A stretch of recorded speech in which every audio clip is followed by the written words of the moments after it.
Samsung Galaxy S24 FE. Beli sekarang. Dirasa anak muda selalu punya banyak cerita, karena bersama Good Day dunianya banyak rasa. Asik dan asik, idenya fantastik, romantis buat kamu ngehits.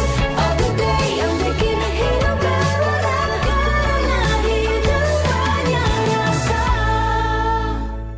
Apartemen murah, kasih gope, pulsa murah, kasih gope. Walau yang lain terus berubah, gope konsisten, kasih yang pasti murah. Bayar tagihan murah, di aplikasi gope, gratis transfer 100 kali per bulan. Ikut selebrasi MPL pasti dapat hadiah. Download aplikasi gope baru, nggak pakai lama. Dompet andalan gamers banyak damage-nya.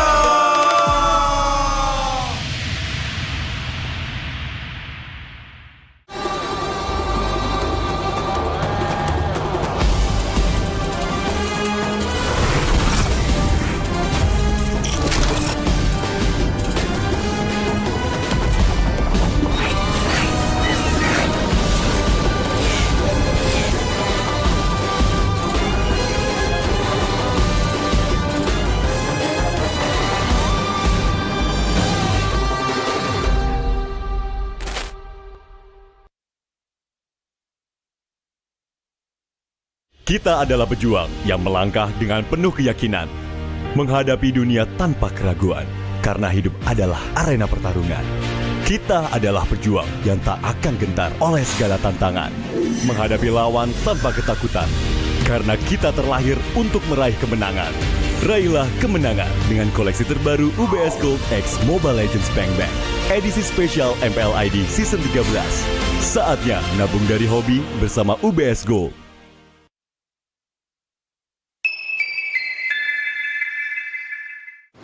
Main Mobile Legends memang seru. Mabar sama temen makin epic. Apalagi kalau double kill. Tropicana Double Crunch, es krim karamel dengan lapisan coklat yang tebal. Crunchy-nya double. Main bareng, makan bareng Tropicana Double Crunch. Double crunchy level dewa. Rasa ini Gatot kacau. Ih, tombe basah. Bro, move on ke Head and Shoulders. 100% pede, ketombe basah dan gatal Wiped out. dapetin edisi baru Gatot kaca di minimarket terdekat. Head and Shoulders. Ini Gatot, ini kaca. Mas Gatot, benerin kaca.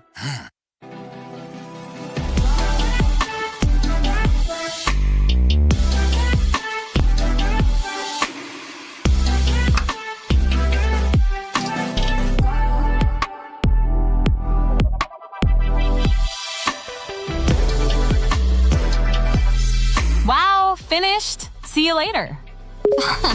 Time to go. Okay.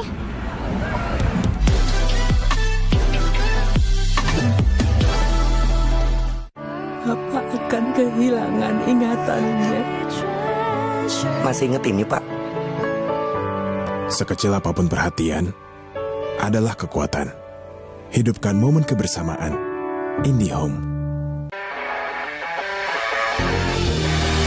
First blood.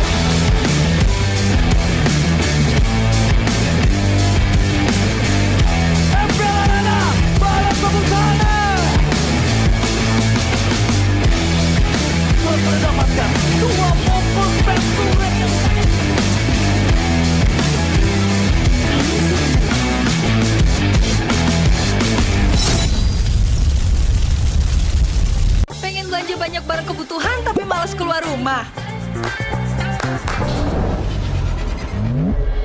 Untung aja pakai aplikasi Klik Indomaret. Cuma tinggal klik bisa belanja online seperti di toko. Beli ini, itu, jadi mudah banget. Produknya lengkap, banyak promonya. Gak perlu pusing, bisa pakai alat bayar apa aja. Wah, 1 jam udah sampai, gratis ongkir lagi. Untung aku pakai Klik Indomaret, belanja online seperti di toko. Klik Indomaret. Halo semuanya, kenalin nama gue S14. Buat kalian yang pengen nonton M6 dan kalian pengen dapetin akomodasi gratis, kalian bisa banget dan bisa berkesempatan juga untuk menangin belasan juta rupiah saldo GoPay. Kalian tinggal ikutin aja challenge M6 Cloud Video by GoPay. Semangat!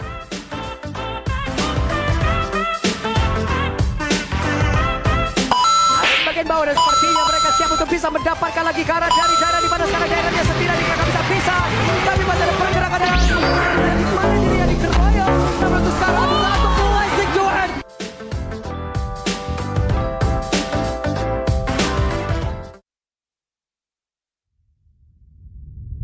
Thank you for showing us greatness in your M5 journey. You may now take your final bow. Tidak ada tim Indonesia untuk melaju ke babak selanjutnya. Oh no, my god. Tamparan kembali terjadi untuk tim Indonesia kita. Memang ya namanya kompetisi pasti ada menang dan kalah. Udah nggak ada lagi alasan kita patch, gameplay, meta, apapun itu kita harus terima karena kita udah bukan jadi region terbaik lagi.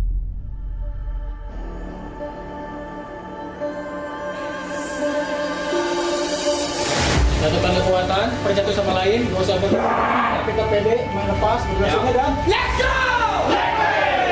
Boy, kita di sini buat tunjukin ke semua orang kalau kita pantas. Tidak ada banget terpas sana dengan portal berhasil mendapatkan solo moment kill.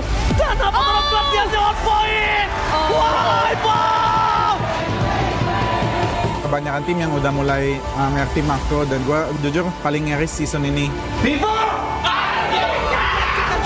Sendirian mengejar ke arah San dengan satu garuda juga tembakannya begitu menyakitkan. Looking for media dan Savage banget didapatkan. So bagi gue sekarang Indo bakal kuat karena udah banyak yang pemain baru. So menurut gue bakal jadi hal baru buat di M1 atau segala macam.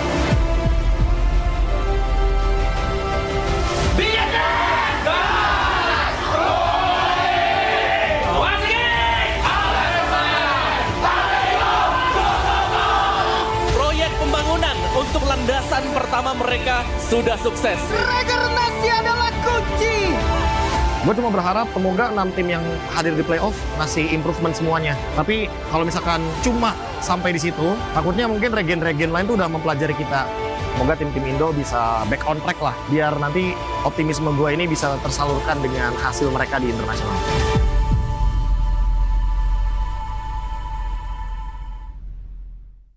Dude, you know what? I really don't get the Swiss format at all. Actually, why do we even need to change? This was okay back in M4. Yeah, this is okay. Yeah, exactly. I'll just tell. Why don't we just All right, so this is how it's going to work. You're going to put... So I heard you guys still don't understand the new game format. Don't worry about it. Behold, the answer to everything. My masterpiece! Okay, hold on. What's going on? Yeah, I think we should go. Yeah, let's do that. Where are you going? Where are you going? Don't worry. I'll explain everything. No concept of personal space. So, as you may know, only one winning team gets to move on from the wild cards. Okay, I mean, but we know all of this. What you didn't know was about the Swiss stage.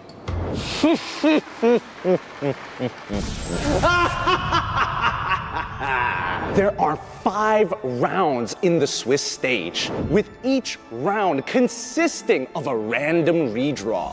No more extensive prep, no more difficult groups. How many rounds do the teams actually have to play? I knew you were interested. Teams will fight in a best of 1, and based on the results, are going to get slotted into 2 groups. So, winners will draw to fight other winners, and losers will draw to fight other losers. Your draw and potential opponents all depend on your team's performance. What's the big deal? The big deal? Think about it. Will teams be able to game the system? Will there be shocking losses for a better draw in the latter rounds? But you get it, right? Think of all the opportunities the teams have to face each other. 3 wins to qualify, 3 losses to be eliminated. Teams coming down from different regions, more matches before going home, and more chances for a comeback like we've never seen before. Oh, so that makes it. So that the audience can grip on to the edge of their seats as they watch teams desperately try to achieve the top spot every day. So like same teams from the same region? There's no avoidance for teams from the same region. Oh, why though? It's for the drama. PH knocking out PH. MY eliminating MY. It's a format of unpredictability. Now I'm getting excited. What about the knockout stage? Oh, I'm glad you asked. Lights! Wait, Just relax. Listen, just relax. Calm down. Oh. Based on the results of the Swiss stage, our 8 qualifying teams are then placed in 3 seed pools. From here, we draw to determine the first round of our double elimination knockout stage. From these seeds, teams will fight randomly drawn teams from the other seeds. Winning teams will advance to the upper bracket, While losing teams still have the chance to stay in the tournament, one step away from an epic comeback.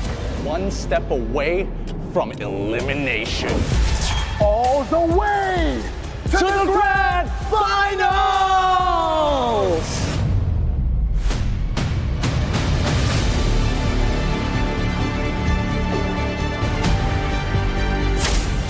Guys, I think we should really go. Wait, guys, don't you want This is where we end the video. Come on, how are these teams gonna strategize?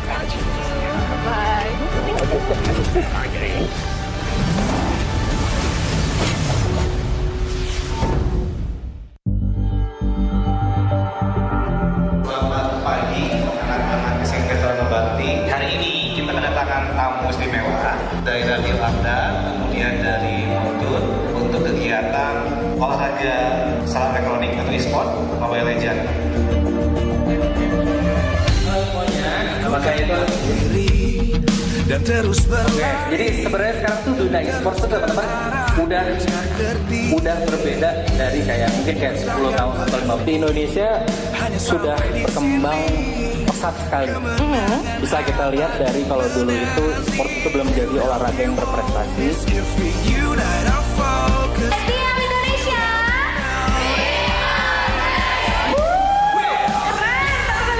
apimu hadapi semua tantangan, hadang semua serangan, jatuh bukan halangan, bakar semangatmu, janganlah engkau menyerah, kita akan buat sejarah.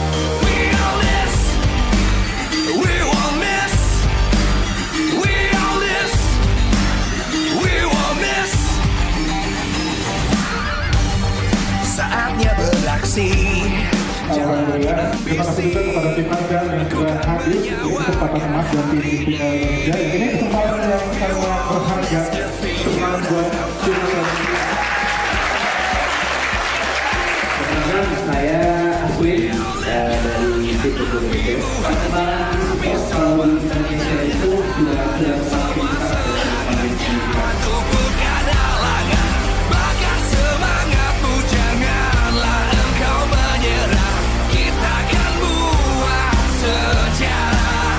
We all this, we won't miss, we all this, we won't miss, we all this.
The show's back on track! You're hired! Now give us a show! The gun represents justice. When pointing at the bad guys, open fire! We all belong to where our hearts go, no? I will choose my own path. Get lost! The pointy ends of my spears warn those against me. It's my way or the highway. Don't worry, this ain't my first rodeo. Not so tough now, are ya? Line 'em up!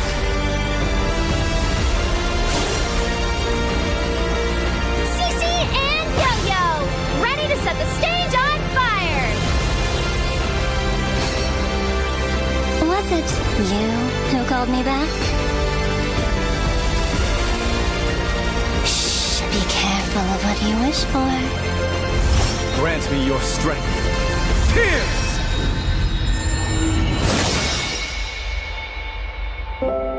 Five, 6, 7, hey, we're missing a candle. Here's to another 8 magical years.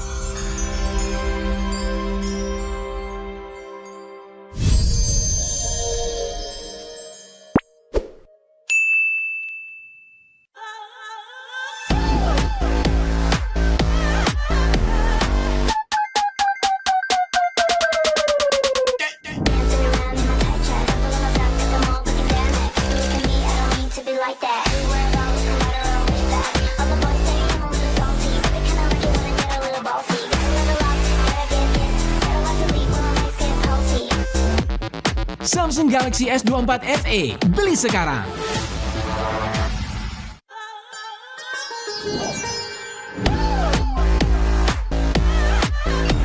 Halo, aku mau reservasi untuk besok jam 11 करना चाहती हूँ। कितने लोगों के लिए table चाहिए? 1 orang aja. सिर्फ एक यात्री के लिए. ये आपको ऑर्डर है.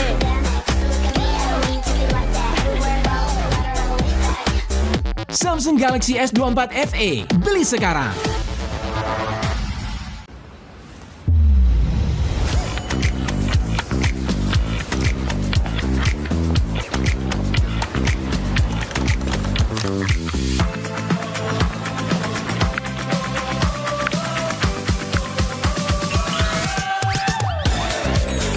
Yeah, I'm worth it. Worth it like that. Yeah, it's worth it. Worth it like Samsung Galaxy S24 FE, beli sekarang. worth it like that. Dirasa anak muda selalu punya banyak cerita karena bersama Good Day duniamu banyak rasa asik dan asik idenya fantastik romantis buat kamu ngehits oh Good Day yang bikin hidup berwarna karena hidup banyak rasa. Apartemen murah, dia aplikasi GoPay, pulsa murah, dia aplikasi GoPay. Walau yang lain terus berubah, GoPay konsisten, kasih yang pasti murah. Bayar tagihan murah, dia aplikasi GoPay. Gratis transfer, 100 kali per bulan. Ikut selebrasi MPL pasti dapat hadiah. Download aplikasi GoPay baru, nggak pakai lama. Dompet andalan gamers banyak damage-nya.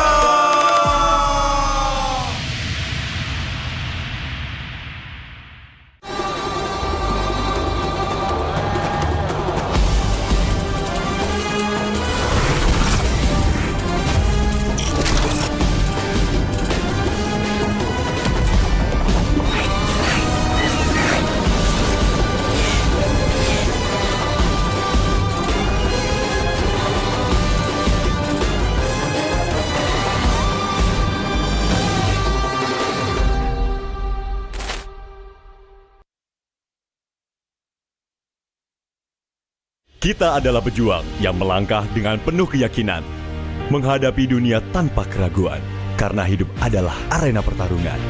Kita adalah pejuang yang tak akan gentar oleh segala tantangan, menghadapi lawan tanpa ketakutan, karena kita terlahir untuk meraih kemenangan. Raihlah kemenangan dengan koleksi terbaru UBS Gold X Mobile Legends Bang Bang. Edisi spesial MPL ID Season 13. Saatnya nabung dari hobi bersama UBS Gold.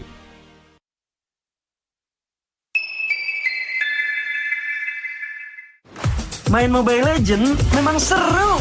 Mabar sama temen makin epic. Apalagi kalau Double kill. Tropicana Double Crunch, es krim karamel dengan lapisan coklat yang tebal. Crunchy-nya double. main bareng, makan bareng Tropicana Double Crunch. Double crunchy level dewa. Rasa ini Gatot kacau. Ih, tombe basah. Bro, move on ke Head and Shoulders. 100% pede, ketombe basah dan gatal. Wiped out. Dapetin edisi baru Gatot kaca di minimarket terdekat. Head and Shoulders. Ini Gatot, ini kaca. Mas Gatot, benerin kaca.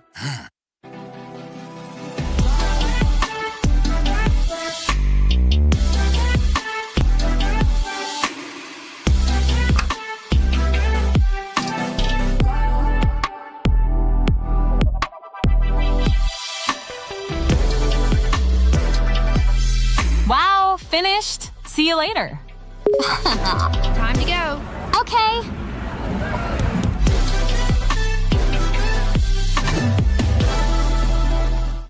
Apa akan kehilangan ingatannya?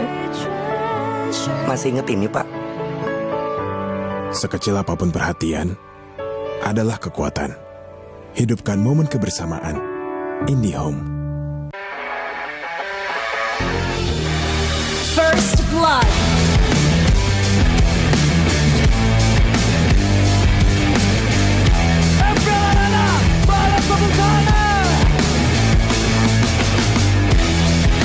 Mendapatkan 2 momen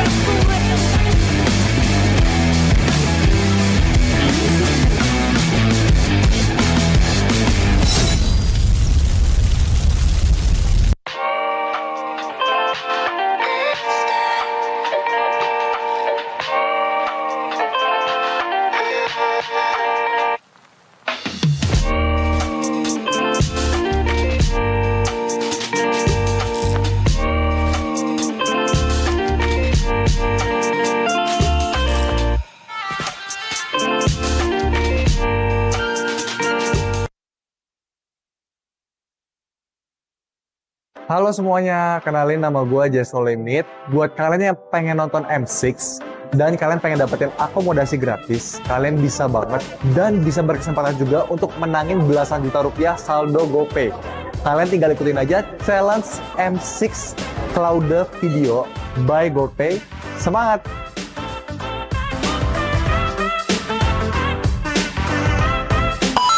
Bagian bawah dan sepertinya mereka siap untuk bisa mendapatkan lagi ke arah dari daerah di mana sekarang daerahnya S14 mereka bisa pisah.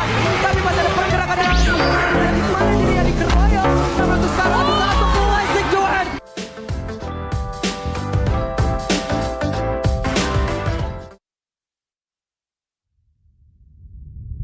Thank you for showing us greatness in your M5 journey. You may now take your final bow. Tidak ada tim Indonesia untuk melaju ke babak selanjutnya. Oh no, my god. Tamparan kembali terjadi untuk tim Indonesia kita. Memang ya namanya kompetisi pasti ada menang dan kalah. Udah nggak ada lagi alasan kita patch, gameplay, meta, apapun itu kita harus terima karena kita udah bukan jadi region terbaik lagi.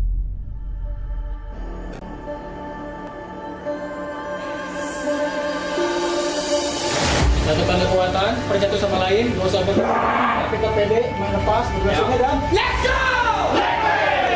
Boy, kita di sini buat tunjukin ke semua orang kalau kita pantas. Tidak ada banget di sana dengan portal berhasil mendapatkan solo moment kill. Dan apakah pelatihannya on point? Why, wow! Kebanyakan tim yang udah mulai ngerti makro dan gue jujur paling ngeris season ini. Suci sendirian mengejar Karasan dengan satu garuda dan juga tembakan yang begitu menyakitkan. Melainkan saja. Looking for media. The Savage Bagat So bagi gue sekarang Indo bakal kuat karena udah banyak yang pemain baru. So menurut gue bakal jadi hal baru buat di M14 atau segala macam.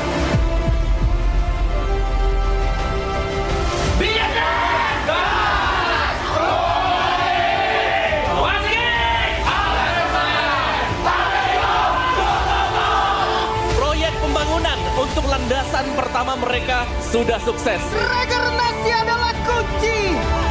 Gue cuma berharap semoga 6 tim yang hadir di playoff ngasih improvement semuanya. Tapi kalau misalkan cuma sampai di situ, takutnya mungkin regen-regen lain tuh udah mempelajari kita.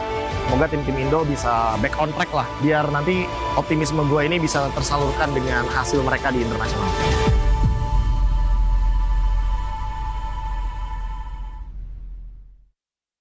Dude, you know what? I really don't get the Swiss format at all. Actually, why do we even need to change? This was okay back in M4. Yeah, this is okay. Yeah, exactly. I'll just tell. Why don't we just All right, so this is how it's going to work. You're going to put...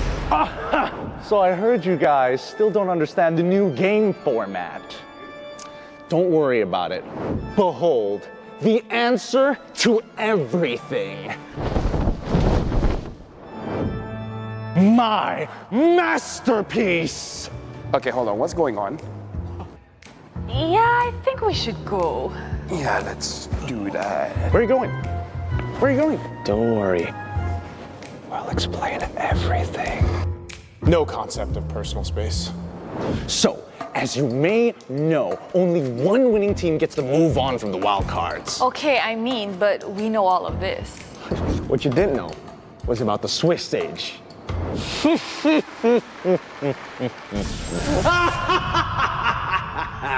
There are 5 rounds in the Swiss stage, with each round consisting of a random redraw.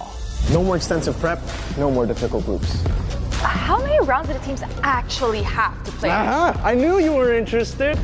Teams will fight in a best of 1, and based on the results, are going to get slotted into 2 groups. So, winners will draw to fight other winners, and losers will draw to fight other losers. Your draw and potential opponents all depend on your team's performance. What's the big deal? The big deal? Think about it. Will teams be able to game the system? Will there be shocking losses for a better draw in the latter rounds? But you get it, right? Think of all the opportunities the teams have to face each other. 3 wins to qualify, 3 losses to be eliminated. Teams coming down from different regions, more matches before going home, and more chances for a comeback like we've never seen before. Oh, so that makes it. So that the audience can grip on to the edge of their seats as they watch teams desperately try to achieve the top spot every day. So like same teams from the same region? There's no avoidance for teams from the same region. Oh, why though? It's for the drama. PH knocking out PH. MY eliminating MY. It's a format of unpredictability. Now I'm getting excited. What about the knockout stage? Oh, I'm glad you asked. Lights! Wait, Just relax. Listen, just relax. Calm down! Oh. Based on the results of the Swiss stage, our 8 qualifying teams are then placed in 3 seed pools. From here, we draw to determine the first round of our double elimination knockout stage. From these seeds, teams will fight randomly drawn teams from the other seeds. Winning teams will advance to the upper bracket, while losing teams still have the chance to stay in the tournament, 1 step away from an epic comeback. 1 step away from elimination. All the way to the grand finals!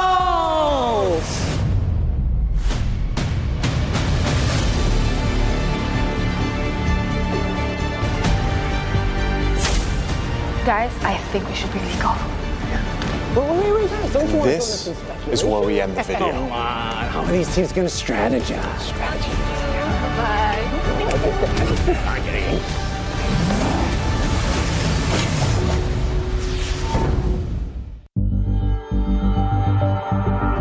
Selamat pagi, anak-anak SMP Bakti. Hari ini kita kedatangan tamu istimewa dari olahraga salam elektronik atau e-sport Mobile Legends. Maka itu dan terus jadi sebenarnya sekarang tuh dunia e-sport tuh teman-teman udah berbeda dari kayak mungkin kayak 10 tahun atau 15 di Indonesia sudah berkembang pesat sekali.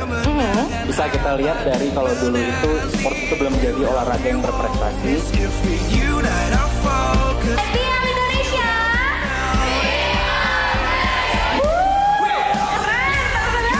apimu hadapi semua tantangan, hadang semua serangan, jatuh bukan halangan, bakar semangatmu, janganlah engkau menyerah, kita akan buat sejarah. We all this, we won't miss, we all this, we won't miss. Saatnya beraksi. Alhamdulillah, terima kasih juga kepada tim Argan yang sudah hadir di kesempatan emas dan tim MPL Indonesia. Ini kesempatan yang sangat berharga, semangat buat tim Indonesia. Perkenalkan, saya Aswin dari tim Indonesia. Perkembangan e-sport di Indonesia itu sudah semakin besar. Bakar semangatmu, janganlah engkau menyerah, kita akan buat sejarah. We all this, we won't miss, we all this, we won't miss, we all this.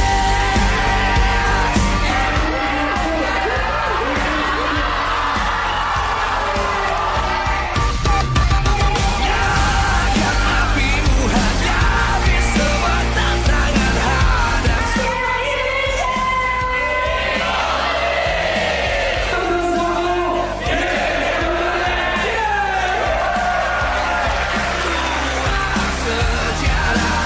We all this. Cuma di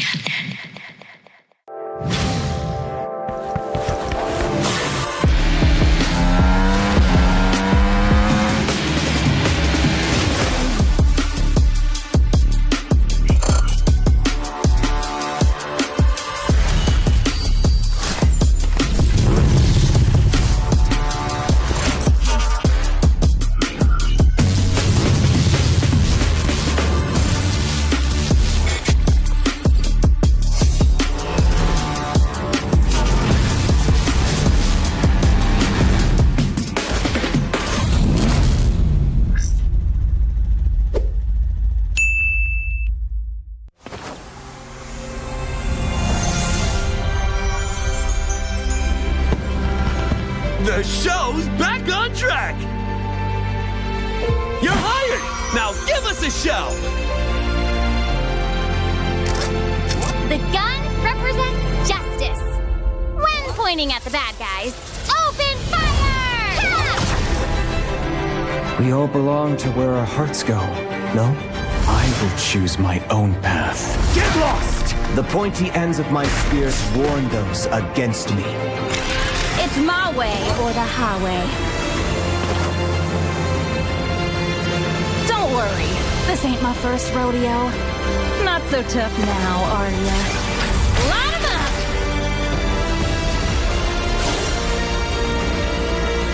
CC and Yo-Yo, ready to set the stage on fire!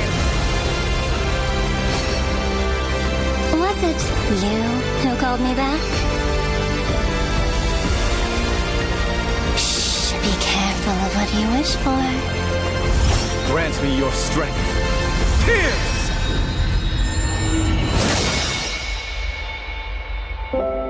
5, 6, 7, hey, we're missing a candle. Here's to another 8 magical years!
Samsung Galaxy S24 FE, beli sekarang.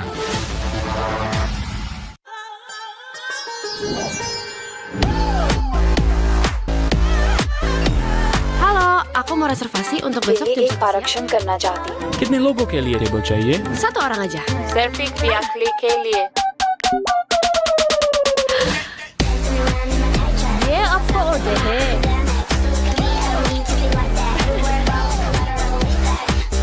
Samsung Galaxy S24 FE, beli sekarang.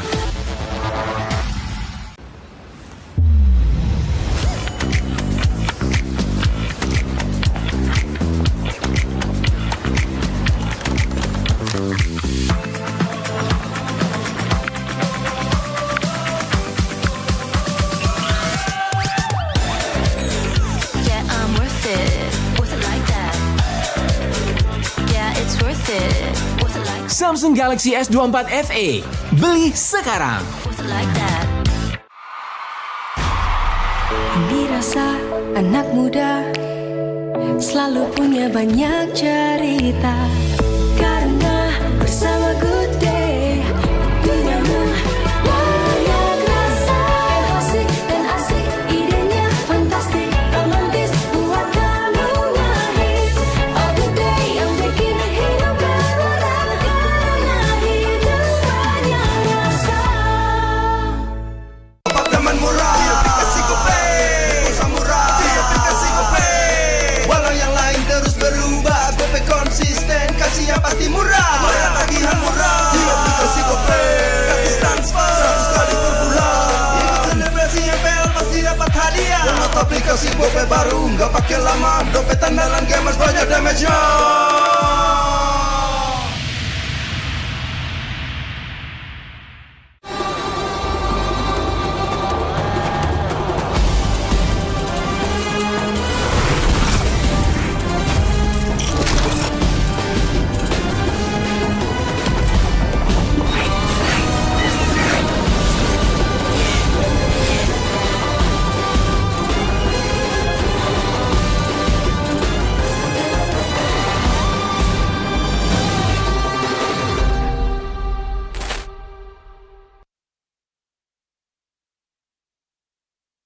Kita adalah pejuang yang melangkah dengan penuh keyakinan, menghadapi dunia tanpa keraguan, karena hidup adalah arena pertarungan. Kita adalah pejuang yang tak akan gentar oleh segala tantangan, menghadapi lawan tanpa ketakutan, karena kita terlahir untuk meraih kemenangan. Raihlah kemenangan dengan koleksi terbaru UBS Gold X Mobile Legends Bang Bang, edisi spesial MPL ID Season 13. Saatnya nabung dari hobi bersama UBS Gold.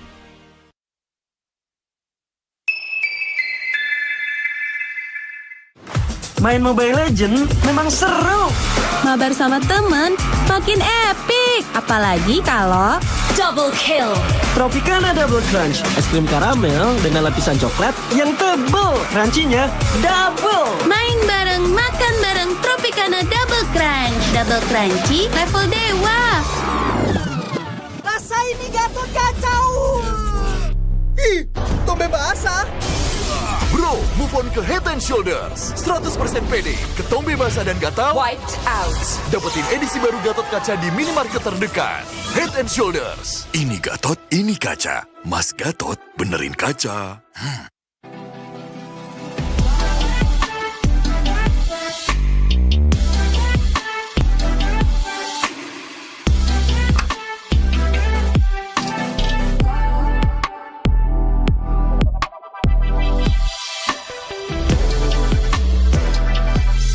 Wow, finished. See you later. Time to go. Okay.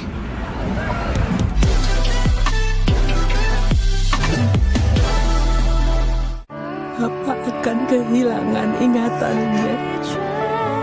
Masih inget ini, Pak? Sekecil apapun perhatian adalah kekuatan. Hidupkan momen kebersamaan. IndiHome.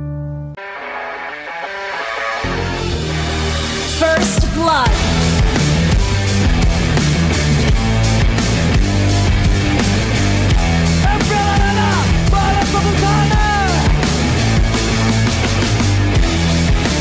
Mendapatkan 2 momen back to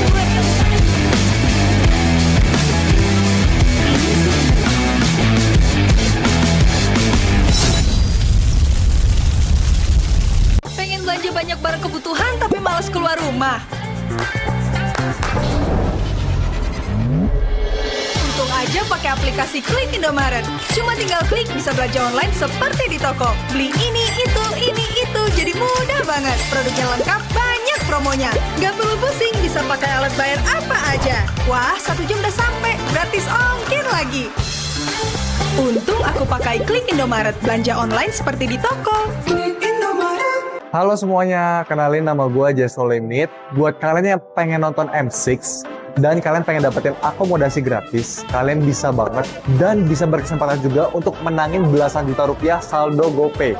Kalian tinggal ikutin aja challenge M6 Cloud Video by GoPay. Semangat!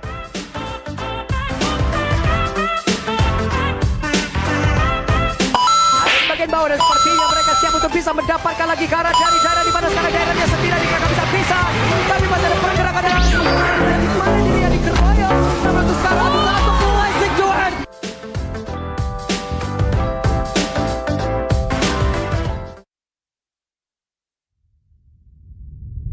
Thank you for showing us greatness in your M5 journey. You may now take your final bow. Tidak ada tim Indonesia untuk melaju ke babak selanjutnya. Oh no, my god. Tamparan kembali terjadi untuk tim Indonesia kita. Memang ya namanya kompetisi pasti ada menang dan kalah. Udah nggak ada lagi alasan kita patch, gameplay, meta, apapun itu kita harus terima karena kita udah bukan jadi region terbaik lagi.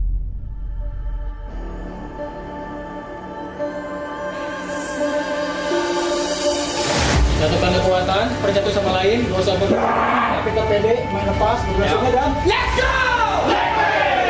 Boy, kita di sini buat tunjukin ke semua orang kalau kita pantas. Tidak ada banget di sana dengan portal berhasil mendapatkan satu momen kill dan apakah pelatihannya on point?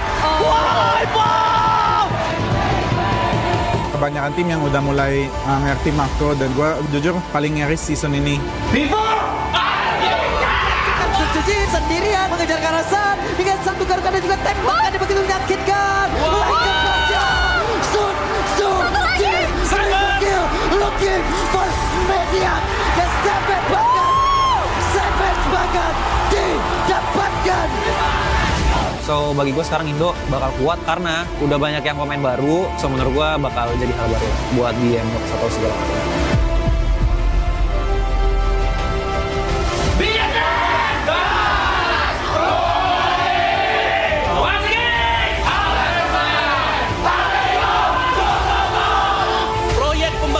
Untuk landasan pertama mereka sudah sukses. Regenerasi adalah kunci. Gue cuma berharap semoga 6 tim yang hadir di playoff ngasih improvement semuanya. Tapi kalau misalkan cuma sampai di situ, takutnya mungkin regen-regen lain tuh udah mempelajari kita. Semoga tim-tim Indo bisa back on track lah, biar nanti optimisme gue ini bisa tersalurkan dengan hasil mereka di internasional.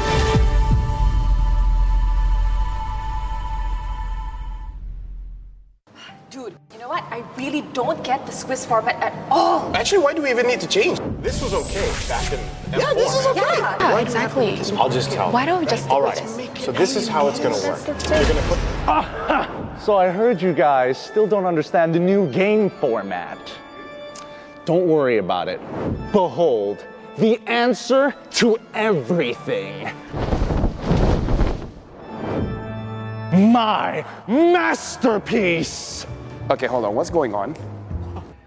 Yeah, I think we should go. Yeah, let's do that. Where are you going? Where are you going? Don't worry. I'll explain everything. No concept of personal space. So, as you may know, only one winning team gets to move on from the wild cards. Okay, I mean, but we know all of this. What you didn't know was about the Swiss stage.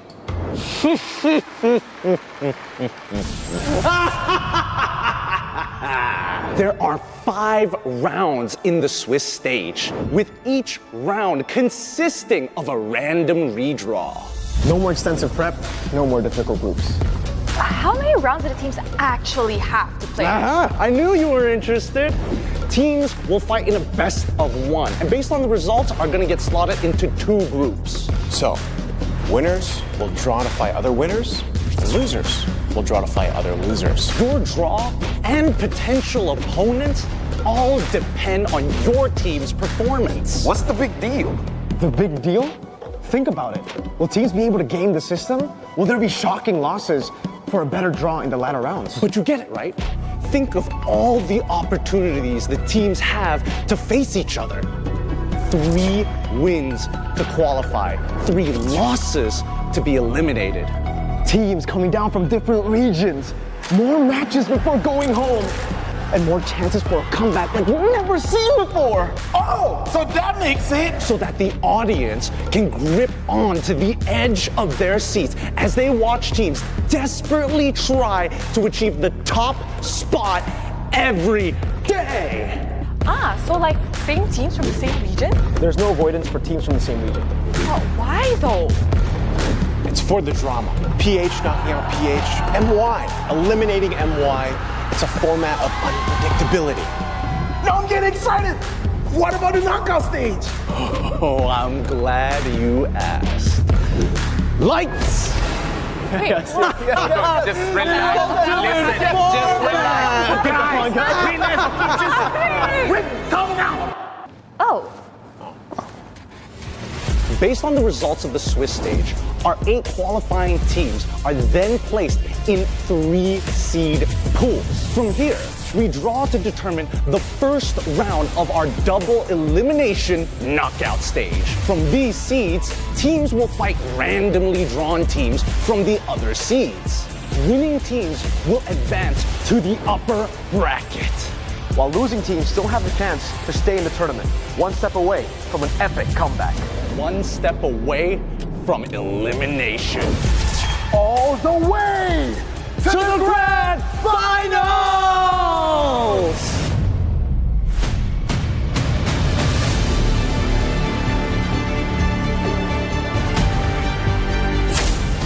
Guys, I think we should really go. Wait, guys, don't you want This is where we end the video. Come on, how are these teams gonna strategize?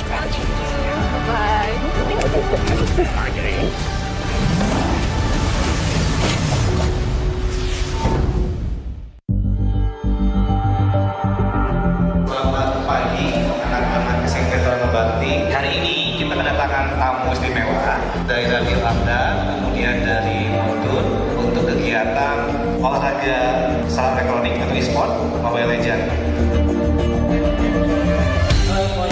Nama saya itu dan terus jadi sebenarnya sekarang tuh dunia e-sport tuh teman-teman udah berbeda dari kayak mungkin kayak 10 tahun atau 15 di Indonesia sudah berkembang pesat sekali.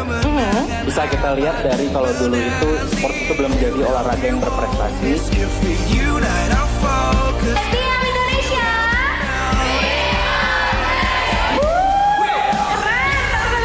apimu hadapi semua tantangan, hadang semua serangan, jatuh bukan halangan, bakar semangatmu, janganlah engkau menyerah, kita akan buat sejarah.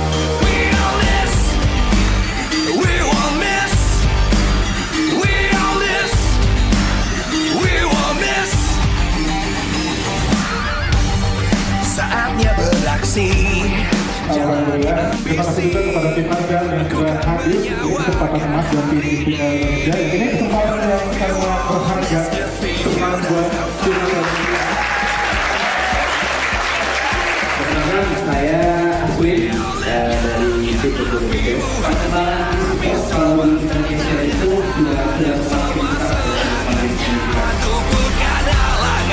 Bakar semangatmu, janganlah engkau menyerah, kita akan buat sejarah. We on this, we won't miss, we on this, we won't miss, we on this.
the show.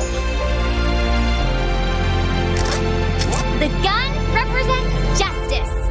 When pointing at the bad guys, open fire! We all belong to where our hearts go, no? I will choose my own path. Get lost! The pointy ends of my spears warn those against me. It's my way or the highway. Don't worry, this ain't my first rodeo. Not so tough now, are ya? Line 'em up!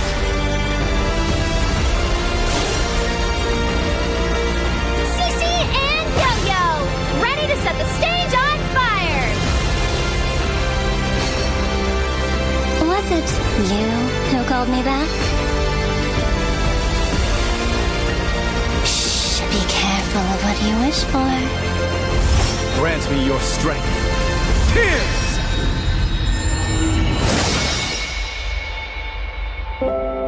5, 6, 7. Hey, we're missing a candle. Here's to another 8 magical years.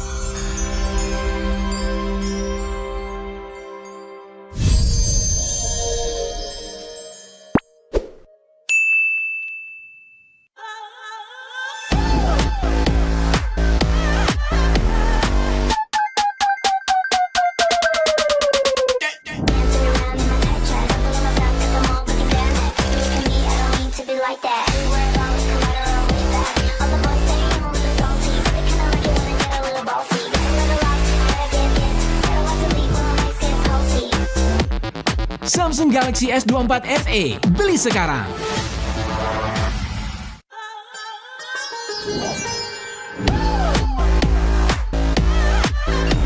Halo, aku mau reservasi untuk besok jam 11 siang. करना चाहती हूँ। कितने लोगों के लिए table चाहिए? Satu orang aja.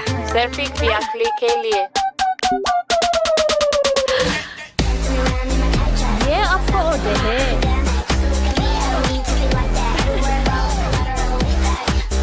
Samsung Galaxy S24 FE, beli sekarang.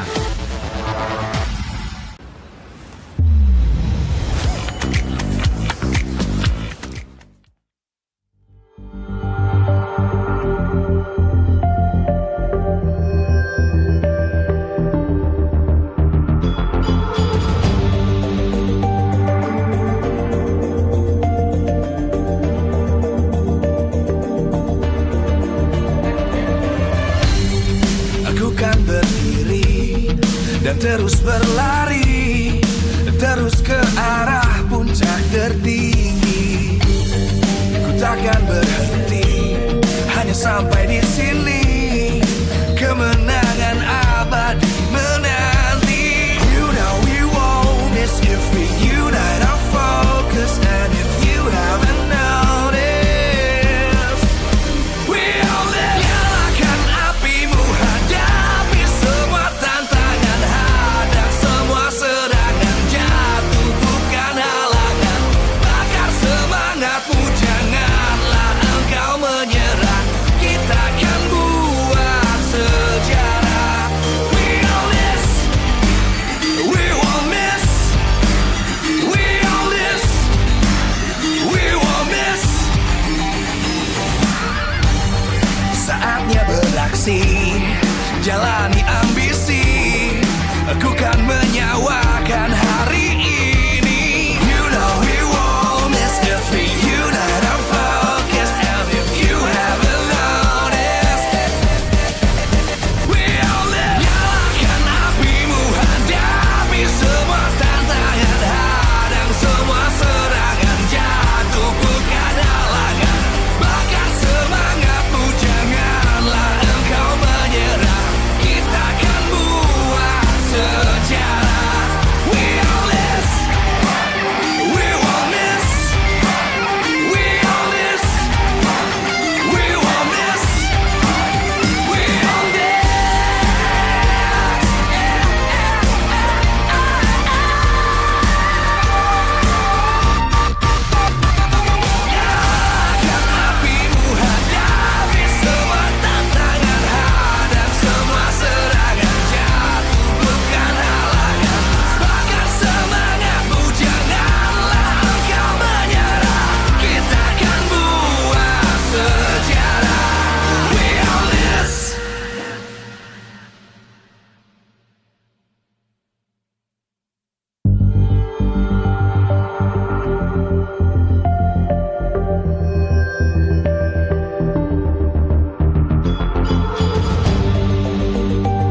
dan terus berlari, terus ke arah puncak tertinggi.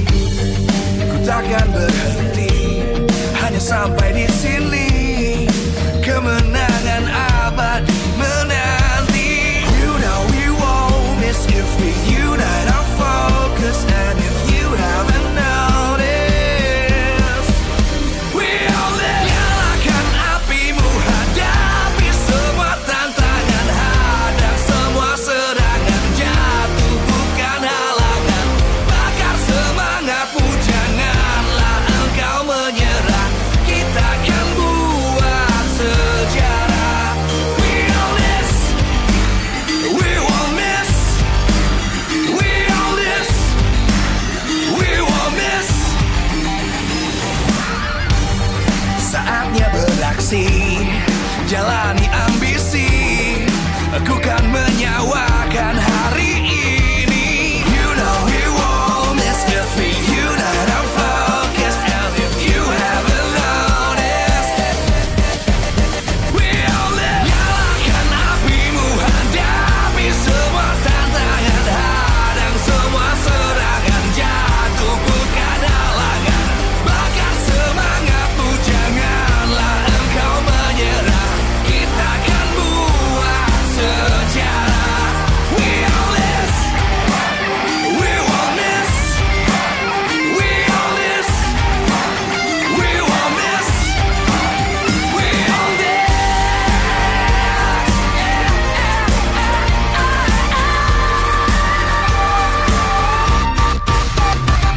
Nyalakan apimu, hadapi semua tantangan, hadang semua serangan, jatuh bukan halangan. Bakar semangatmu, janganlah engkau menyerah.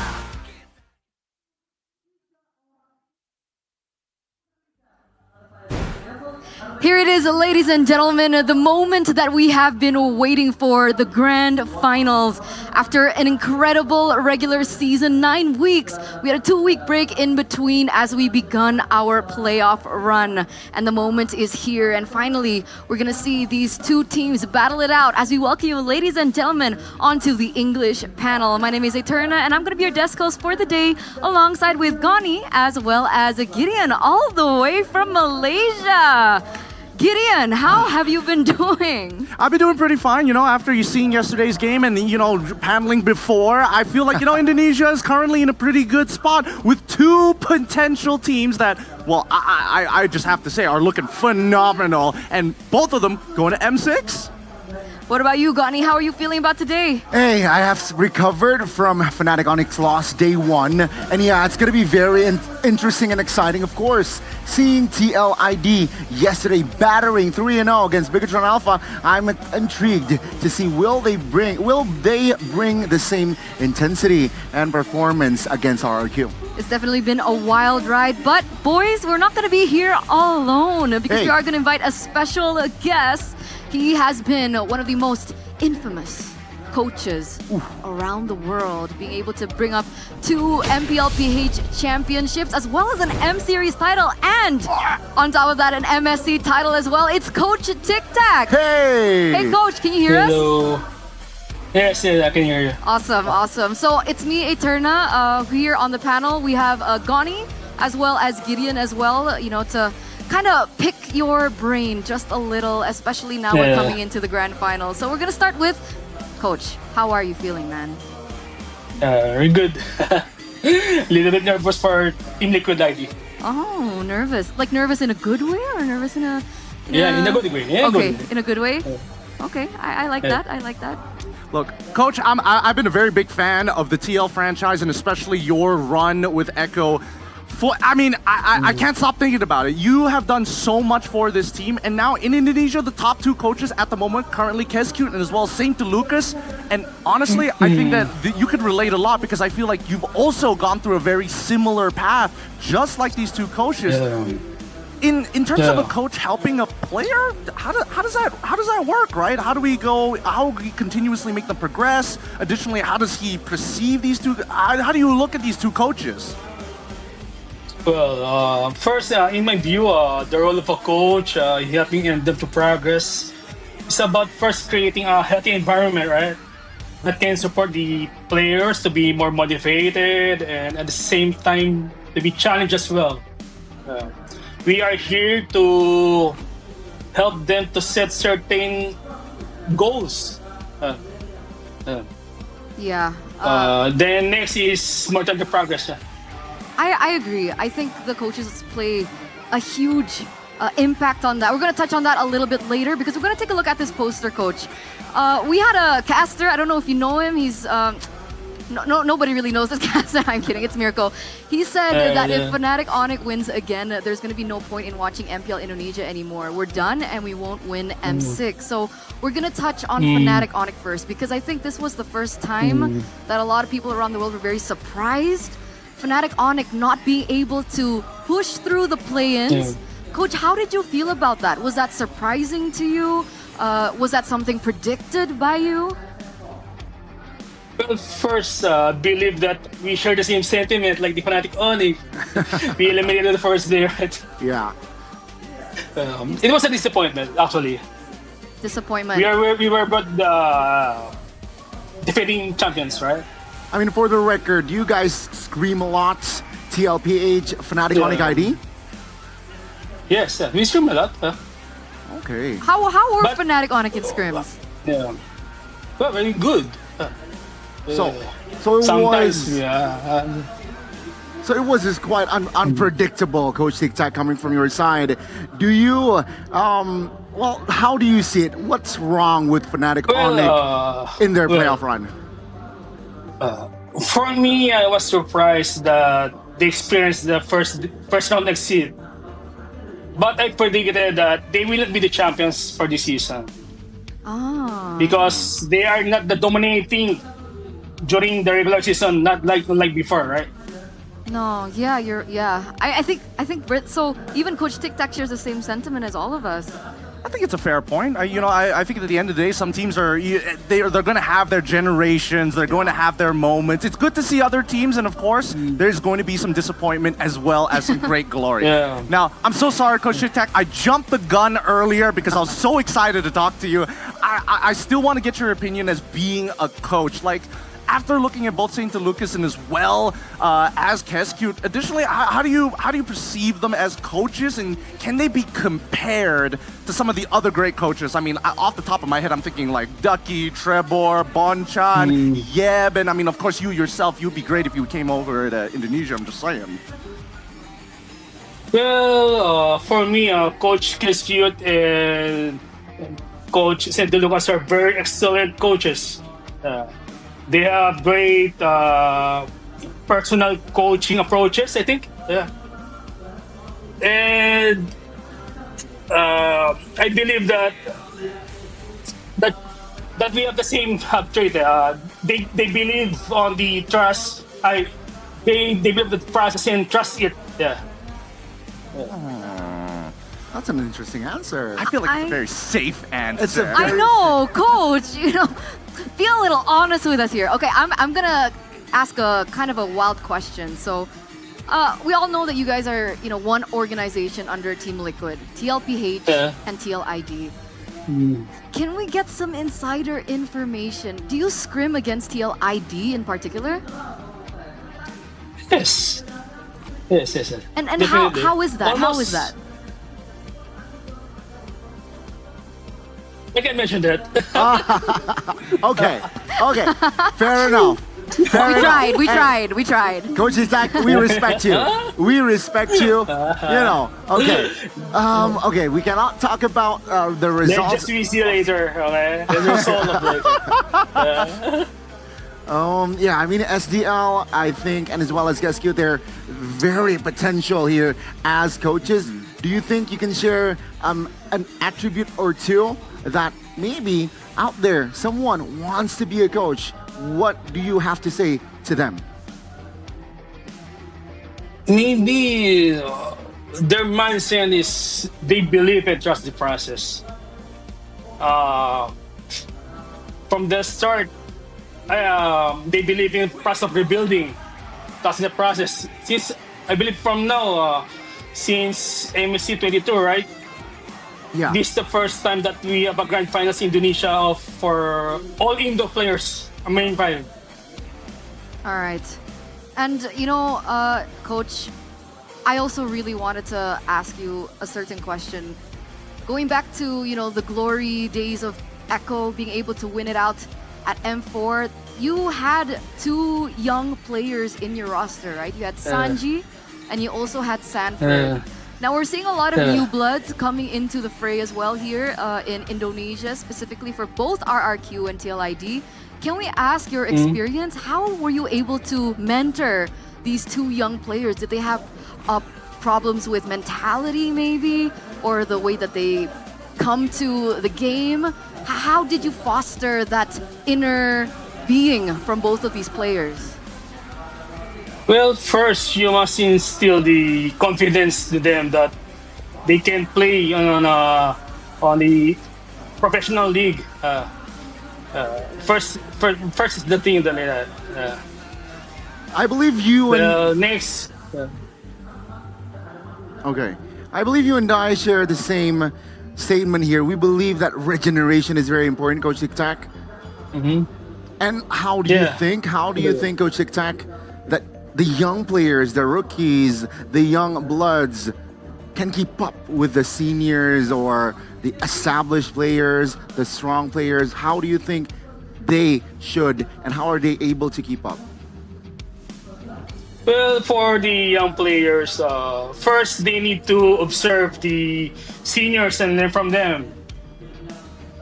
Then they must understand what it takes to become successful like their seniors, right?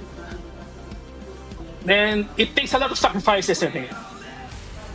Then next is they must maintain their discipline and good work ethics. Well, and for me, the best thing that young players can do is have a mindset that they will surpass the seniors over time. It's a very deep. That's a deep question. I'm curious. Ask the seniors. I'm curious. This is a bit of an oddball, but Coach Tic Tac, how much would you say a player would have to sacrifice on average? Like, how much do they have to give up to chase this dream? Well, first, the family time. Yeah. You need to sacrifice that. Next, I think it's the mentality. You have the attitude, the competitiveness.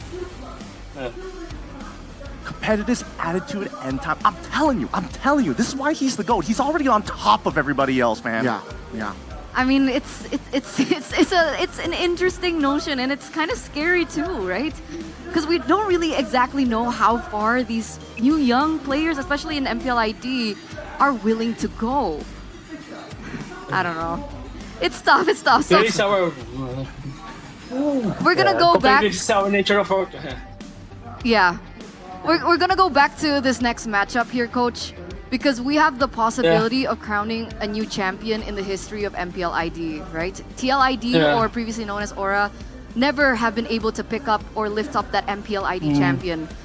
Now, in your eyes, Coach, after you've seen both of these teams play, maybe even you saw them in the regular season up until the playoffs, honestly speaking, who do you think will be able to get this next championship for MPL ID?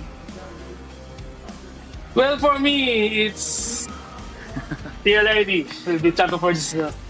This is no bias, Coach. No bias, Coach. Yeah, no bias. Yes, RQ. Yeah, RQ have the experience. Can you? But I believe that young players of TLID being fresh energy, especially Fabian, right? He is the rookie of the season in regular season, if I'm not mistaken. Yeah, that's true. Yeah. Do you think that flair is a lot more? Wait, where'd he go? Don't hide, Coach. Don't hide. It's okay. We're not gonna ask you about scrims anymore. I promise. Well, besides Fabian, second is the coaching staff. They are solid. They have solid and strong foundation. Okay, coaching. And staff. lastly, maybe for tonight, the team who is the hungrier to get the trophy will win. And that is TLID for sure. I agree with that. And you spilled, well, you mentioned that you want and you think that TLID will win. Can you give us a scoreline of today's match? Is it going to be a clean sweep 4-0? Is it going to be tied 4-3? What do you think? For me, it's 4-2. 4-2. Even I don't have that much confidence. 4-2. Coach, are you serious, Coach? Coach, you don't have a curse. Yes. You don't have a curse, right? Like Mirko? I don't know if I have a curse. Hey, you're talking about an M Series That's true. coach. That's here. true. He speaks facts and facts only. That's true. He wears That's blue true. for a reason. I mean, we're also wearing blues. I mean that's Is that it's a- really me and Gani, to be fair. All right. We got you, coach. Wearing the suit. See? Hey, I'm wearing blue You did too. not? It's just not as bright, guys. Oh yeah, thank you for wearing blue. Think. Okay, we're gonna move on to our next question. Maybe our final question here. Yes, this one I'm particularly interested in because now, I mean, is this the moment for you guys to, I don't know, the changes in the meta in particular have been really, really interesting, but I don't know about you, who is going to be the next king of the galaxy? I mean, I have to ask, the changes in the meta right now, especially with the addition of like Suyo coming in, and so many things changing in part of the game. New heroes have made the draft and compositions honestly more diverse. But how do these changes affect a team? For you specifically, how would you handle that? Well, first, changes in the meta have a very big impact on team strategy. When it shifts, the effectiveness of the team strength and weaknesses also shifts. Sometimes it favors a team and sometimes the other way around. Like now, the meta favors with the team with synergy on using Assassin. If not mistaken, so for me, overall, team's performance can also be depending on how the team strategies on the current meta. Okay, but who do you think this is more strategic for? Do you think this new meta or this new patch that we're in right now favors TLID more or RRQ more? Well, honestly speaking, for me, TLID. Can you elaborate? Wait, no, don't make him elaborate. I think he's he can't reveal too much. But coach, I can't reveal too much. Yeah. Okay, but coach, talk to me. Give me just a little bit of substance here. What are your first 3 bans? What would be your first 3 bans? You don't have to give me the full thing, but like imaginary scenario, what would be those first 3 bans? Well, for the first pick. For first pick. For his blue side. If you don't want to answer blue side, you can answer red side. I'm fine with either. Well, it depends. Off the top of your head. Yeah, the top of my head. Maybe first the funny. Okay. Okay. Fair enough. Gotta make this sound kind of right. Fair enough. Write it down. We can ban the Matilda because both teams use it, right? Yeah. So maybe Hayabusa. Interesting. Hayabusa. Very interesting. Because I mean, when we look at RRQ's top picks and bans in the regular season versus the playoffs, there's a little bit of variance here. Overall, like I know that Sutsujin can play the Fanny, but it's not like it's go-to. And that's why it makes sense, right? We saw his Hayabusa yesterday, and he wrecked. Is there a? I don't even know how to say it lightly. Not even more than steamroll. He obliterated his opponents. Is this the reason why you think the Hayabusa is a top priority against RRQ? Yeah, I think for me, he's This is Tic Tac's personal opinion, not the organization's opinion. Yeah, we're just throwing that out there. We're just keeping it real. For the record, that is true, right? But okay, Hayabusa, ban out. Who do you think TLID needs to respect from RRQ as well? Just a hero, maybe. well, maybe the tank, the post 5 tanks, The post 5 5 heroes, post 5 heroes.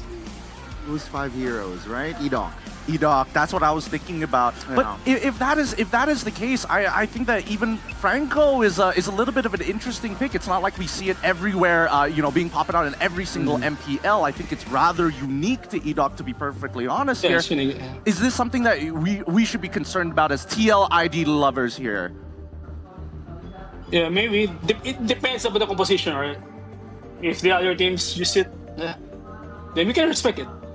Okay, so Franco is also going to be a hero that we do need to, keep an eye out of.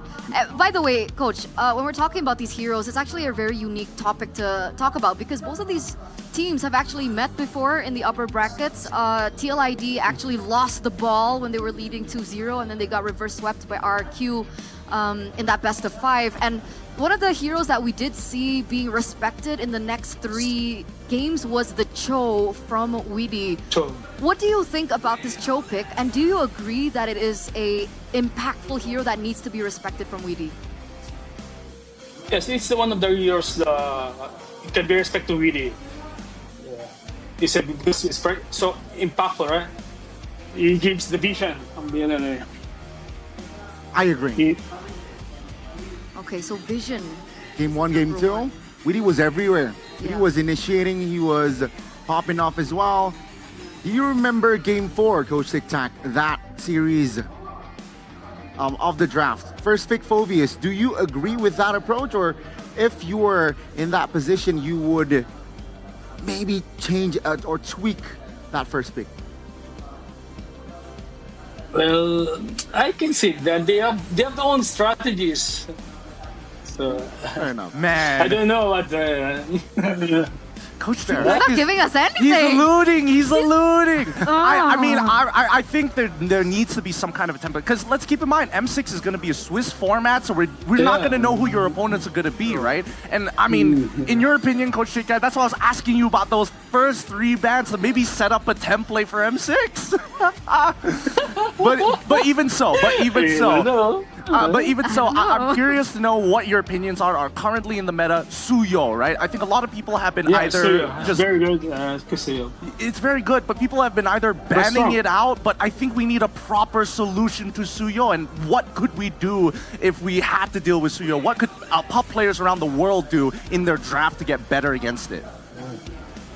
Let's just see from the grand finals. Maybe both teams will be ready for Suyo. Cheeky! This guy! Coach Tic Tac is cheeky! He's got something up his sleeves. I know it. Just say something general like crowd control, burst, DPS, setup, pickoff, suppression. Better players. Any coach. You already said it all. He's too good. Oh my! He got prepped, man. God. He got prepped. Coach Tic Tac. He's a rock. We're getting nothing out of him. Absolutely nothing. Fair enough. I think it's generally a fair point. I think that Suyo is always going to be in an interesting position as of right now. Until it gets, say, adjusted. Perfect. I love that you bring that up because Coach Tic Tac, if you were Muntong Game Dev, how would you nerf this hero? How do you deal with it? Everybody is struggling already, but I mean, we've got some hot opinions of what needs to be changed for Suyo specifically. Well, for me, it's the CD reduction of those skills. Oh, I thought he was going to go straight into the Soul Sever, the extra 20%, but the cooldown, that's a really good opinion here. Something to think about at the very least, but I think that maybe even Muntong Devs might actually, if he does predict the draft, or even so, the patch, I'm gonna be knocking on your door, Tic Tac. Inspired. I'm telling you, people are gonna be taking these ideas seriously. Now, the thing is, we don't know when this is gonna happen. Also true. So, how do we overcome it for now? Is Suyo, because we've seen a lot of trades in, especially in MPL PH, we've seen the Nolan traded in with the Suyo, and sometimes it works for the Nolan, but so far in MPL ID, it hasn't. Do you know why maybe it's not working out? Like, we can't find a proper counter towards the Suyo. Well, I don't know, but on PH teams, Suyo team is very strong. They're strong. Hard to counter. So what's the answer? Because it's like maybe we just let the grand finals. I swear. The grand Still final. not MC's right. I'm telling you. Oh my God, Coach. He could be abducted, tortured. He will not give up this secret. Yeah. He will not give up this secret. And hopefully today, I'm gonna hold you to your word. We better see some answers here. This is a man that you guys can trust. Mm-hmm. You know, orgs For that around the world, respect, man. RESPECT, man. Respect. But my goodness, Coach TikTok, we can't get anything from How? you. What else should we pick from his brain? I'll tell you what. What are now that we have two M Series competitors here, both RRQ as well as TLID, how do you think they're going to fare up in the internationals leading up to M6? I mean, the format has already been revealed. The Swiss stage is kind of like it's anybody's game, really. Well, for me, the Swiss format is very good. So because the draw, right? The draw lots. So we get that kind of potential. So from Swiss format, it's best of the best, and that's good. Do you think it'll be more challenging for these teams? Yes, and I think it's more challenging for teams. So you agree? Especially for the other regions. Oh. So you really like this format and you want this format to continue onwards? Yes, definitely yes. Hey, wait. I want to pull this back just a little bit. I don't like the fact that he said the other regions here. So where do you think MPL ID currently is standing with their current representatives amongst those who've already been revealed for M6? Well, for me, honestly speaking, MPL ID and MPL Indo PH on the same level right now. Wait, Coach, could you repeat that? Sorry? Yeah, they're the same right now. Same level right now. MPL PH and MPL ID are at the same level? Is that what you said? Yes. DJY? We got the clip. DJY? Clip that. Clip that now, please. Thank you. Okay, jokes aside, why do you think that is? Because a lot of people are saying MPL PH #1 or even MPL MY #1 and then MPL KH #3 and MPL ID #4. What makes your opinion that way? Well, for me, honestly speaking, on the grand finals with RRQ and TLID, there's no imports. Same as PH. See, I didn't say that. Hey, don't look at me. I didn't say that. Don't get Malaysia involved in this conversation. We've got imports for days. We love it. We love it. Give us more if we could. Yeah, Gideon. Hey. You heard Coach TikTok. I mean, we got two Filipinos already. We're already ahead of the game, man. We're already ahead of the game. Look, I think at the end of the day, anybody going into M6 is going to be a true competitor. And I agree with Coach TikTok here. Even though that MPL Indonesia may not have had great runs during the international, those are very, very short moments. And I think, as he mentioned, Swiss stage gives a chance for everybody to really hit hard. Who do you think out of certain regions that you think might be a big contender that we don't notoriously see very much? For me, Malaysia. Malaysia still. Wow. Especially with SRG. Interesting. Okay, Shout out to Coach Sharkija. No surprise. I mean, what were you expecting? Why are you... Now he's really happy. I'm just fanboying. Don't worry about me. So we do have a little bit of an asset here, a lower third, a draft pick recap from RRQ's win against TLID. This was the upper bracket series that we saw previously. I think it was a couple of days ago. Gideon, do you think that you have anything you want to nitpick regarding this? Yeah, actually, there's a couple of things that I'm a little interested to get Coach TikTok's opinion on. Towards game number 5, actually, where we do see their composition being relatively, well, I don't know. I think it's a little difficult to pull off to a certain angle, but I want to get Coach TikTok's general opinion about game number 5. Well, the game number 5 is about the execution, actually. Who is the best execution will win. So you think it was an equal draft? It could have gone 50-50? Yeah, for me, it's equal. Wow, okay, that's interesting. Now, Coach TikTok, I have to ask here. I think the only problem with on the TL is the crowd control, I think. The crowd. Yeah, I can agree. I definitely agree with that. Now, based off of game number 5, and yes, we hear a lot about this execution. Everybody is like, oh, you need to be able to perform good, you need to make high impact. But then there's also the problem with initiative, right? Somebody needs to make that call, and they're going to take full responsibility if it goes down. What do you think? In this meta right now, do teams, or especially players who take that initiative, is it very beneficial in this meta right now, or is it just, it's kind of like whatever? Yes, almost not today meta. I mean, the best initiative will win the game. Okay. So very improv, basically, right? Initiative composition as well. Very simple, very short answer though. Okay, we're gonna, try and gather the pieces and the little hints that Coach Tic Tac have been giving us, because it does sound like we'll be really ready really soon for the grand finals. So Coach Tic Tac, thank you so much for having a little bit of a discussion with us. Hopefully you can give us a little bit more, maybe in DMs, privately, off the record. Off the record, yeah. Please do. But it definitely has been a blast. So what was his prediction earlier? 4-2 TLID. 4-2, yeah, for TLID. 4-2 TLID. Let's hope you're right. Very unprofessional of me to just say that. Okay, anyway, thank you so much, Coach Tic Tac. We'll catch up with you soon. So thank you so much for being with us here for MPL ID. And, have fun watching the playoffs. Have fun watching the grand finals. I had fun. Thank you. Thank you so much, Coach. Thank you, Indonesia, for me. Yeah. Thank you. Man, 4-2. I can't believe it, because I don't... Seeing RQ's performance so far. I have to agree. 4-2 TLID? I think, honestly, even for me, I would have pushed it all the way to 4-3. But then again, TLID has been showing that they're a very momentum-based team, right? They win the first two games of the series, it looks like they're dominating. And then the sudden dip, and then the momentum shift, and then potentially a reverse sweep.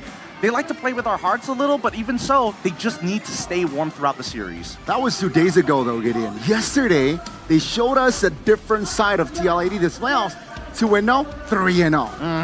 So we'll see, ladies and gentlemen, who will be able to lift up that trophy. But it's going to start here, because it looks like both teams are ready to take center stage. And with that, we're going to throw it over for our opening ceremony.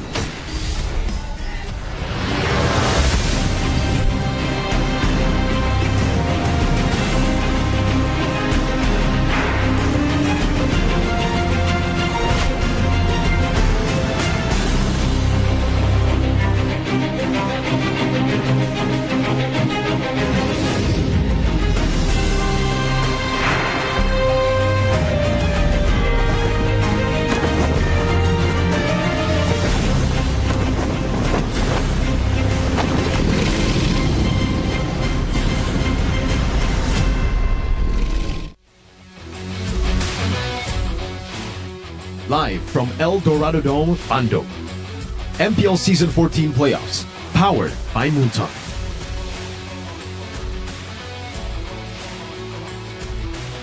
Presented by official tournament smartphone, Samsung Galaxy. Official coffee partner, Good Day. Official e-wallet, GoPay.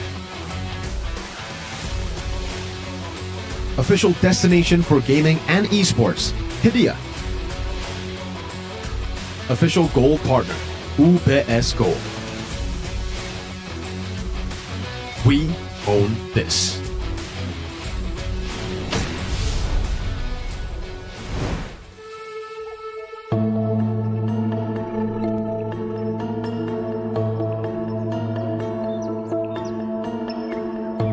Sampurasun baraya, hatur nuhun, tos sumping di Grand Final MPL Indonesia Season 14. Dan Bandung bagiku bukan cuma masalah geografis, ini adalah historis.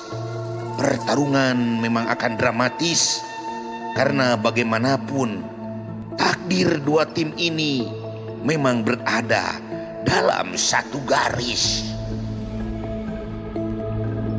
Apapun hasilnya, kita harus harmonis. Karena di akhir yang paling kita perlukan adalah kita ada di satu baris, mendukung dua tim Indonesia yang sudah punya karcis ke M Series, agar sejarah bisa kembali mereka tulis.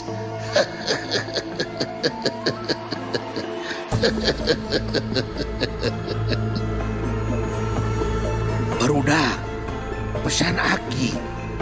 Di sini senang, di sana senang. Di negeri asing, kalian akan bersaing. Jangan terbawa beban untuk menang. Karena Aki percaya, jika kalian berjuang, apalagi melampaui yang sekarang, tidak ada satupun rintang yang bisa jadi penghalang.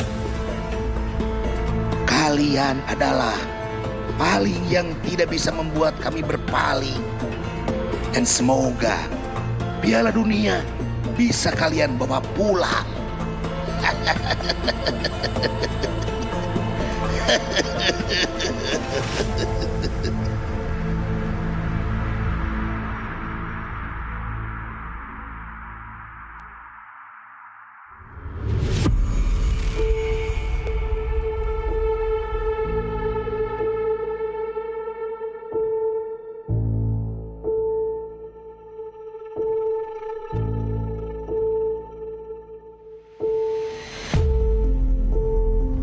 Empat kunci telah terpasang dan tersisa 2 kunci milik 2 tim tersisa yang akan berjuang.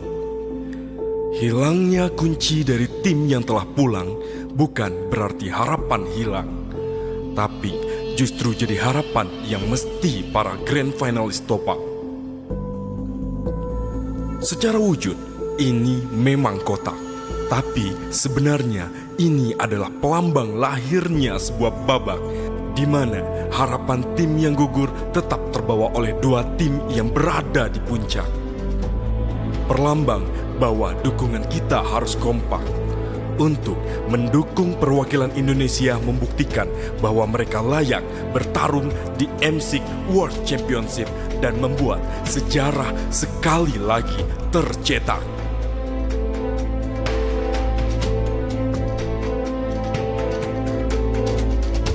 Dari Grand Finalist MPL ID Season 4 hingga Grand Finalist M1 World Championship, raja yang telah membuat era bercita-cita menjadi juara, tapi di panggung dunia pertama hanya sampai kedua.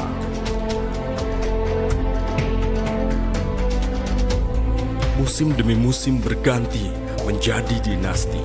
Waktu itu mereka adalah kiblat, sebuah arah untuk menjadi hebat. 4 piala MPL mereka dapat. 4 tiket M Series secara beruntun mereka babat. Mereka adalah tim Indonesia yang selalu bisa pergi jauh, tapi hanya untuk jatuh. Dan pada satu titik, dinasti pun runtuh.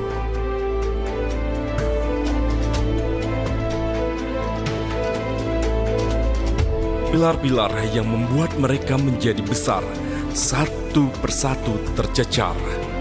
Piala dan panggung dunia yang tadinya selalu sempat berlalu.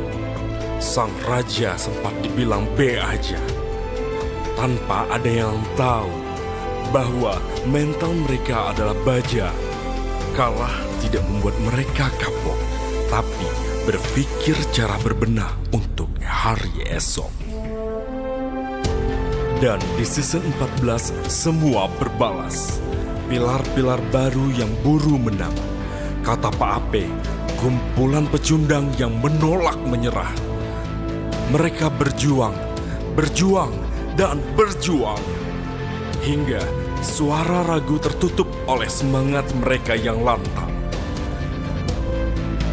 Di M6, sejarah di XL Asiata Malaysia yang belum dicapai kembali dimulai.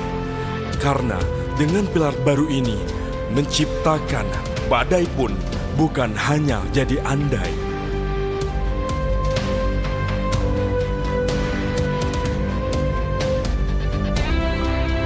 Berlaga dari musim ketiga, saat itu menang hanya jadi semoga. Di regular season 0-14, mereka kalah tanpa belas. Kalah tanpa balas. Mereka bukan tim yang sekedar kalah, tetapi memiliki harapan saja sudah jadi hal yang mewah. Di musim ke-8 sejarah diukir, menjadikan analis sebagai player terlihat seperti langkah terakhir. Tetapi dari sana justru harapan baru lahir. Kebangkitan tidak bisa dicegah. Dari langganan papan bawah, mereka terus melangkah hingga top 3. Tapi itu hanya sesaat saja. Di saat ingin beranjak ke puncak, di situ nasib tidak kembali berpihak. Kejayaan seperti hilang tanpa jejak. Chemistry retak, harapan terserak. Saat itu, pilihannya hanya 2, rusak atau rombak. Mendatangkan generasi baru, bara menjadi biru. Dari api yang berkobar, jadi penunggang kuda yang membawa kabar bahwa juara baru akan segera kita dengar. Karena para darah muda ini lapar, dan pada nama mereka tidak gemetar. Pada raja mereka tidak gentar. Hingga kata juara berhasil mereka kejar.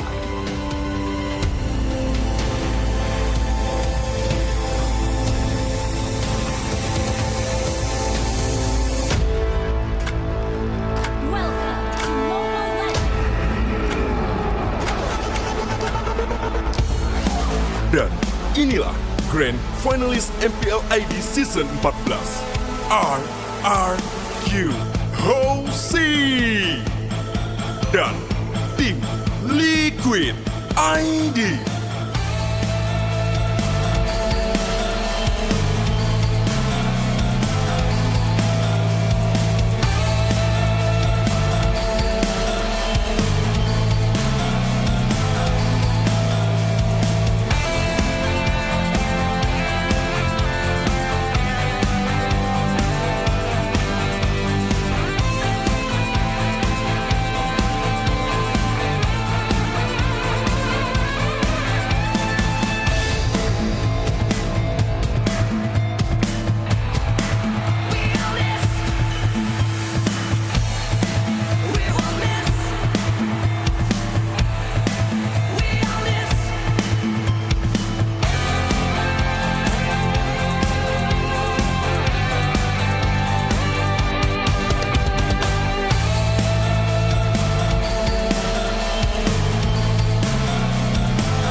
Yang tidak membuat kita jatuh akan membuat kita melangkah lebih jauh.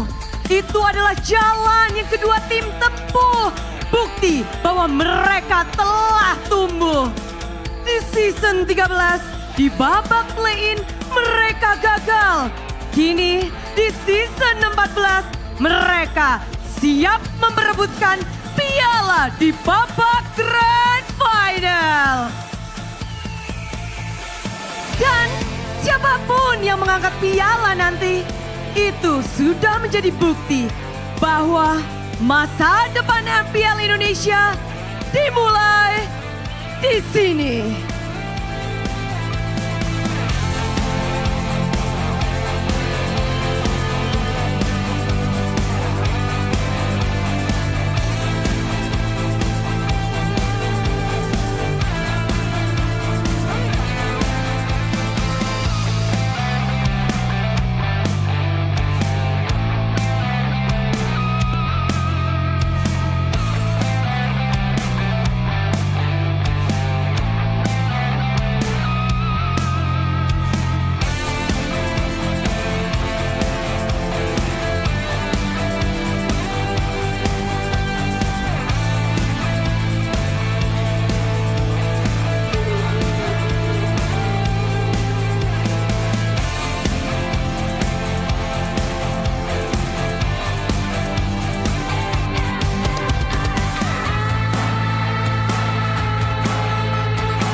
Insurgents and revolution, the cavalry, now a band of young stallions, are under the subjugation of the royal kingdom.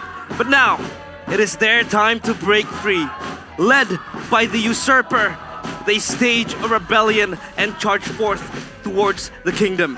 Behind the castle walls, a prince trying to unearth his crown leads his army to battle. Seeking ascension to finally become a king, he liberates his sword and prepares to fight. Cavalry or royalty?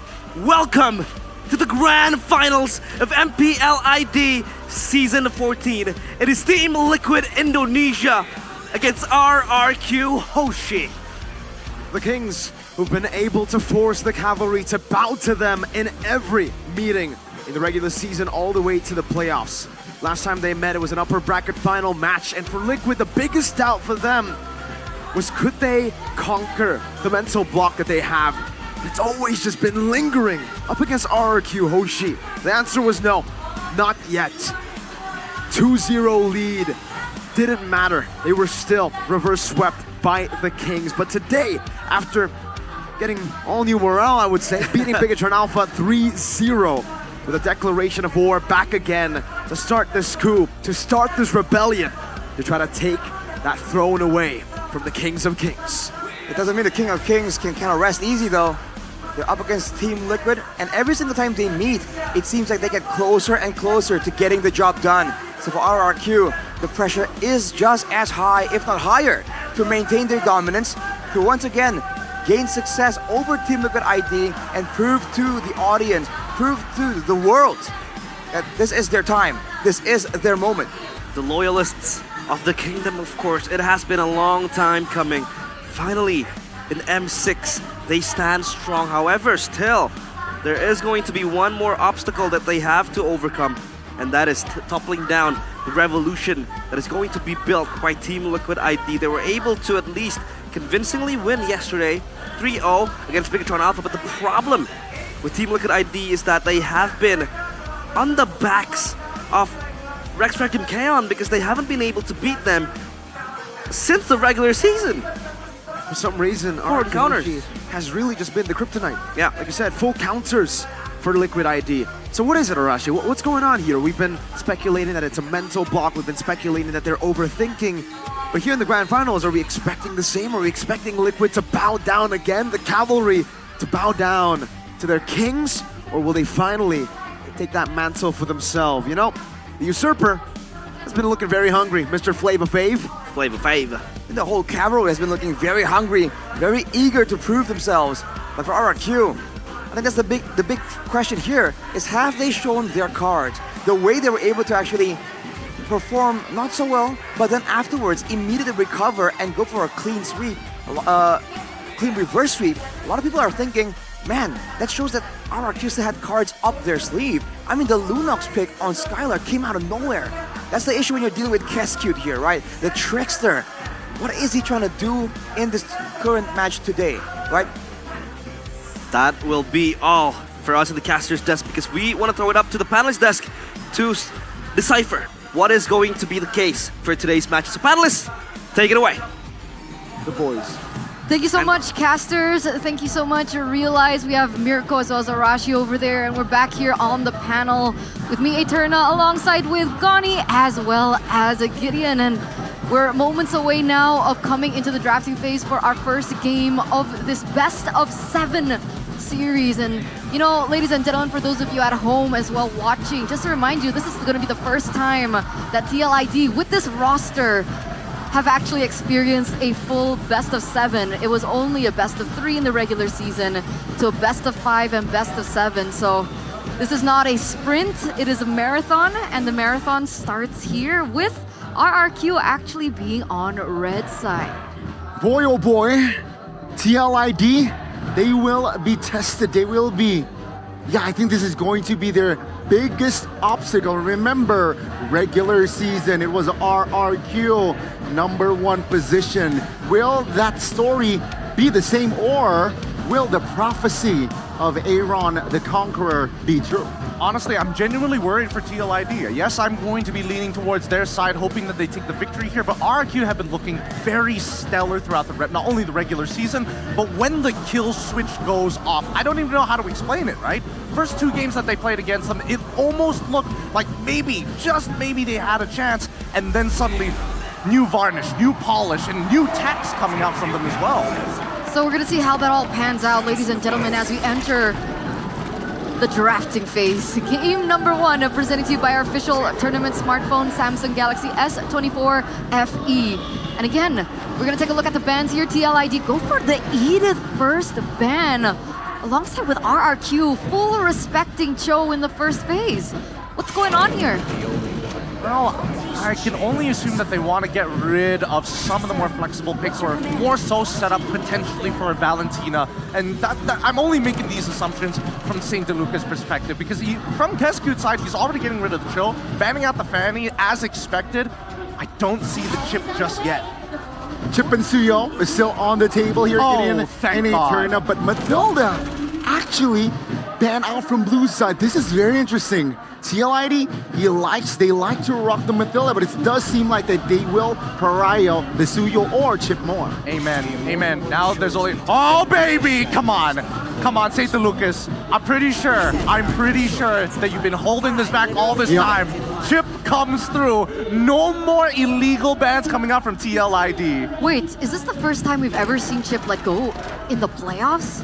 In the playoffs? It should be, right? Yeah, I'm telling you, this has been the mind games. Nobody should ever ban Chip on the blue side, and only TLID is the only team that does that, and that's so bizarre. So this time around, it's looking even cooler.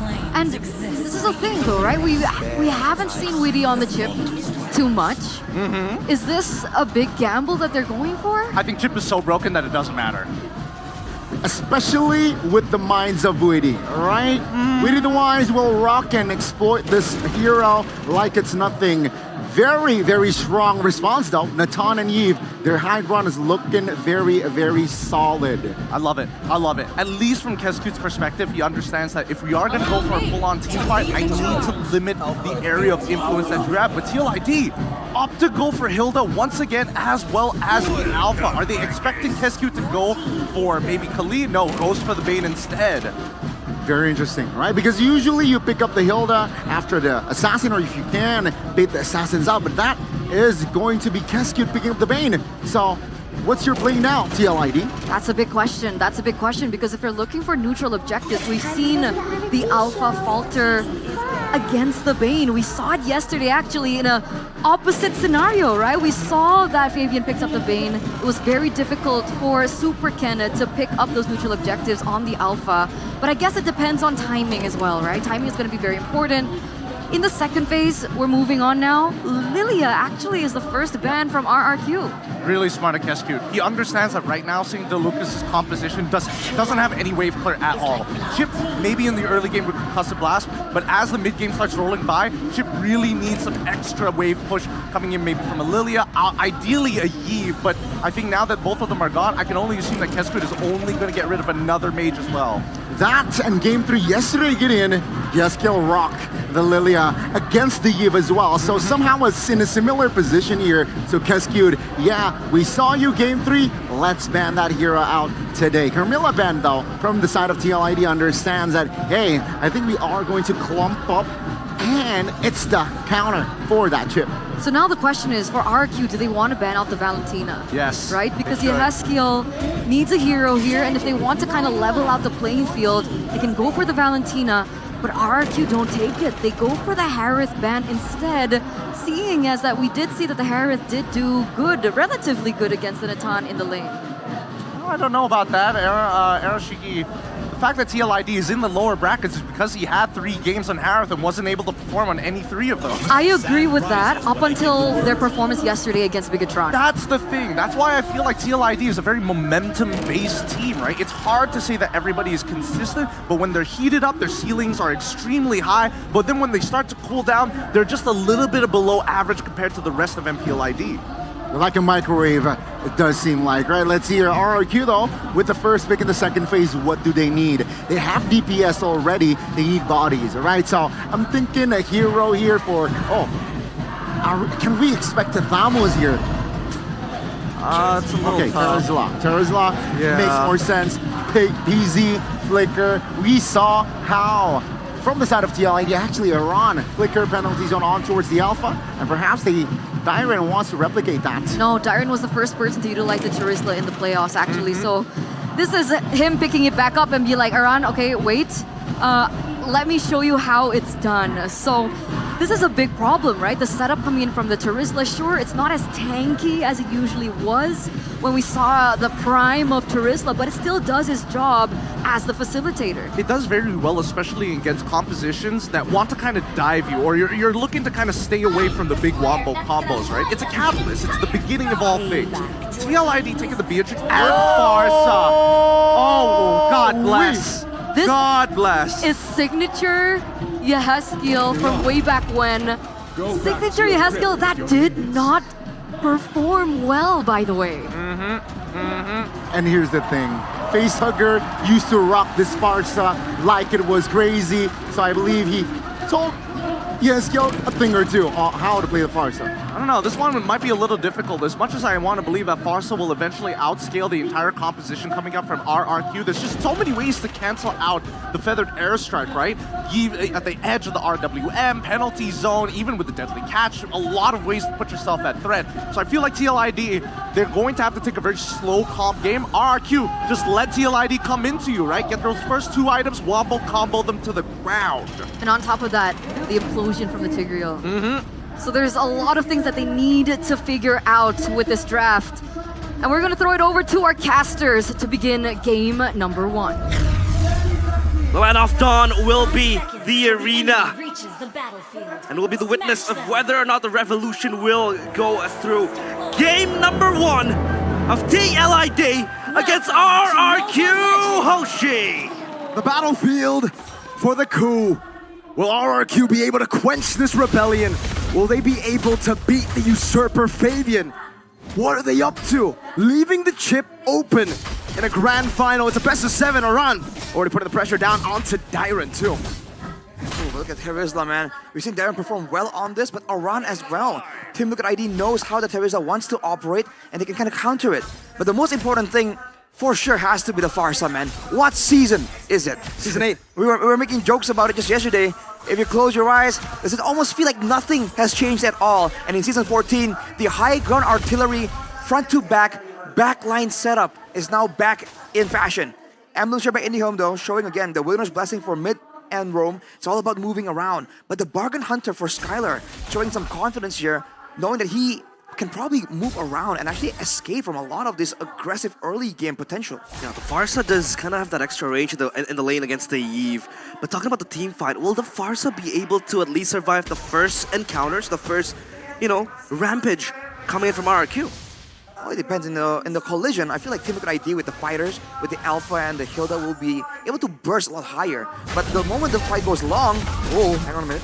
2v1 situation, that's a deadly catch as well. Ryan to be forced to use the Vengeance, but he will not be able to survive. Still running away. Wow, he does! The push is all he needs. Gets caught one more time. Okay. Aran still with the reach, and he gets it with the push. Brings the flicker forward, stunned up by Winnie with a crash course. A big flicker wasted from Rins. Winnie shoved back into Sujin. No deadly catch. Fabian will save the Spear of Alpha for the Turtle. Or Prio for RRQ, but TLID have the healthier HP bars. Looking dangerous right here. Both teams going for it. Winnie with the crash course over to Sujin. Now it's going to be the feathered airstrike over to shove back from Edok. Fabian with the Spear of Alpha. Going on the Tyrant still. Losing his life. Winnie in the back with the crash course is now. Aran jumps in, but he's going to be caught into the turtle pit. Sujin guns him down. And Rins gets him out with a double kill. Oh, they get it all. They lose nothing and get everything. It's going to be Sujin acquiring the turtle for himself. Break down that fight for us, Arashi. RRQ going in and out, waiting on the cooldowns. They know that the burst damage is massive from Team Liquid, but Edok was able to buy so much time, dodge away from so many skills using the Sacred Hammer as a bit of a displacement tool and also a repositioning tool. Team Liquid ID has to be careful, man. If they go for a long drawn skirmish like that, they're susceptible to getting punished. But looking at Talent's prediction right here, I'm alone. No, you're not. No, you're not. Mirko is right there with you. Yes, sir. Sorry, I got used to us being on the different side. Don't worry, Arashi. When BTR ain't here, Kescute is RQ, right? Hey. So there's a bit of BTR there. Yeah. All right, deal. An alliance made between the robots and the kings for now. But let's see, man. An interesting portion right here is that EXP lane. Because Dyron, he didn't go for a Festival of Blood. He's going for the Wilderness Blessing. He wants to roam around there. He has the thrill to actually win out in the 1v1. So he's actually matching up to Aran right here. Not really getting bullied. Yeah. It's almost like yesterday, Aran, when he was playing at Terizla, game number 3, he was constantly rotating into that mid lane, right? Just to help build that prio, help with the Wilderness Blessing as well to, fasten up his movement speeds. And of course now Dyron on the subject of maybe a potential dive. But he's still tanky enough to survive the onslaught because he is a Terizla after all. Sure, the body of Smith has been nerfed, but at least he can be able to just hold himself right there. Flashing this emoji right there, Sticker. Dyron is playing it safe. No, he doesn't have to risk anything. Wave is still going to be available to be collected by him. Yes, though, rushing the lightning truncheon. Nothing else. Not even the boots. He wants that burst damage. He knows his team is relying on it to get those pickoffs in the early game. He needs to be the one roaming around with the wings by wings to actually combo with Witty. Yeah. He needs that burst damage early game because look at TLID, they want to advance further. Oh. Amazing poke from RRQ. Rins is popping the real world manipulation, getting the prio over. But remember, for TLID, can utilize it at the flicker forward in the crash course, also with a shortcut. Rins going to be compromised. Fabian with a steal. We're in the back now. Ron jumping in. Skylar getting rid of him, but yeah, Heskiel has rotated over. We'll try to go for some damage. A-Rod cheeky with the Vance Rage. Dyron's still able to survive right now, but look at the damage, the implosion. Edok finding two. Aran jumping back now, getting one. Getting very low, the push right there. Edok will fall, Aran will live. The cavalry charges, and they get the dub in the second turtle skirmish. Again, a trade happening. Heron Shiki almost able to take down Rins. What was that, Arashi? It's a great move from Team Liquid ID. They make sure they use Aran to its full potential. That's the combo, but look at Skylar. Whoa. Of course, she has skill with the rotation. Skylar, you have the flicker. Can you dodge from everything? That's one. That's two, a basic from Witty. Dyron trying to help up in the top lane. We'll go for the hammer strikes over to the mini waves. We'll try to survive the power of wildness. We'll shoot Dyron down. He will have to respect this damage. In the mid lane, that's a solo kill. The Usurper is online. This mid game is disgusting, man. The sustain, the damage, all these fighters for Team Liquid ID and all the long-range burst damage is really allowing them to really threaten RRQ. Even when they're playing safe, it's never really that safe. the fact that the vengeance is also on Aran, he can just go in the back, and even if he gets taken out eventually, Skylar's gonna lose so much HP beating on him. And we've seen yesterday, Aran actually goes for the blade armor afterwards. Yeah. So Skylar's gonna lose a lot of HP, and Rince is gonna be zoned out because Aran's gonna run straight at him, kind of negating his effect in those big team fights, where the Yve, in theory, should be able to actually spam out more DPS. Now he has the Thunderbelt ready, of course. So take a look at the audience prediction by the new application GoPay, 86% for RRQ. Of course, the trust of the civilians of the kingdom still stands tall, unearthed on the kingdom, but Fabian. Whoa, very brave to go in onto Edok, but that will give them a lot of advantage.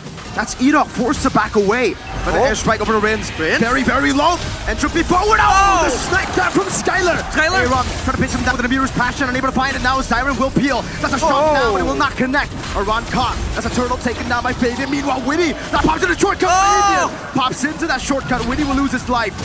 Edok, implosion, finding Witty. Fabian is slicing through the Kings like they are nothing.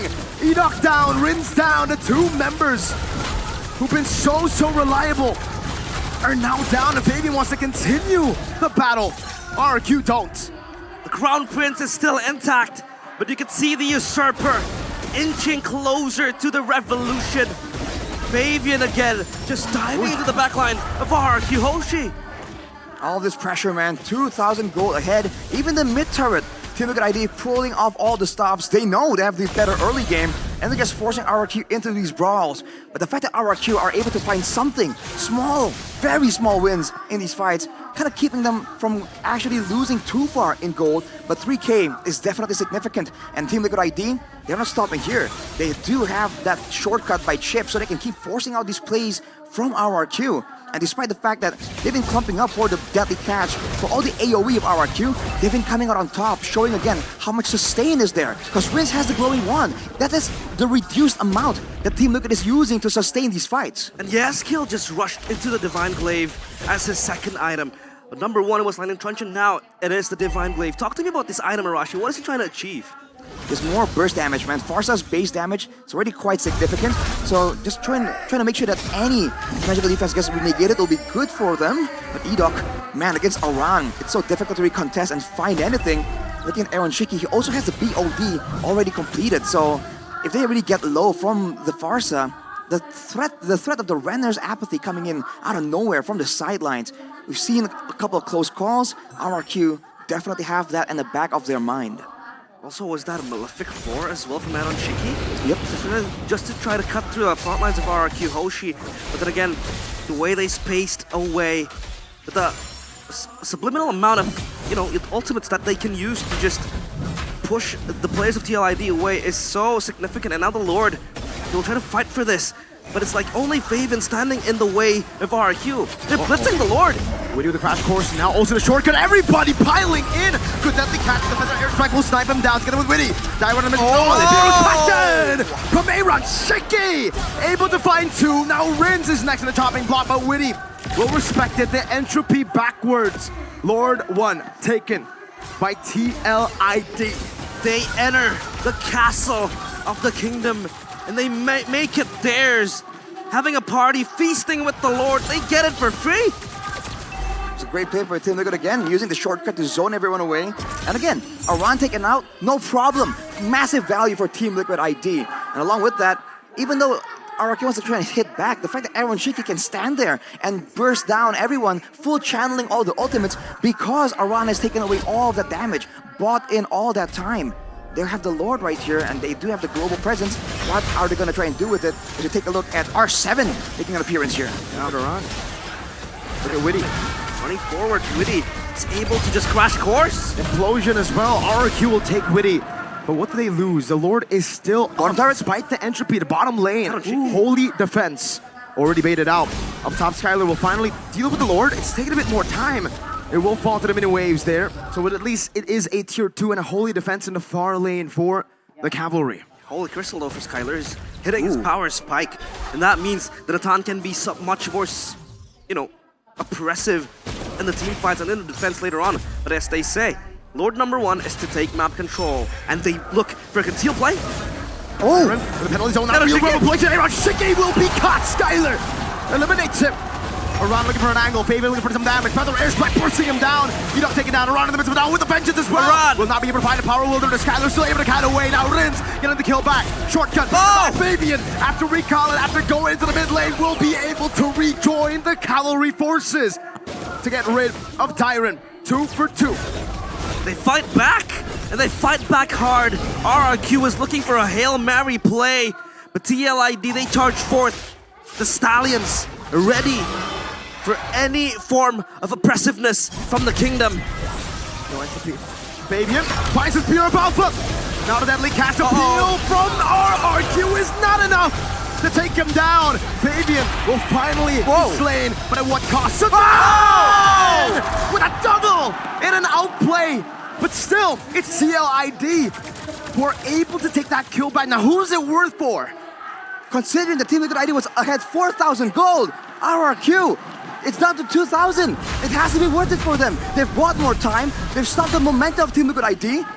Man, Sutsujin, what is he made of? How do you find that moment there, walking through danger, just deleting Yehezkiel? Ice cold. Ice cold. The mercenary is here to back up the Crown Prince. Look at that damage. And this warrants a respect towards the Bane, because the Bane, as time progresses, as the game gets later, the damage just becomes disgustingly insane. And that is built upon, you know, burst damage as well for the Bane. And this could be the time frame where TLID has to respect it, has to be wary of it. And now they prepare for a Lord Dance. Heading around for now, but there's the chip in the back line. Witty looking for Skylar. Won't be able to find it. Sutsujin getting pressure down with a better airstrike as well. The burst comes in. Sutsujin, the mercenary finds it. Meanwhile, the fight with a shortcut as well. Aaron Chicken will take it. He will go forward. Baby and finding the Spear of Alpha onto Rins. 1, 2, 3. Kings falling. The shortcut taken by Enoch to look for the juke, but it's only 2. The clutches of Witty, the clutches of Yehezkiel, and now we're down to just 1. It's just Skylar against the cavalry. The Crown Prince looking to defend his crumbling kingdom. Will he be able to hold this? The cavalry charges forth! They put their airstrike Skylar with a flicker. Able to get rid of the cannon forward now. Aaron Chicken faction trying to go for it. Fabian falls, but they will take the battle in game 1. They take control of the castle walls. The young Stallions. They charge, and they charge hard. Game number 1, TLID 1-0. A great use of momentum right there. They know that RRQ, they can't really afford to lose more lords with the base turrets getting lower and lower. They go for that macro play. They go for the flank with Witty. That's the power of the chip. The backline in shambles. The formation disrupted. And RRQ, despite having that golden combo, the Yve and the Natan, are unable to stop the momentum, the speed, and the charge of the cavalry. We talked about the Yve and the Natan boasting a very high win rate in the playoffs. And Rins with the Yve as well, 100% win rate broken by Team Liquid ID. Does this signal something, Arashi? I mean, it signals that Team Liquid are here to fight, despite the stats, despite the history, the 100%, despite the 3-0 so far in this season. They are showing that they can break those numbers through sheer will. That is Team Liquid ID demanding respect from the kingdom. It's insane how they're able to recover from this. The Lord taken away by Sutsujin, but their backline was collapsed upon. Enoch bought a lot of time for Skylar, for the Crown Prince, to run back to his throne, but still not enough. They were able to maximize the initiation shortcut from Witty as they secure the first game. The chip has to be respected after this. They definitely got to respect it. We were already questioning it here. Thing is, this is the grand finals. We've kind of filtered out all the teams who can't play the macro game. We've already filtered out teams who don't have, a vast hero pool.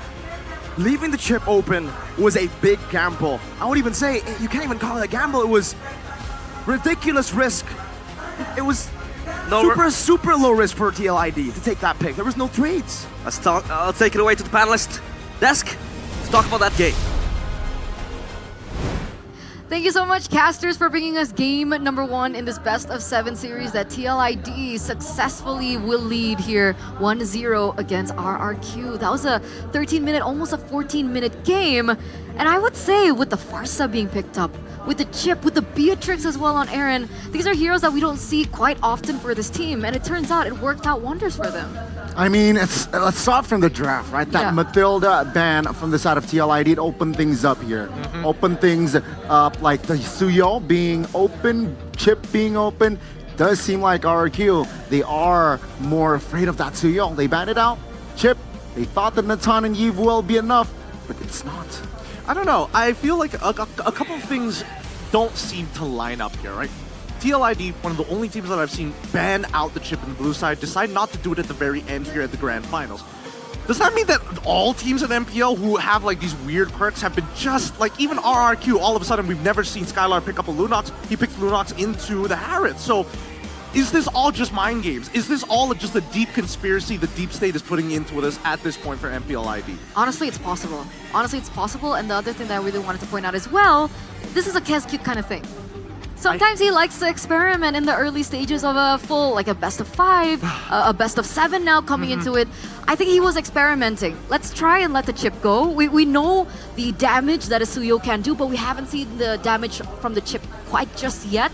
Let's test it out for game number 1. He did it. It turns out the gamble didn't pay off. Well, to be fair, his composition that he cooked up was honestly really good, right? It's just the threshold. If this game drags out until 15 minutes, I think definitely is where we see the big turnaround for RRQ. And I was even mentioning to Gami, it's like, man, TLID, they're starting to run out of time. Like, Skylar is about to hit his power spike.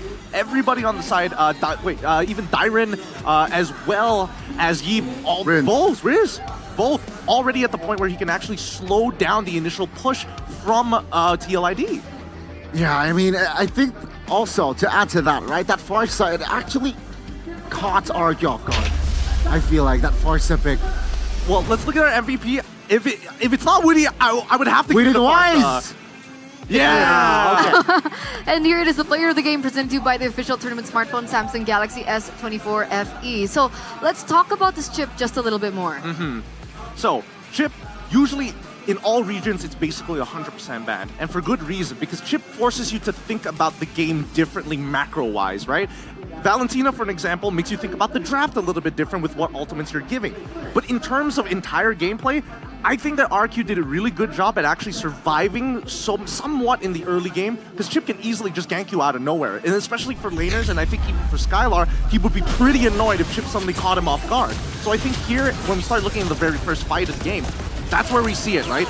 Weedy goes in, he doesn't have his ult, can't really do much about this scenario, they trade equally. And this is where RQ is particularly strong. From this point onwards, once level 4 comes by, I think that RQ should have slowed down the pace of the game, start to focus around, or at least expecting Weedy to dive into that backline to set up for the big wombo combo. It's a very, very straightforward, direct approach, right? It's rinse and repeat, right? You go to the back lines, you find 2, Weedy will pop the ult, and yeah, they will overload you with damage. You have the Farsa, and one thing that I really like in this specifically in this game, the Farsa has the wings by wings. Give does not. Yeah, and at least for being Farsa, you scale a lot harder than Yves. Your burst damage is rather ridiculous, and it's very easy to pump out. And I think a couple of fights that TLID ended up losing was mainly because I didn't hit all 4 of my shots. I missed 2 out of the 4. And when I do hit him, I think it was, no, it was definitely not this one. But as you can see, Farsa not necessarily being in a position where you have to take the portal every single time. The added range from that feathered airstrike allows you to be a little bit more flexible. You just got to be relatively near Witty. You don't have to be on top of him. And that actually brings me to my next question that I really wanted to ask. How long is the cooldown for Chip's ult?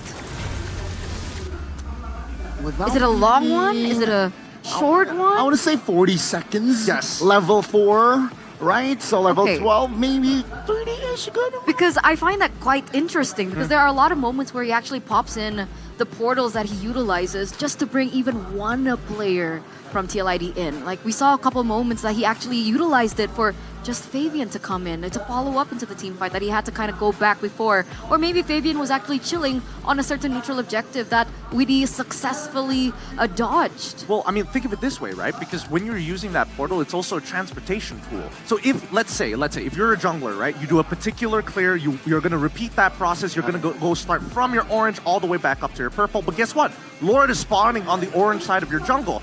And I'm already at purple. I don't want to walk all the way there. So Chip can actually teleport you real fast in those types of situations, especially when you know that, hey, our WM is down. We know for the fact that the Deadly Catch just got used. So it's pretty safe for us to transport you here and win over the neutral objective. And also, that is why the efficiency, right, of this hero is still that expensive. I feel like, yeah, maybe call it experimenting, but Arkiyoshi definitely will not let the chip go in the second game. Take a look at the items here. Aaron Shiki, 512, yeah, straight up, right? Penetration, have to seize, Hunter Strike, and also that Malefic. That is where I feel like, okay, you got the Malefic, Arkiyoshi is going to feel the damage, and then he adds more BOD. Arkiyoshi cannot handle that damage, that sort of damage. 13 minutes. I mean, we look at the gold distribution now between Aran and as well as Dairon, and honestly, it's not too big of a deal, right? Because both of these guys were more concerned about the team fight than they were about their lane half the time. Once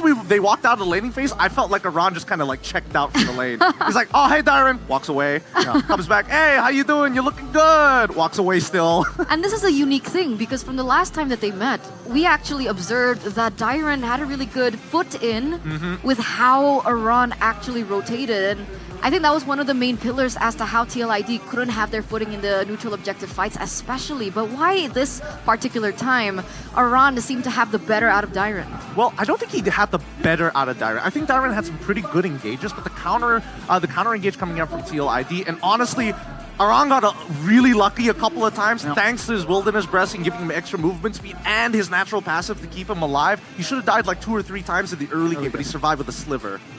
Yeah, it does seem like that Aran just... It seems like he's lucky, but sometimes his calculation is that deep, right? I think from 3 minutes onwards, that's when his calculation started to kick in. That first lane one, oh my goodness, he's clenching his butt cheeks. We saw that moment, right? He was on a sliver of health. One. It took like a couple more seconds for him to get taken down. Luckily, the healing just came back in. It's great. It's great. And generally, I think this game really is a great showing for MPL ID because there's such deep understanding, right? KesQ decided, hey, you guys don't have any wave clear, so I'm going to ban out the heroes with wave clear. And then you get Beatrix and then Farsa as a way to kind of compensate for that. And not even that, even when we saw in the items, right? Going for Blade of Heptases, for an example, is not exactly very common amongst Beatrix players unless you know that I guarantee want to burst somebody down, which is what the comp wants to do. Because if it drags out and you get wombo comboed by what KesQ was throwing out, I don't think it would have been an easy game. Because we've seen a different layer of Beatrix, right, Gon? We've seen the Beatrix go Sky Piercer in the beginning, but usually that's because when it's a clear paired with like something like a Franco or something like a Kaja. But yeah, I like the adaptability that this team has shown as well as in the drafts too, because technically with the Farsa being picked up, one, they're able to utilize that early pressure from level 4 that the chip offers, but also a layer into the late game just in case it gets to that point. Because remember, RQ had the Natan.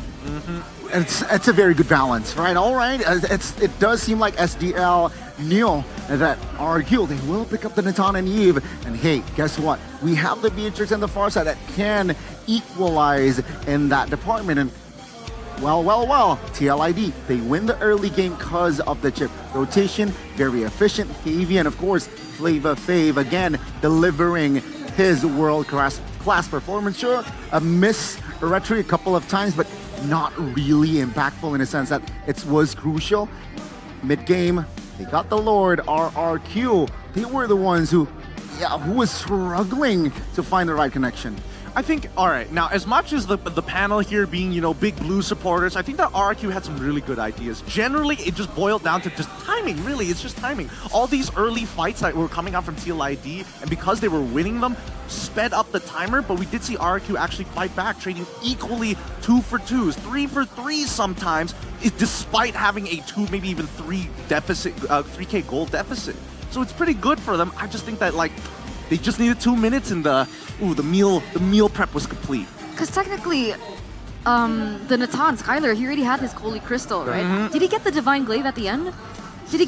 Was there enough time for him to secure that item? I think we'll get a little bit of a flashback later on, maybe after.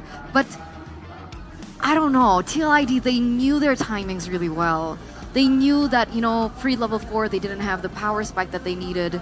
And especially, that's why the first turtle was a little bit shaky for them. So the drafts are going to be interesting when we get into game number 2. But before that, we are going to throw it over to our host to see who declared Mongstar. Melissa, what you doing over there?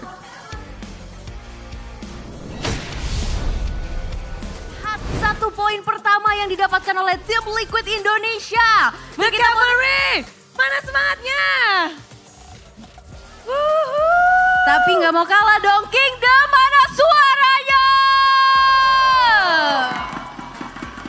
Dukungan terus mengalir dari seluruh super fans yang hadir. Nggak hanya yang ada di rumah yang lagi rame banget nih, pasti lagi ngetik untuk mendukung timnya. Tapi juga ada tentu saja di venue ini, ada 2 nih yang tadi masuk ke dalam capturean kita di gelora juara kita. Betul sekali Bude, langsung saja ini dia, boleh silakan perkenalkan dirimu, siapa namanya? Nama saya Ridwan, asal saya dari Tegal. Lah dari Tegal? Bang Tegal? Ya. Wis Madang? Tampun. Tampun, rangapa kerapanya ngomongnya dewek. Oke, satu dari Tegal. Di sini jauh-jauh naik motor. Ya benar. Untuk hari ini nih? Ya benar, dari hari Sabtu lagi. Dari hari Sabtu, berapa jam tuh dari Tegal ke Bandung? Hampir 7 jam. 7 jam. Kalau sebelahnya boleh, namanya siapa, dari mana nih? Nama aku Dita dari Cirebon. Wow, Cirebon. Ya. Naik apa nih ke sini? Aku naik travel. Naik travel khusus ke Bandung? Iya, khusus ke Bandung nonton RRQ. Dari hari pertama? Iya, aku dari tanggal 23 udah di Bandung. Suaranya sampai serak nih didengar-dengar ya? Iya, teriak-teriakan dukung RRQ. Keren. Tapi kakak-kakak di sini jauh-jauh untuk mendukung RRQ. Gimana sih kalian, udah puas belum ngeliat RRQ mewakili Indonesia ke ajang M6? Cukup puas sih dengan hasil ini. Gitu. Cukup puas ya, tapi Ridwan dan Dita sendiri harapannya hari ini di Best of 7, berapa poin yang didapatkan oleh RRQ nih pengennya? Aku 4-3 menang RRQ lah pasti. 4-3, berarti 7 series dimainin semua nih ya hari ini. Kalau Ridwan sendiri gimana prediksinya nih? Prediksinya 4-1 lah ya. Oh, berarti ngasih 1 tadi poinnya udah ya? Iya, kasih 1 aja ini. Kasih 1 aja. Emang serem nih ya di sini. Ridwan kalau boleh tahu di sini, coba dong tunjukin seberapa cinta nih tresnone koe karo tim RRQ. Dari kapan sih kamu cinta sama RRQ sampai rela? Apa yang membuatmu jatuh cinta pada tim RRQ? Ya dari season kemarin RRQ kalah kayak gitu ya Bude ya. Kita juga Tegal pernah bikin RKK season kemarin gitu. Ya dihujat sana sini gitu. Sampai akhirnya season ini dapat rezeki akhirnya bisa ke Bandung gitu. Akhirnya bisa ke Bandung menjadi, mungkin kamu ngelihat sejarah berjalannya RRQ makin cinta lagi berarti ya? Ya benar Bude. RKK nih, hasil RKK. Betul sekali, melihat perjuangannya pasti gak main-main. Tapi kalau Dita sendiri udah dari kapan nih jadi Kingdom setia untuk RRQ? Aku sebenarnya udah lama sih, tapi kayak nonton ke MPL itu baru ke stake-nya pas lagi season 12. Pas RRQ pulang ke duluan apa yang lawan BTR kalah. Oh. Jadi memang pas di Jakarta. Pas di Jakarta, berarti jauh-jauh juga tuh pergi? Iya, aku dari Cirebon ke Jakarta juga nonton RRQ. Demi nih ya. Tapi boleh dong, mungkin ini kan saatnya kalian untuk menunjukkan cinta kalian, menunjukkan seberapa cinta kalian. Boleh langsung ingin mau disampaikan sesuatu atau mau ngajakin Kingdom di seluruh dunia untuk jatuh cinta juga? Ya buat Kingdom yang di luar maupun yang di dalam stake, ya jangan lupa lah dukung RRQ biar bisa juara di M6 sama juara di MPL Indonesia. Ridwan, saatnya kamu semangatin nih tim RRQ. Let's go! Salam buat RSI Bahari Korn yang dari Tegal yang sedang mengadakan nobar di Warmindo Hita. Itu aja udah. Buat RRQ-nya yang mau main buat nih? RRQ tetap semangat lah, fokus, riset semuanya pokoknya game ini. Kita sikat habis sisanya. Sikat habis! Betul sekali. Terakhir, kalau kan ini sudah pasti masuk nih ke M6 di Malaysia. Bakal ikut ke Malaysia nggak nih untuk dukung tim tersayang? Ya kalau ada rezeki pasti bakal ke sana sih. Kalau Dita sendiri? Aku udah ada niatan mau ke Malaysia. Wow, fans setia sekali untuk RRQ. Dan kita harap yang terbaik ya pastinya untuk hasil hari ini. Terima kasih banyak Karisma dan Kadita. Iya, Bude, Betul, sama-sama. kita semua akan langsung melihat bagaimana Best of 7 ini akan berlangsung. Tapi sebelum itu kita akan langsung ke panelis mencari tahu seperti apa game kedua akan berlangsung. Inilah dia, RRQ dan juga tim Liquid ID. Game kedua.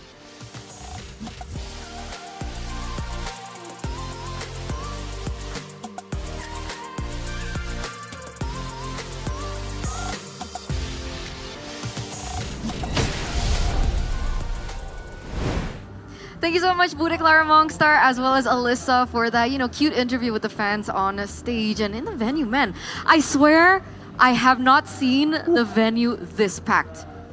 Fair enough, it's the grand finals. Not this packed. Nuh-uh. Hey. Come on, it's All the MPL way ID. outside. I think this is one of our, well, no, not technically, but it is one of our biggest venues that we've had. Is it? Wait, actually? Wait. One of.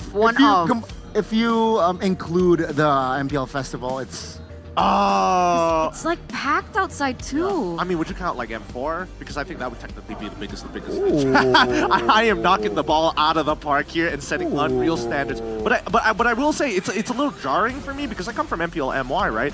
Stages like this is ridiculous. Like I used to complain a lot about Homeboys fans and Vamos fans being extra loud. This is ridiculous. They had 2 sets of parades walk in. I mean, it's bound to be a good day, when that happens, I'm right? just It glad sets I'm the not casting. vibes. Oh yeah, you're right. When they were walking in, I'm pretty sure they couldn't even hear each other. And I'm sure because of that, it is kind of set the tone amongst the fans. Yeah. It's not crazy. It is. Wild. Wild. Intense. Intense? Does that, wait, are those synonyms that would describe when you're drinking a good day, maybe? If I'm having a good day, I'll be drinking a good day, all right? It's ready to drink. The coffee is in a 3-in-1 ready-to-drink bottled coffee with a variety of flavors as well, including fantastic mochaccino, original cappuccino, tiramisu bliss, and avocado delight. And we actually tried the groovy cookies. Magnificent. Yeah. Magnificent. So this good day, ready to drink coffee is perfect to enjoy while you guys are gaming with your friends, because every day is a good day with good day. Yeah. GG, good day. GG, good day. Every Thank single you. time. Get in, Donnie. Good day. That's actually really cute. It's not that cute. That is super cute. It's not. No, I don't think cute is a right or it cute, the guys? precise term. Where do I fit in? Where? GAG. Gag? GAG. The gag duo. Trio, sorry. Trio. I meant trio. GAG. Keep your BL fantasies to yourself, woman. Okay, look, we've got professional things Oh, yeah. to do on our hands forgot. here because honestly, considering that how everything has been kind of playing out, and honestly, even your regular season MVPs have been looking good. Coming into these playoffs here at this point of time, like I cannot figure out who's going to get the MVP. That's a big question, right? Season 1, it was Watt. Season 2, we have I Am Jago, Udil Rect, Vin, Albert, Luminaire. Oh, Luminaire, he got... Season 7. Oh, interesting. Okay, CW, we have Clay, Kyrie, Sans, Keyboy, and then CW. So, I mean, for the most part, it's always been from, Fnatic Onyx and RRQ. But the big question is, who will it be for this, upcoming grand finals, right? Okay, let's say RRQ wins, and let's say TLID wins. So let's talk from each one, seeing as we've seen the progress that they've, undergone through the playoffs, as well as our first game in this grand finals. I mean, it's the finals MVPs, right? We can't really see their playoff Yeah, just, a little bit of I'll indulge. a guess. I'll play around. Okay. RRQ, I really like Tsutsujin. I'm going to say Edok.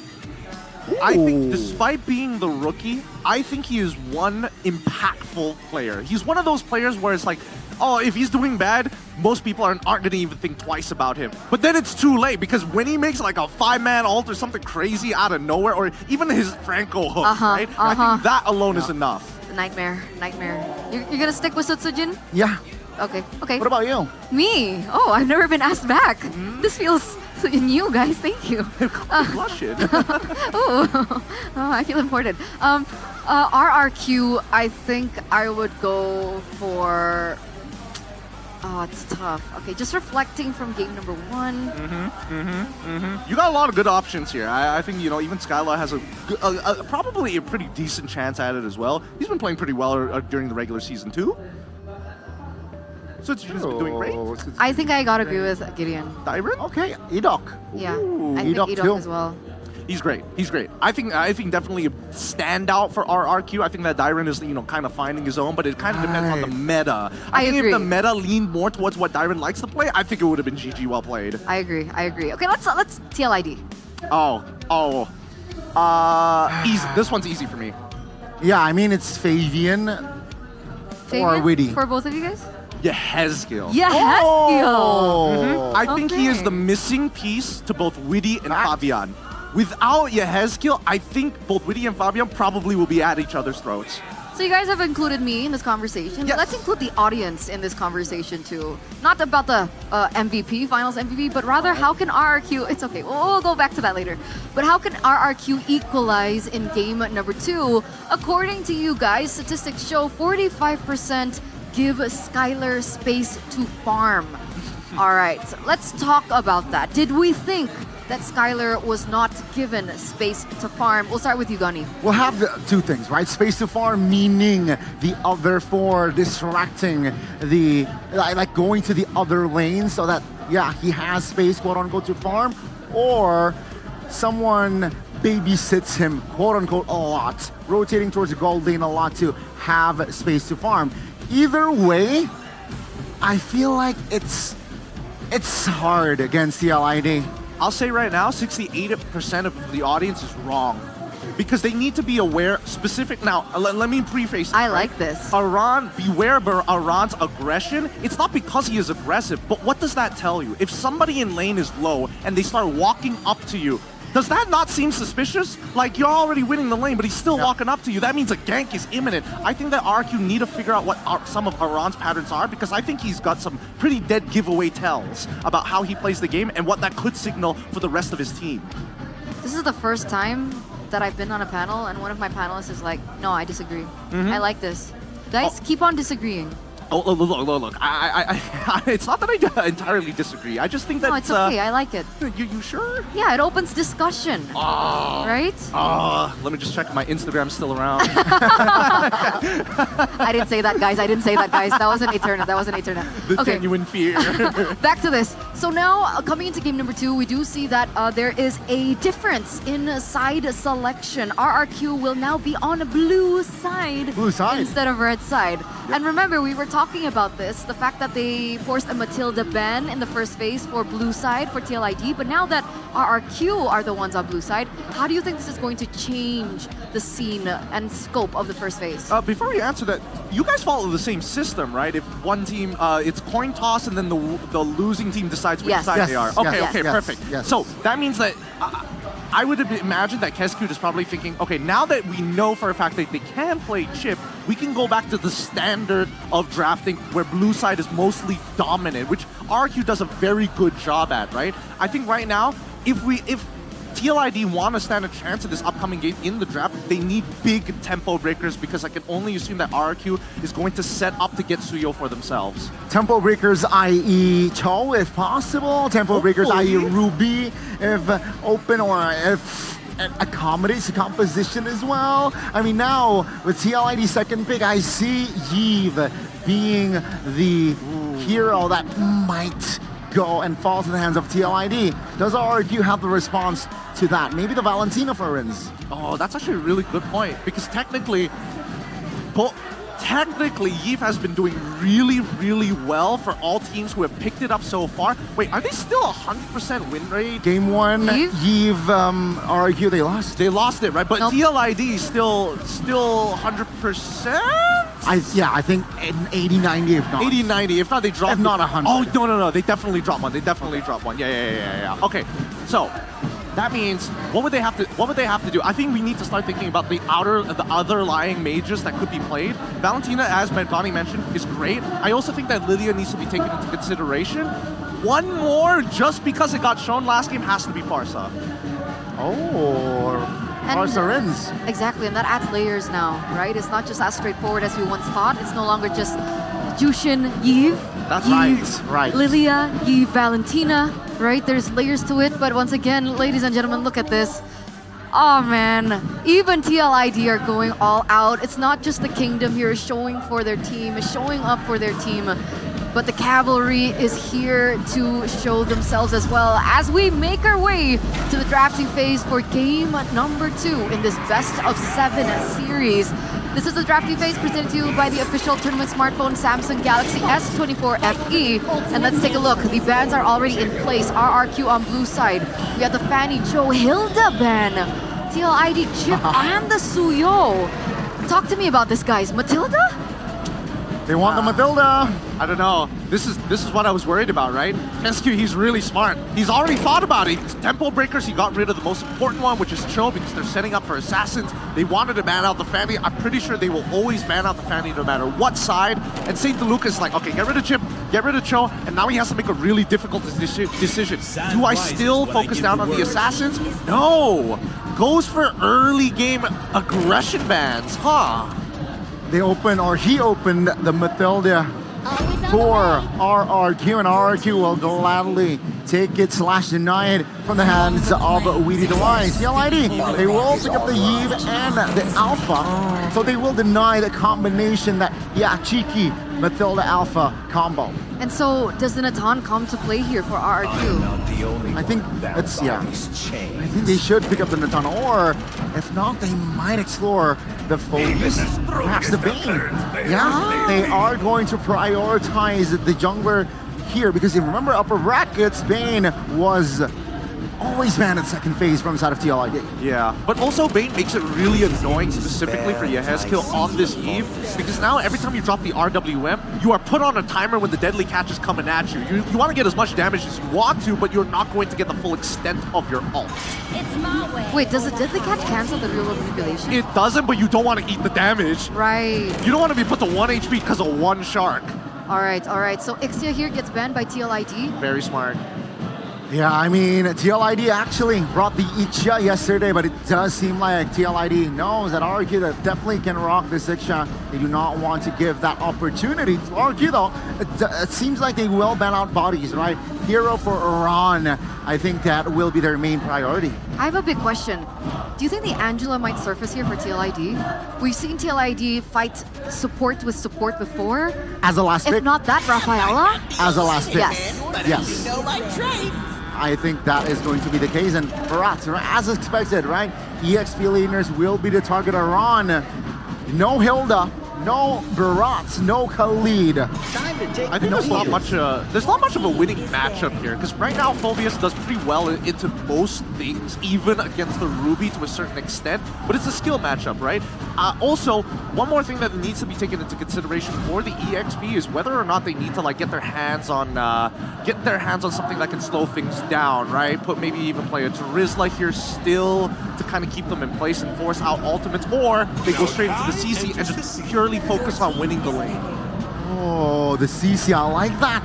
But RRQ, it seems like they are, now they don't want to deal with the heavy spins that Akai can't produce. TLID, they should just pick up the EXP here. What EXP? Rock?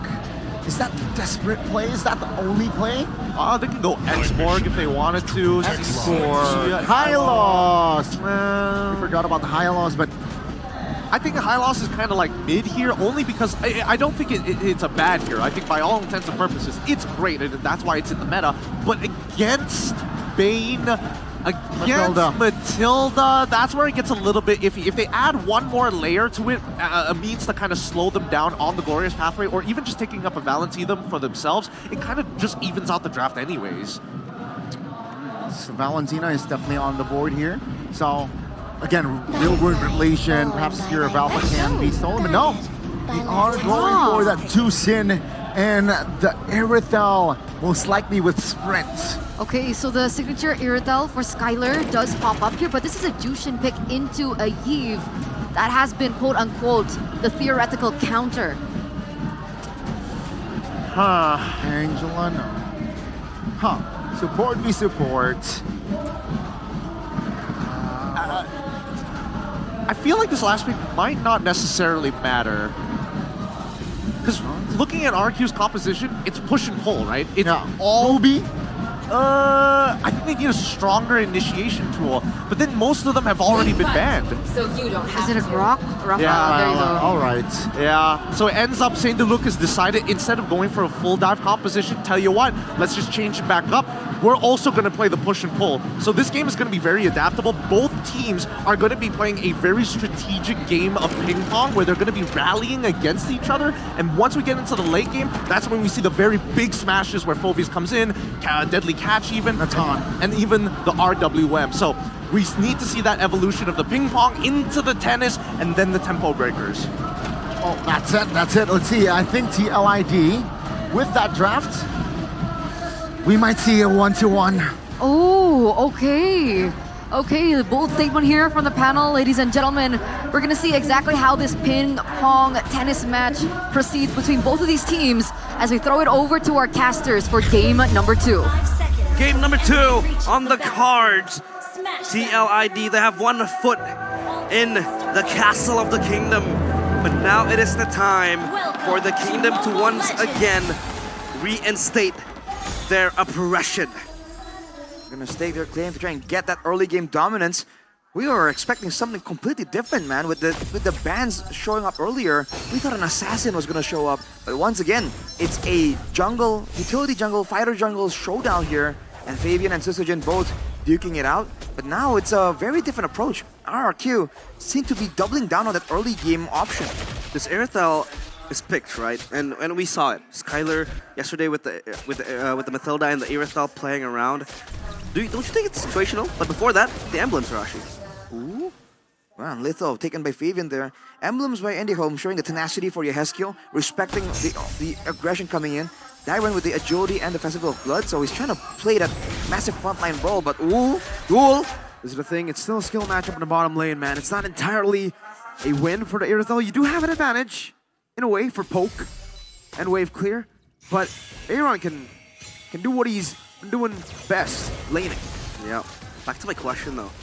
The Irithel Mathilda combo in this scenario, do you like it? I mean, sure, they have a high loss, they can charge at them, and as well as the Alpha maybe, but oh, Skylar. Good juke, but the damage still. Oh, can't really ignore that. Skylar almost taken down, has to pop in sprint. Sysogen rotating over, has a deadly catch. Witty bit down by the Sharks. Wow, out of nowhere, Sysogen playing it aggressive, matching the Alpha, getting the gold buff as well. And on the top side, even with Aran trying to be sneaky, avoid laning, cutting the wave, Dairon actually came in to punish him, kind of equalizing the situation. Looking kind of okay for RRQ, but the big moment is this turtle fight. Can they actually get it done? A lot of zoning tools for RRQ.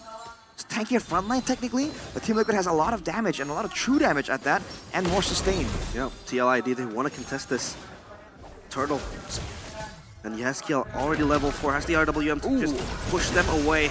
But now Rin's coming in. Crimson Beacon, a flicker backwards as well. Fabian with the Spear of Alpha over Rin's. Now the Glorious Pathway to the back as well. Now he's giving the Infernal Pursuit all the way to Witty. Sysogen able to utilize the distraction to go for it. Rin's still able to escape. Witty very low. Dairon on the chase. Infernal Pursuit from Dairon. And he gets the kill down. Aran is next on the chopping block. And it's RRQ with an amazing win in the first turtle fight. They strike hard and the cavalry off their horses. 3 kills in 3 minutes, and they get the turtle as well. We've seen this before, dude. The Tsushin, deceptively tanky and doing a lot of damage, a lot of distraction in the early game, diving to the back line. It was looking so weird, so wonky, and we've seen it go wrong before, but it worked out right there, and Dairon on the Phoveus, man, putting it down. RQ doing a great job utilizing the strong pick that they first picked, but now can they maintain it? Can they find more? And now the Rafaela pick, right, in the hands of Witty. Yesterday, Key picked it up as well. Now it's in the hands of Witty. What are the comparisons you could draw in this composition, at least, to fight off RQ? Oh, wait, what? Witty pops the flicker. Okay. Every time I ask a question, something happens, but that is not what I expected. Immediately circling eager from Edok to kind of get information, trying to find control, and with that moment, with that exchange of resources, they're gonna go for the third goal, but look at this. Oh, Crimson Beacon, Witty gunned down again. Rins with the Lantern Flare, Aaron gonna enter Entropy, and now it's gonna be Fabian with the flanks as well. The Spear of Alpha able to find Another kill over. It's 2 for 2. Fabian caught in the bad spot. Sutsujin does a bit too much damage. Now Yehezkiel against Riz. Flicker out. And Yehezkiel gets the kill. 3 for 3 at the end of the day. Comfort zone for RRQ. They're able to dive into the tier 2 turret and force a fight into Team Liquid ID's waiting hands. RRQ, is this the lead they're looking for, Arashi? It was looking so good. I thought the tower was definitely going to fall, but they kind of overextended a bit. Team Liquid ID, the fact that they were able to actually get somewhat of an equal trade there is definitely concerning. But right here, there's so much control over the turtle. You can see Fabian immediately just going for the clear, going for the other resources available on the map. But look at the duo on the top side. Yeah, 1v1. They run with the flicker. That's a mistake. Skylar will capitalize on that mistake. A solo kill. Tyron all alone. Able to flicker out of the Holy Baptism, but you cannot flicker out of the glorious pathway. TL will get a trade. What is it with Team Liquid ID and their flickers in game number 2? That was a miscalculation from Matt on Chicky. It certainly came out of nowhere. And looking at the items here, whoa, hang on a minute, 1v1. Deadly catch now, the spear versus the shot, Sutsujin soloed! Fabian getting the shutdown now, getting the Lancer Flare to throw him back around. Fabian traded back again. Wow, that's Sutsujin 3 and 0 taken out by Fabian though.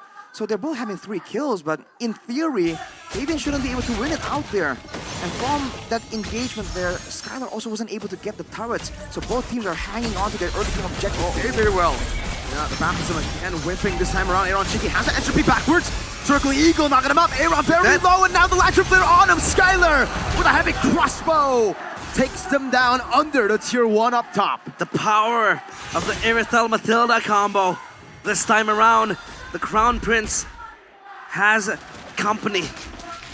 And even with the Has Cross, there's no need for Skylar to go back. He can stay on the map indefinitely. No mana cost. RRQ are using it as pressure. They're gonna for sure be able to get the tower on the top side. But even on the bottom side, Sutsujin being very active here. Which one will Team Liquid actually move towards? No. Ron will have to address the wave created by Sutsujin down bottom, but this just gets scarier for Team Liquid ID. But in this scenario, Arashi, in this sort of circumstance, can they still bank on the Natan? I think they definitely still can. That's a lot of damage. That's disgusting. Oh man! That's just spoken away. That's just one war axe, man. Around in the back now, looking for it. Oh, Spear of Alpha missing the glorious pathway. Dodged away from now the circling eager to go onto Aran. Meanwhile, Diamond in the back, forcing real world. The Palladium will be shredded down, and it will be a trade 1 for 1. But Witty takes the kill. It's an XP for an XP. RQ get all the turtles in game 2. I think the big deciding factor here is the fact that both frontliners, the Hylas and the Phobias, one can kind of delay you, right? The Hylas is too beefy to kind of push through, but the Phobias can actually take you out, having a lot more damage built into the kit. So now RRQ can actually be a bit more aggressive because they know that Dyron, however you want to spin it, becomes a bigger threat compared to Aran on the Hylas. And that single advantage is allowing them to just control more ground. But again, Team Liquid have that late game. Circling Eagle, Aran, no vengeance this time around. The Holy Baptism, again from Witty, only landing onto Dyron. Yeah, and the Phobias can somehow skip the high loss as well, right? You could practically target the backline of TLID indefinitely as E-Dog just opens up the map for RRQ. Now the question becomes for TLID, how do they want to deal with this Phobias, Arashi? You just have to wait until they get a bit more damage, but even then, with the Vengeance, it's going to be difficult, so they have to kind of play the back and forth. That is what we theorized earlier with that Rafaela pick. They wanted movement speed, but look at Rins. Crimson Beacon, Aran still trying to go for the defense in the mid lane, pops into the glorious pathway and dives all the way to the back. TLID, is this a mistake? The Holy Baptism catches on the Skylar. Oh, Diamond's free hitting. Now, 2 fights going on. Diamond able to get that Infernal Pursuit, Fabian very low. The chase around Cheeky! Again with the flicker forward, only to get gunned down by Skylar. The Stallion misses his flicker yet another time. RRQ, all hands on this game. 6,000 gold advantage. Is this a mental block you're talking about, Mirko? Playing the Natan against the infamous Natan in the PLID. A lot of moments here where it seemed so close yet so far. Skylar on this Irithel that really shouldn't be doing so well. 5-1 and 5. The mobility allowing him to just be so aggressive. Holy Baptism, no under the turret. No, Skylar now makes a mistake. gets caught by the real world manipulation, and TLID, they'll have an advantage. Skylar shut down 20 seconds, and it will be a Lord that is in the Lanadon, up and ready. Mistakes after mistakes, both from the marksmen of their respective teams playing today. Now the Lord, though, they want to blitz it, but I think they're just waiting for Skylar to respawn to get even more source of damage. Oh, that burst, man. Circling Eagle, forcing the vengeance out now. Deadly catch, Witty! Disappears straight to the back now with the Crimson Beacon. Able to get some damage down as Fabian goes in, gets rid of the back as well. Here on Shiki with the entropy forward. Fabian slices through Dyron. Yes, Teal gets the kill back, but Sutsa Jin shoots Aran down. Another 2 for 2. Skylar back online. Heavy crossbow onto Fabian. Will use the spear about defensively, but the circling eagle to the back will be able to find 2. Aaron getting gunned down. The heavy crossbow is too much for Aaron to handle. And the Kingdom again are able to make it work. Team Liquid ID overzealous. They saw that momentum. They saw the mistake from Skylar. They thought that they had that Lord for sure, but they overstayed. RRQ were able to find a relatively equal trade, and the moment Skylar returns, that was a signal to retreat, but the cavalry just did not notice it. Wow! Almost just one-shotted. What is the damage? Yikes! A lot of damage from the Kingdom. They're angry. They don't want to give up their throne that easily. They don't want the castles to be usurped by the Stallions now. Aaron Shiki 1-5 Aslanatan. Is there still a late game angle? If it goes long enough, there's definitely a late game angle. At 10 minutes, 6,000, we saw that Geek Fan were able to come back from such a deficit, but RRQ, what is the plan here to crack open the base? This is the Nathan Eve combo with the Hylos. They do have Siege, they have the Ibithel, but the Mage, it's a Sushin. What's the plan here for Kescue to really crack open this base? It might be some kind of dive. Yeah, it's more of a zoning mage with the Zeusin, right? You want the CC to keep on going, but the Lord will blitz and march forward. Lord in the bottom lane. No, first Lord, so they should be able to defend this again. It's a Yve and a Natan combination. Last time we saw, I would think it was day one. Fnatic Onyx having a 12,000 gold lead, but struggling to end against a Natan and a Yve. Now we talk about it, right? The Natan and the Yve. Two of the best base heroes for defense in this patch, in the playoffs at least. Will RQ be able to topple down that foundation for TLID? Ooh, man, we'll have to see. Looking at the items right now, already the Glowing One and the Divine Glaive. So he's Yehezkiel here, not playing to shred the front line. He knows Iron's gonna be tanking up too much damage, too much sustain. He's gonna focus more on having burst damage available in case Skylar makes a mistake, in case Weedy finds a great stun onto Skylar. He can just follow up and deal a ton of burst damage. For Iron Shiki, it's only about scaling up here. Holy Crystal almost completed. It's gonna be a massive spike. But the Radiant Armor is completed for Dyron, so again, it's kind of neutralized for a bit. Maybe one more item will be required before Team Liquid ID can really claim to have that shredding potential. Yeah, he has his Holy Crystal ready for Aaron Shiki.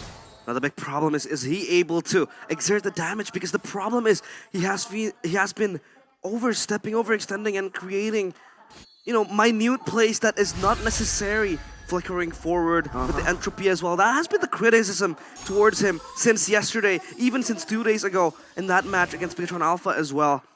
Now it is a matter of how he will hold himself when the time comes. Now this is a delicate situation for Team Liquid ID. RRQ, just want to get the Lord, try and get some structures, that's fine. But Team Liquid ID, if they fail here, they falter and lose their front line, there's a lot of ground that RRQ can chase them through, and there's a ton of mobility available for them. Yeah, this Lord is important. 7.9k gold lead in the hands of RRQ. They look to even subjugate TLID further. They look for the zone, and here goes the Circling Eagle. They spot Fabian in the bush. Spear of Alpha, eat up. Able to flicker out, but whoa, the healing's there. Dyron with the flicker, finding 3, and now Skylar gets rid of all of them in the back. Sutsuji with the red tree, and the Kingdom, they will take the fight here in the second Lord fight of the game. Skylar is a goddamn maniac. The Crown Prince might look for the Savage, but it's way too far. Yehezkiel still riding into the dying night, but the Kingdom is here. They wanna reinstate their oppressiveness towards the cavalry. A lot lot of damage, a lot of burst. Yeskio going for the play. RWM on the Skylar, very low with the Wishing Lantern, but again now in front of pursuit. The demonic force onto them. RRQ will level the game, will level the series in a best of 7. Oh, it is 1-1. Woo! The Kingdom, they will not go down without a fight. 1-1. They equalize the score. TLID. The revolution still on hold. Wow, what a recovery from RRQ. We saw the draft, we kind of doubted it. It didn't seem to connect, but maybe that's exactly what RRQ wanted. Who needs connections when you approach the fight from 4 different angles? What was that last fight? Before Team Liquid understood, they were charging into an ambush. They were running to the back line. They had their target. They had their eyes on the Crown Prince. But his soldiers, his army, protected him. And RRQ at least, again, that fight, that spirit is still there. Oof, man. I'm seeing great moments from Team Liquid ID still, but RRQ somehow, they're able to just maneuver around the expectations. So many times you saw that guiding wind used to just bait out resources. I think Fabian even showed a bit of discomfort there. Prodded at, poked at, you know, approached from multiple angles, not knowing where is the real attack coming from. Let's take a look at it again. It was looking so weird because Edok made the move so early, and I thought for sure that he might get punished for it. But he flickers out again, baits a ton of resources, including the entropy, and look at the backline. What backline for RRQ? The backline is diving towards the backline of Team Liquid. Yeah, they were giving and handing themselves on a silver platter, offering themselves in the very eyes of the Kingdom, in the very eyes of the maniac Prince. 1-1. That's very just unlike Liquid, I would say, man, in game number 2. The flickers randomly from Aaron Shiki, those miscalculations. Yeah. And fighting with an 8,000 gold deficit. Fighting when clearly the power spike has been kind of delayed for the time. They got the Holy Crystal and they thought this was still a normal 11-minute game, still a normal 12-minute game. No, it's a game with an 8,000 gold lead. They didn't defend, they just went for a fight. Well, panelist desk, break it down for us.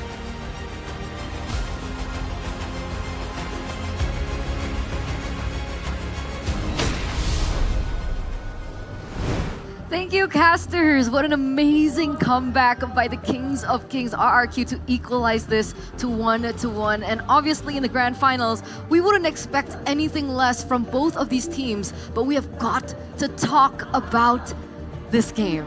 Man, I completely agree with the casters, especially Mirko bringing up the point that TLID made a lot of mistakes, and RRQ, being the strong team that they are, completely capitalized over them. This is the thing, right? We mentioned that TLID, they're a team that is addicted to the rush, but they're behind, so they need to keep their addiction to that rush. When they're behind, they need to, just slow down their pace. Rein it in. RRQ, they got the early game, they got all the nukes, important fights as well.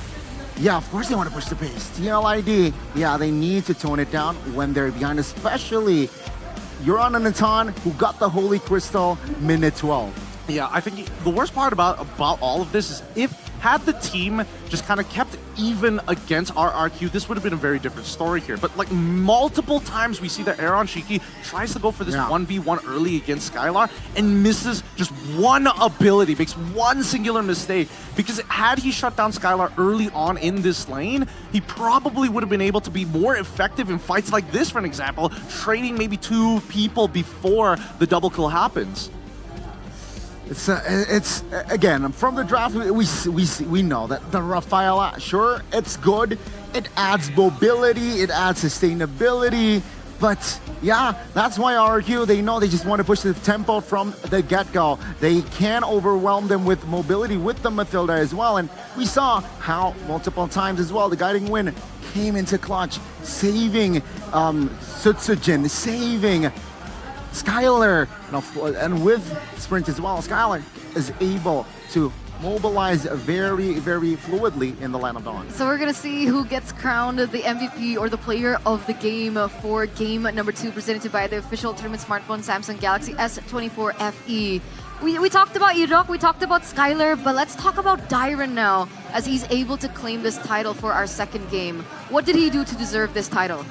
Get his hands on Phoveus is just so good for what he is required to do. Because again, at the beginning of the game, I told you, these compositions, it's going to be a constant push and pull between the both of them. They're both baiting each other out. But the beauty of this Phoveus is that I could make a mistake and I press one button and I basically buy myself 0.5 seconds worth of time every single time he taps that ult. And he can effectively do it as many times as he wants to because he has Edok as a way to bail him out of tough spots. So it's interesting because for me, I thought maybe he was gonna go, if he had full faith in Edok, he would have taken a Vengeance. But with the Flicker, it makes him very flexible, but it also could potentially punish the Natan. He takes the Entropy, goes all the way to the backline. You Flicker, passive mark him, and then instantly initiate.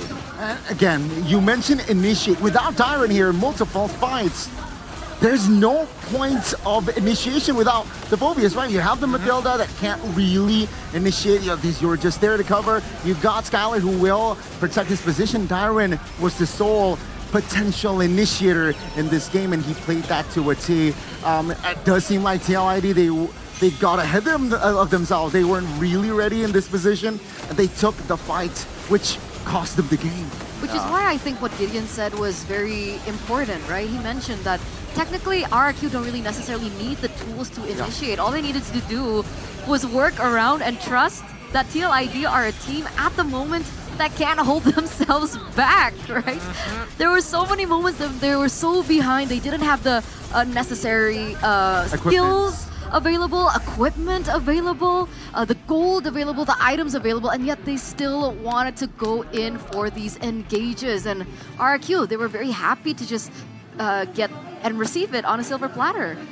I think, overall, Skylar, the fact that he was able to find kills in his lane, would I say it's an outplay? Maybe the first one was the outplay. The second one, probably not. The onus was definitely on Aaron Cheeky, and all the kills afterward definitely were Skylar. He's ending this game 11-2-5. Maniac, by the way. Maniac skipped his boots, went straight into the Haas Claw, and played purely off of the timing of his sprint, which is, again, very bold of him, right? Not everybody is comfortable doing this as well. But in that mindset, right, because your scaling hero has already kind of caught up very fast to the item power spikes of everybody else, like Dyron, for example, when he got just the Thunderbelt alone, you could just see, if people are focusing on that Phoveus, Irithel gets a free access into that backline. And honestly, if I'm in TLID's position, I'm thinking that by the 5th, 6th minute, our two biggest problems is Phoveus as well as this Bane on Sunsujin.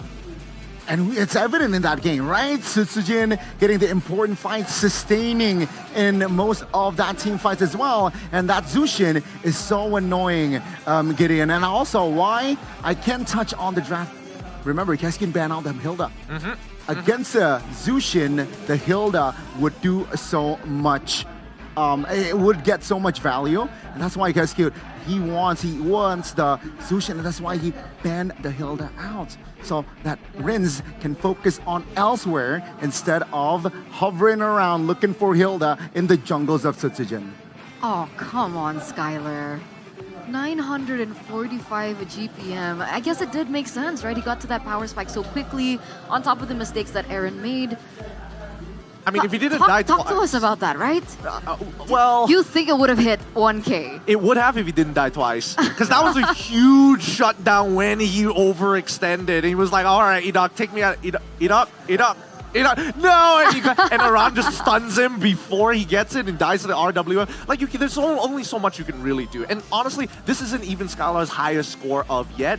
This game was going very well for them, but at the same time, I hope to see that Team Liquid ID is going to take blue side for this upcoming game. And RRQ Hoshi, I want to see some innovative ideas for red side. Because again, now that we've kind of like taken away the identity of these teams and gone back to the standard meta, which we're used to, blue side has a huge advantage of predetermining what kind of a draft is going to be coming out for the game. Really shows that the blue side really dictates the draft. And first pick value seems like the Matilda is just popping off. Also, Team Liquid Game 1 blue side, they picked up the Matilda and really supplements their victory. On the other side, red side here, yeah, that last pick value, not really showing in the series.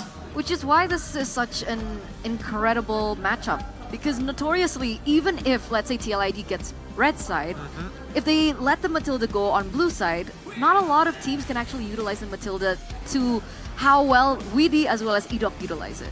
Because yesterday with Bigatron Alpha, Key picked up the Matilda, but the impact just wasn't the same. Yeah, it's a different mindset here, right? It really boils down to how connected you are with the rest of your team when you are playing that Matilda. You want to be able to like communicate, oh, I could save you, without having to say that verbally. It's kind of like a sixth sense almost. Chemistry comes into play as well, all right? Communication, coordination, and RQ, they got the better coordination in that game. They know what to do. They press the right buttons as well. TLID, slow things down. All right, I think that's just my recap for TLID. RQ, keep doing what you're doing. KSQ, believe in you. I think I have a slightly differing opinion on this one. Oh. I think TLID need to play an early game composition right now. Because I think that honestly, Aaron Cheeky is doing pretty good against Skylar. He made a couple of mistakes, but he was like, it's Natan versus Irithel. It's like a 1 auto worth of difference between the two heroes at equal level, at equal items. So, this is the laning phase, of course. So, if you play something a little bit more lane focused, I think he's got a very good chance, and it might actually force Skylar to play something a little bit more on the scaling half of the thing, the scaling half of the marksman spectrum. Yeah. I agree, but also TLID need to be able to adapt from that. Like, you can't just be able to play with an early game comp and utilize that to that's it. That feels so one-dimensional, Gideon. No, it's not one-dimensional. I think there's a lot of beauty in early game aggression because it builds up to something big. And honestly, it builds up to something bigger than all of us, some may say. Are you talking about... I like how he's mentioning big things. Yeah. Okay, Building to phrasing. something big. Bigger. Guys, better. Greater? Than ever. Don't even. You talking about Kadia here? I am. I'm talking about Kadia, ladies and gentlemen. Feel the sensation of entering the world of gaming in real life with the most complete facilities. And you can only experience that in Kadia City because it's not about just esports. Okay. It's about all games and communities and fans as well. And a new era of play awaits, so don't forget to follow them on their social media at Kadia Gaming. You can also scan the QR code down below. They also have a Discord that you guys can join to, really feel that community vibe on Kadia. Yeah. Based on what I've heard, apparently like Kadia, as much as a city for all the gamers, apparently they've got like an in-city game thing. Wow. I don't know how to explain it because it's so massive. Like you go around to different checkpoints, having to do like mini challenges and stuff to get like points to eventually build up to something bigger. I don't know the full details about it, but this is what I've heard. Sounds fun. The little rumors going around. Dude, that's not fun. What do you mean that's not That's fun? like super, super duper fun. There you go. Always get me with that one. It's not just fun. Super duper. Super duper duper duper fun. Yeah, just the more dupers you add to it, the better it gets. Of course, guys. But okay, let's go back. So 1-to-1, let's tackle that a bit. Because I feel like Aaron has this continuous behavior of making plays like that. We've seen this throughout the entirety of the playoffs. And sometimes he gets away with it because his team is already leading. But isn't that something that he needs to fix, that discipline? Well, I think it's Aaron Cheeky. He is that type of player, right? He likes to take the risk. 50-50. He likes to take the risk. And this time, what bothers me, or what bothers perhaps the TLID fans, is he made a lot of miscalculation, which is unusual for Aaron Cheeky. I feel like he rolled the dice maybe a little too many times here. Like there's obvious moments where it's like he clearly sees Skylar's kind of low. If I land just one ability, I can kill him. I can for sure kill him. And he did it twice and failed twice. One wasn't his fault because Edok was able to save Skylar with the help of the shield and the Flask of the Oasis. So instead of addressing Skylar as the problem, I think they need to address Edok as the main issue here. Because right now, if we are comparing Skylar to Aaron, I would say out of 10 games, it's 5-5 in the laning phase. It's not even. I think that Skylar's great in team fights, but I think that Aaron holds up the snuff against Skylar when it comes to the laning. Here, obviously he made a mistake, but we have seen Skylar actually make the same mistakes before. Interesting. I don't know, do you think it's an ego thing? Because, you know, honestly, maybe. It's play style. No, here, I would wait. love to imagine if it It's was. an ego Wait, play style, wait, maybe. give me a second. Because look, we know how Aaron is as a player, as a person. The personality that he exudes on the stage every time he goes in for the interview. He's very confident, he's very cocky. Okay? Okay. And the only person that he's actually said that he respected was Skylar. And he looks up to Skylar. So is this kind of him trying to prove a point? Like, hey, if we're talking about best gold laners in MPL ID, maybe it's not Skylar anymore. Maybe you should be looking at me. Or maybe this is one of those like from idols to rival situation. Yeah. But he hasn't made the full transition. He's still kind of nervous. He's just like, oh my god, Skylar actually respects me in lane. Oh my god. He's idolizing, fanboying. He's playing footsies with me. He's keeping perfect distance all day. He's just fanboying in his head. That'd be so funny if that was true. That's like how we all feel when we're casting with Gideon. No. That was me with Coach Take That. I jumped the gun straight into like, I gotta know this. So you think that is a potential factor or layer to why Aaron is playing the way that he is? It would be funny if it was. It would. I would. If the interview comes out and it happens to be true, that would be great. But I think right now it's about the outside factors. How can you get your supports involved? How do you get your mid laners involved? So with that, we're going to throw it over to our host first before we start in game number 3. Ladies and gentlemen, what are they doing? Satu sama poin yang didapatkan oleh RRQ Hoshi sebagai penyeimbang dalam game kedua match Grand Final MPL Indonesia Season 14. Begitu ramai dan begitu ketat tentunya, apalagi yang lagi nonton ini Dakdikdukser. Gimana tidak, kedua tim saling membalas. Dan kalau membahas tentang ketegangan di Eldorado Dome Bandung, pastinya kita bakal membuat suasana ini lebih tegang lagi. Betul sekali Bude, karena kita akan kembali bermain Frago Hide and Seek bersama salah satu penonton yang di sini kayaknya win rate-nya nih tinggi banget nih Bude. Benar, karena hari ini spesial banget di hari Grand Final. Hadiahnya bukan hanya redeem code saja, namun juga ada Samsung Galaxy. Jadi pemenangnya akan langsung mendapatkan satu buah Samsung Galaxy. Dan pastinya penonton juga akan mendapatkan redemption code yang akan berkesempatan mendapatkan skin gratis. Ya banyak banget pastinya yang bisa didapatkan. Kita akan happy-happy bareng. Jadi kita langsung saja panggilkan Franco hari Grand Final. Franco Hide and Seek by Samsung Galaxy. Halo, siapa nih namanya? Andre. Andre. Dari mana Andre? Dari Bandung. AA Bandung. Bandung asli. Asli. Asli, ya sampurasun. Nih gimana kalau ngomongin Franco Hide and Seek, win rate-nya berapa nih Andre? Untuk saya 700 to match 63,6%. Mayan ya, keren naik loh. Kemarin tuh 57%. Oke. Sebelumnya 40. Oke, naik ya setiap harinya karena hari ini hari Grand Final jadi spesial. Kira-kira di hook tiga-tiganya akan langsung mendapatkan pada bidak-bidaknya tidak? Semoga aja. Semoga aja. Tapi tahu kan hadiahnya sekarang apa? Belum tahu tuh. Tadi, jadi kamu harus mewakili semua yang ada di sini. Harus menang, harus dapetin biar ada redeem code. Dan kalau kamu bisa ngedapetin, ngehook dengan tepat, kamu juga ngedapetin Samsung Galaxy. Terima kasih. Belum dong. Belum nih. Semoga aja. Semoga aja. Jadi siap nih? Siap. Oke, jadi kita akan panggilkan nih untuk lawannya Andre yang akan bersembunyi. Silakan tim MPL, let's go! Oke, ini dia penantang yang akan mengumpat di sekitar area bus yang telah ditentukan. Pastinya di area sungai dan juga di area turtle pit. Oke, dari tim MPL. Jadi Andre harus bisa mencari 3 bidak-bidak yang bersembunyi di area tersebut. Jadi kalian punya tempat persembunyian khusus gak bertiga nih? Punya Bude, aman ada. Aman ada? Ada.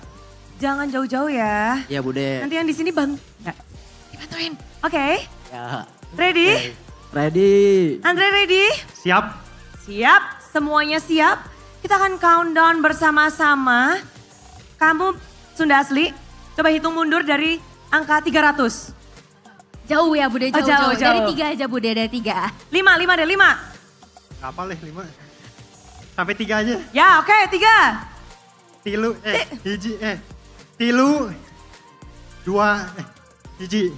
Yeay, mari kita mulai. Inilah dia, Franco Hide and Seek by Samsung Galaxy. Let's go! Oke, ini akan bersembunyi dulu di area yang tadi sudah disebutkan ya Bude. Jadi hanya boleh di area sekitar bush, area turtle pit, dan juga di area sungai. Benar, dan kalau satu aja udah ngedapetin, kita akan langsung kasih aja redeem code-nya. Kita lagi baik hati ya. Betul sekali, karena hari ini hari terakhir pasti kita mau semua ya hari ini senang dan berkesempatan mendapatkan skin gratis. Turtle pit ya, turtle pit. Ayo jangan ngumpet di tempat lain, abang-abang Q. Ngumpet yang bener. Ini cloud-nya, itu kayaknya, apakah itu tempatnya? Cloud? Di turtle pit, let's go. Ini untuk para penonton dibantu ya nanti untuk Andre biar bisa mendapatkan redeem code-nya dan pastinya membantu Andre mendapatkan Samsung Galaxy. Tim MPL sudah? Sudah? Oke, Andre silahkan jalan. Rulesnya gampang banget, jadi 3 tim MPL ini harus stay di tempat turtle pit. Dia nggak boleh bergerak-bergerak, dia harus bersembunyi, nggak boleh pindah. Sisi satunya ya Andre ya. Sisi satunya. Yang sebelahnya, yang satunya. Bukan yang situ Andre. Oke. Dan ini akan menarik banget karena Andre harus mencari 3 kali kesempatan. Kamu gak boleh masuk ya Andre ya. Penonton boleh dibantu ya. Waduh. 1 dapat, padahal 3 kali kesempatan. Tarik semua Andre. Oke, kita lihat mana lagi nih, kesempatan mana lagi kedua. nih. Boleh maju. Kemana? Kanan, kiri. Oh, Andre 1 kesempatan lagi nih untuk mendapatkan 1 player. Mana? Lah. Waduh, terjadi. Kemana? Kemana penonton? Lomang. Gak denger. Mana? Ya, 3 kali kesempatan sudah dihabiskan. Dan tadi siapa ini yang recall? Benedetta? Hey, kenapa kamu recall? Gak apa-apa, gaya dulu. Recall, malah kepencet. Ini nih harus hati-hati. Namun karena kamu sudah berhasil mendapatkan 1 tim MPL, kamu berhak memberikan redeem code dan juga Samsung Galaxy. Yeay, selamat Andre mendapatkan 1 buah Samsung Galaxy dan pastinya untuk penonton bisa mendapatkan redeem code dan berkesempatan dapat skin gratis. Yap, tapi Andre, kamu kan udah ngedapetin 1, tadi menculik 1 cloud-nya. Apa tuh rahasianya kamu bisa mendebak dengan tepat? Apakah kamu habis semedi atau apa? Feeling aja. Feeling ya. Terbukti kali ya win rate 64% ya tadi ya? 63. 63%-nya ya langsung mendapatkan. Terus Andre, Bude penasaran nih, kan kamu bakal ngedapetin hadiah. Coba dong kasih sesuatu buat kita, pantun. Jalan-jalan ke kota Bandung. Cakep! Aing Bandung bukan aing maung. Maung! MPL ada di Eldorado. RRQ Liquid sama-sama gacor. Mantap! Dan langsung saja kita akan buka redeem code dengan pantun yang cakep ini. Inilah dia redeem code. Jadi siapkan device kalian, langsung aja cepat-cepat dia dapat. Dan semoga kalian beruntung ngedapetin skin. Dan inilah dia, jangan sampai salah huruf, jangan sampai salah angka. Betul sekali karena ini kodenya yang bisa membuat kalian berkesempatan mendapatkan skin gratis. Gak usah difoto, langsung aja dimasukin karena siapa cepat dia dapat. Betul. Dan pastinya hari ini seru banget, tarik menarik. Dan dari Andre sendiri udah ngedapetin handphone ini. Mau kamu buat push rank biar mungkin win rate-nya naik gak sih? Push tiap hari. Push tiap hari, mantap. Dan pastinya kalau dari Andre sendiri nih pendukung dari RRQ atau Liquid? Saya Liquid, khususnya Iron Siki. Iron Siki, berarti Kalvari ya. Boleh dong dikasih semangatnya dari Kalvari, boleh dipanggil? Kalvari, mana suaranya? Oke, jadi langsung aja, jadi kita akan serahkan ya hadiahnya. Satu buah Samsung Galaxy yang akan diberikan kepada Andres. Betul sekali, ini spesial langsung di tangan. Hati-hati ya, ini nanti Bude kantongin. Enggak dong, ini untuk Andre karena sudah bisa ngehook di Franco Hide and Seek by Samsung Galaxy. Congratulations Andre, kasih tepuk tangannya dong. Dan thank you udah memberikan kita redeem code.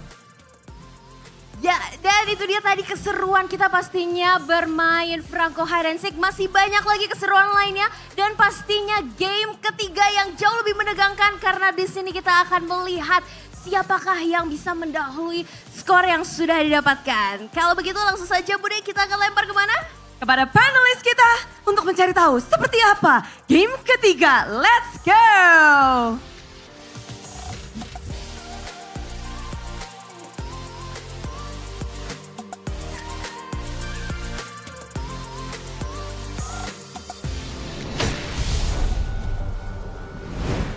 Oh my god, I can't believe you got the S14. I'm jealous. I'm so jealous. You got it for free. I don't know. You guys are handing this out. Hey, he got a hook. It wasn't It's not for free, Gideon. I mean, it Come wasn't basically on. for free. Come Are you saying you could do a on. better job with the hook? Are you a better hooker? You know what? Now that you bring it up, I think generally the fact that you guys are handing out these phones, because again, this isn't the first time you guys are just handing out these phones. Even yesterday somebody was doing that as well, and the day before that you're handing out phones. Hey, this is how much we appreciate the audience, man. I mean, and the fan base, the support for MPL ID so far. We've been hitting records, and hopefully we get to hit some records as well today for our grand finals. he earned it, right? I mean, he earned it, Gideon, for that phone. I'll trade that phone for a Labubu. How about that? Think about it. Think about it, I right? haven't received my Labubu. I think it's in the back somewhere. I'm pretty sure it's just waiting to get. I think Popmart is just waiting for you to walk in their store to make it a whole event. Okay. Oh, what? Oh, interesting. Dude, what? Yes. How packed is it outside?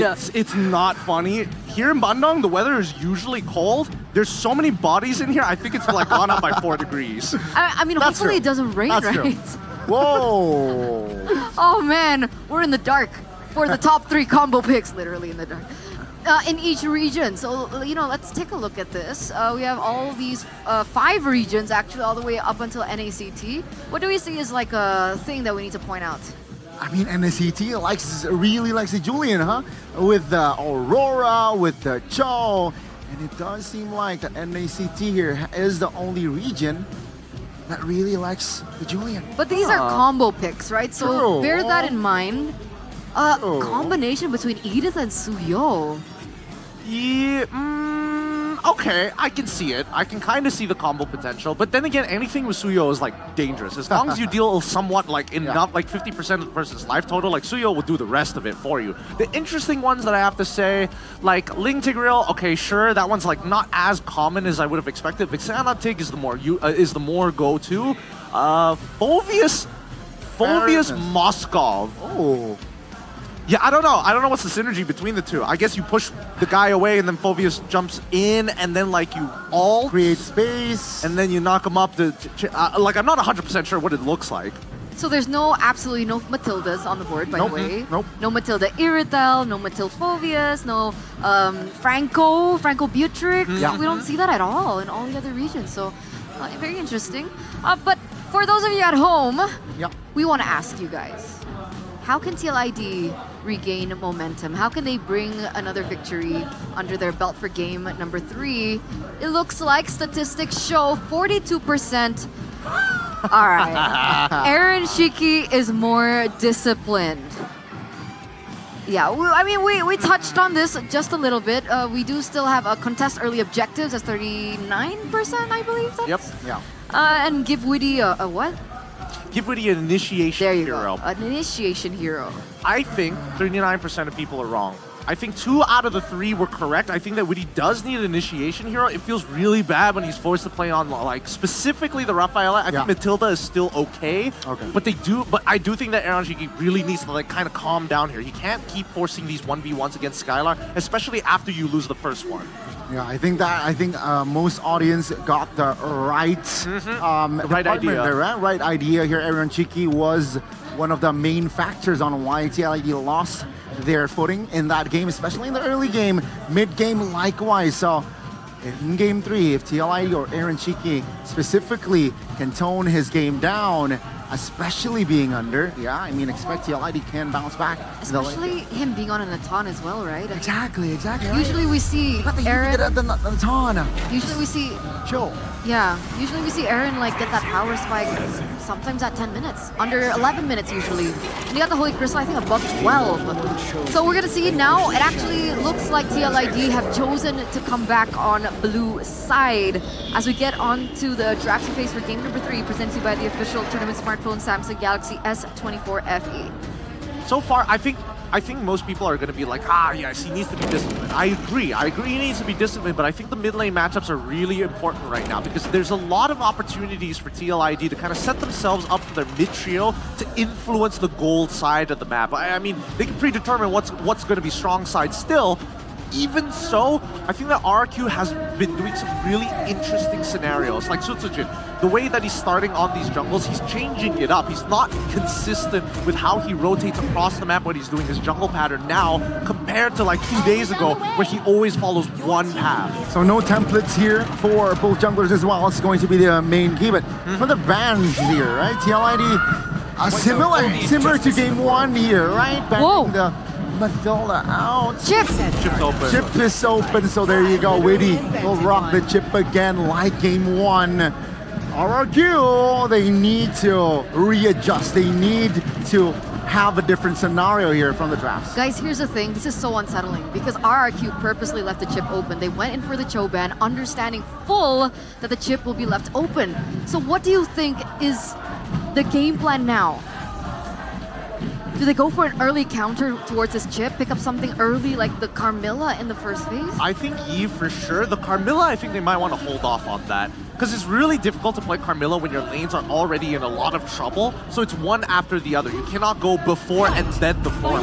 I mean, Gatot Kacha is also open, but no. They actually deny the Hilda pick from Iran. So maybe that's the way that he wants to invade the jungles with the Hilda, possibly. Even though TLID locked the Alpha and the Even, now that's going to be a problem for the Hilda. It's going to be quite a big issue. I don't know if they're going to throw it into the EXP, but I'm just going to assume for now that it's going to be the support. I feel like the Eve would have been a better pick here for RRQ. They technically could still play Jushin to kind of slow things down if they wanted to. If they want to take it even a step further, they could play Charm. But that means the whole team has to play like very vertically, which isn't ideal considering how fluid both teams play.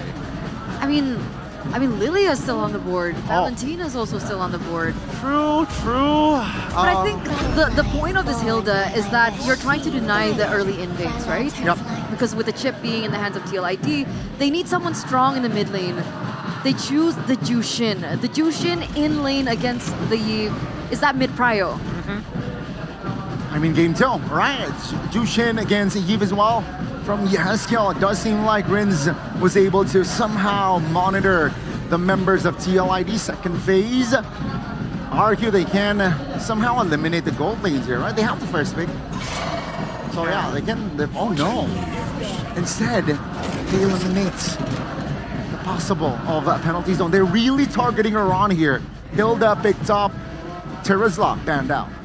Yeah, they don't want to deal with like secondary engagers, and not to mention, I think this is like a dead giveaway that most likely this Hilda is going to go into the EXP. Because as much as Hilda can like, you know, beat down the Terizla clears the waves way too fast compared to the Hilda. And by the time he's like down to 50% of his HP, it becomes a pillow fight at that point. So I think that Keskut is thinking ahead. He's thinking about the EXP matchup. He wants to hold the support matchup for later down the line. All right. Okay, here's my question. If the Hilda does go into the EXP lane, the only way to prevent the Hilda from roaming around is to win that lane. Who wins lane against the Hilda? I'm thinking Thomas. Edith. Edith also Van Dal. been pretty good. Yeah.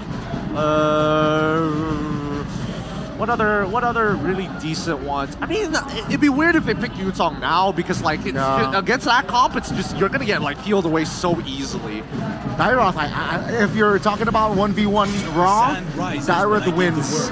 Then again, Thomas, Dairoth though. I mean, Hilda can roam around, but let's see her first pick, second phase. They can actually hold their marksman pick. But do they really want to eliminate the flex of the Hilda this early? Probably not. I think I'm with the turn on this one. That this is where they could start considering maybe going for. Oh, okay. They reveal it so early on. I mean, technically, this doesn't say much, right, about the matchup. It's True. double flex at this point, so they can still hold it up until the very end. So yeah, we're both wrong, but both correct at the same time. Avatar of the Guardian can definitely like counter the chip shortcut, right?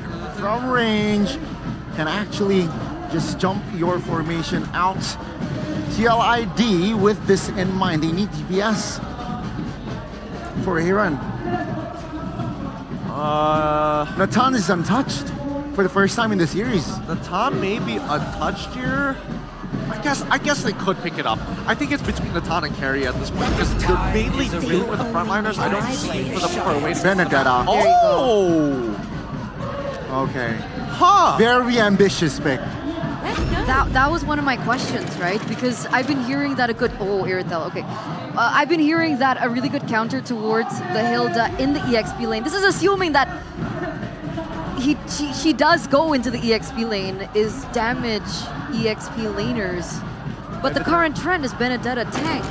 What are we expecting here? No, I think Benedetta tank is kind of legal right now. Doesn't provide as, especially if you take Revitalize. If you take Revitalize Benedetta tank, I think that you should be punished for that. It's a heinous crime. I prefer Petrify a lot more because there's a lot more scenarios of which that is useful. Because when you have Revitalize, you have to go in, but then also have to figure out a way to go back to your team to actually get value from it, just to maximize it. So with that, Aran being back on one of his signature heroes from way back when, we're gonna see how this pans out. Will it succeed or not for game number 3? We're gonna throw it over to our casters. 2 down, 5 more to go. We are in game number 3 of the grand finals of MPL ID Season 14. Still equal. Structure of Kaon against Team Liquid ID. A Benedetta pick finally in the hands of Aran. Man, I mean, this is an interesting situation. Aran, target banned technically, and target picked away from as well. The Hilda that was such a menace, such a problem in game number 1, now is in the hands of RRQ, even though now there's the chip to kind of consider. But look at Tyron. Whoa, going back and forth. Oh, this is a bit of a different Hilda. It's a Revitalize, not the vengeance that Aran has been able to take. And it's actually not the Revitalize Benedetta. It's a vengeance Benedetta. What difference does it make? The Hilda with the Revitalize and the Hilda with the Vengeance? The Hilda with the Revitalize can get more value from the shielding of a bush and the regen from a bush, but to a degree, it's already limited when you're in a fight. Whereas with the Vengeance, you have a lot more resistance to burst damage, and you can argue that throughout this match so far, the resistance against burst damage has been the more important factor here. Yeah, that would be the case, but now Edok, he will be able to be close to Skylar, but now add on Shiki. A lot of critics towards him, but Dyron. A deep cut. Oh, great eye for an eye. Comes to the Vengeance. Rin's Lantern Flare, even with that eye for an eye. Aran should still fall. Dyron picks up first blood. Aran in no man's land, punished. And Dyron, with his own weapon, with that Hilda snatched away from the hands of Aran, he has to fall. Smart moves for both teams. I mean, for Skylar, kind of knows that, hey, there's a lot of movement from my team on the bottom side, and they don't see anyone. So most likely they'll be on top. So he played safe there on the Irithel. Hard to catch anyways, but look at Dyron already roaming around. Wow. Dyron will give a lot of prio towards the laners of RRQ as they prepare themselves for the turtle. Oh, waiting not level 4 just yet. Lantern Flare will pick him up. Now Crash Course on a 2, real level place into the backline. Super J to be compromised in this position. Aran is the one who takes the turtle. Now Rin's caught in the bad spot. No Crimson Beacon just yet. Slows down, and Aran will be looking to go for the kill. It's a slow back kill, but our Aaron Shiki actually will pop into Entropy to rotate to the mid lane too. So they're looking to capitalize on that turtle fight win. Definitely a bit more of a spontaneous reaction there from RRQ. Not having the level 4 is quite, quite detrimental to their success there. No land, no massive lane coming in from Rins that we've seen RRQ use to try and sow chaos in the formation of Team Liquid ID, and no Avatar of the Guardian. Those two massive ultimates could have swung things in favor of Team Liquid ID, but they didn't get the turtle, but they got a couple of kills, they got the level 4s, and they were able to get a bit more of a momentum in this early game. Now it's about maintaining it, especially with that EXP lane peskiness coming in from Dyron. Yeah, and Aran is still just roaming around again. Like, it's almost the same, similar playstyle Wow. as the Hilda. Great read. As Witty is scouted out by Sitsujin. He needs to get that purple buff. Uh-oh. Skylar in the back spot, that's a Guardian. Shortcut coming down, Skylar with a heavy crossbow, Aaron! Oh no! He flickered, he went away, but he got all the way to the bottom lane, but there's another skirmish happening! Aaron just teleported to his demise. Dyron walking forward, Fabian taking a brunt of the damage. Dyron with a double. He might be able to get a triple now. Chasing the chip, trying to run away desperately with the crash course. Gets the stun down, Yehesky with the slow. Dyron with the chase, one more shot, triple for Dyron. Is he really going for the maniac? Pops to revitalize in the bush, that shield, that regen. Edok walking forward, looking for the help. And it's another revitalize. Dyron versus Aran. He will be able to escape, but my goodness. The sustainability from the Hilda provides Dyron the cover to pick up the triple kill. That is insanity. Oh, Witty now caught again. Still, just a deadly catch, but man, they have been able to handle this chip really, really well. They've been able to find him again and again. That's the big problem. Witty has not been able to find a way to sneak around. And if he does get spotted, Aran is absolutely on the case, man. He is a marathon runner. It's not about the sprint, it's about how long he can chase. Look at how far it went. It was from above the turtle pit all the way to the bottom side turret almost, but look at this engagement. Again, shortcut. Edok just gets out with the AOG. Skylar up top winning the trade as well, so man, RQ really just winning on all fronts right now. Was that Witty's flicker that was burned? There is a slight problem over there, of course. Flickerless chip now. STLID, they want to try to match the pressure. But how exactly can they do that, Arashi? It's so difficult because they don't really have the best of catch. Again, it's only the chip and maybe Aran that can kind of have some kind of stun. Everything else are just slows, are just knockbacks. And against a Hilda, that's difficult. Against a Gatot Kacha, even more difficult too. Oh, nice one. A blink and another. Oh, Dyron, Raid Boss is here.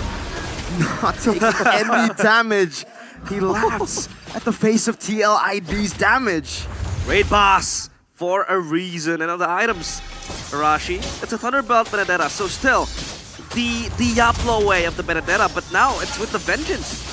A Thunderbolt in the hands of Dyron, and he has been proccing it left, right, and center, dude. With the War Axe completed for Sitsujin, it's gonna help with his sustain as well. And look at Dyron, almost taking the position of the roamer here, looking for info. And just how fast you move in the bushes, in the river as well. The Benedetta from Aran just can't really match this pressure. And the only thing he can do is to cut the waves, make sure it doesn't crash towards his turret.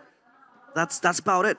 The Benedetta needs to also match the pressure, maybe come to the mid lane as well. For the chip, we'll try to open up the shortcut, maybe no. Edok and just scouting around. This is a very, very well dictated game played by RRQ. Yeah. RRQ is doing a great job just making sure that the Hilda and the Gatot Kacha are the ones in the front, but look at Dyron's damage! What? Of Yehesky's HP. Flaps on the Dyron, but the AOG will find one. That's gonna be fake. Lock in. Dyron's still able to survive. He's not in the midst of it all right now. As AOG pops in the entry, but Sitsujin was looking for the kill. Fabian shreds through the HP bar, wins no flicker, has the Crimson Peak and a Lantern Flare. And now Skylar comes in again with the heavy crossbow. Yehesky, who teleported in, will teleport to his demise, and Witty, who has been isolated, will fall as well. RRQ. Wow. Dyron cheats death for I don't know how many times. Around 1v1. Against Skylar. One more dash should do it. Skylar solo killed up top by the assassin, but the turtle still falls in the hands of the mercenary. That might be the only real problem for RRQ. The fact that Aran can go. Oh, Dyron! Woo! Oh, no damage! What is this Hilda pick, man? He cheated death in the previous engagement. Edok almost gets the catch there. again, they're just sending the Gatot and the Hilda and alternatively. And if they jump on Dyron, Avatar of the Guardian, if they jump on Edok, he flies away. There isn't really an easy way for Witty to find an engagement at all. Talk about tankiness, right, Dyron, and the fact that RRQ, they have a lot of disengaged tools to just further themselves away from TLID beats. They can prolong the fights. Ooh, be able to sustain even further shortcut. If you want to go on to Edok though, right? So exactly, every single time you see Edok, the crash course, it's literally just a crash course. It's a test. You don't want to go for the shortcut. But I have a question for you, Arashi. In the bottom lane, Aaron getting sandwiched there. Oh, okay, no Crab Claw Cannon. Fabian rotating as well. Red Tree already used up. Oh, what? Fabian, a rare mistake.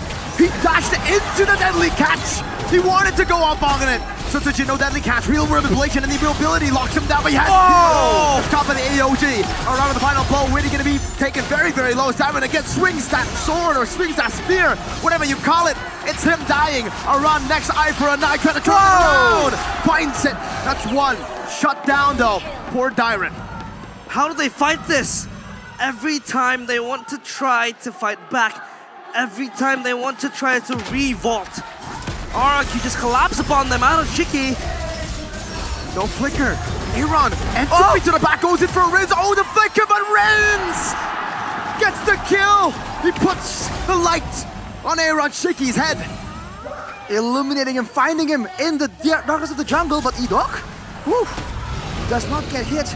Dyron, 7-0. Not really going with the same build Aran was going with the Vengeance, with the Blade Armor. It's going for the Dreadnought instead, trying to make sure that Fabian gets mitigated, that Aran can be chased away from the backline. Again, solving these issues for Skylar. And again, even with the global presence, the movement speed alone from RRQ is allowing them so much prio. But now the Lord is here. Team Liquid ID definitely have more emphasis in getting control around this area. Okay, I have a question, Arashi. Is this Dyron Hilda thing a hero that he's practiced before? Because he's 7-0, he's doing better than Aran.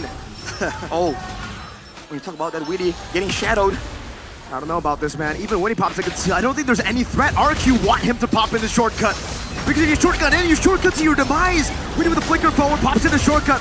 No one should take the spear pop into the back, finding Skylar actually.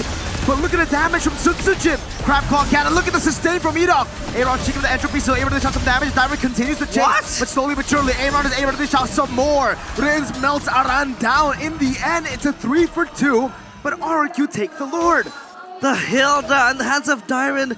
Oh, He's acting man. like the castle wall for the my kingdom. goodness. Dyron Wilderness smack! Boom! Right in the head of Aaron Shiki. He's legendary. How do you stop him?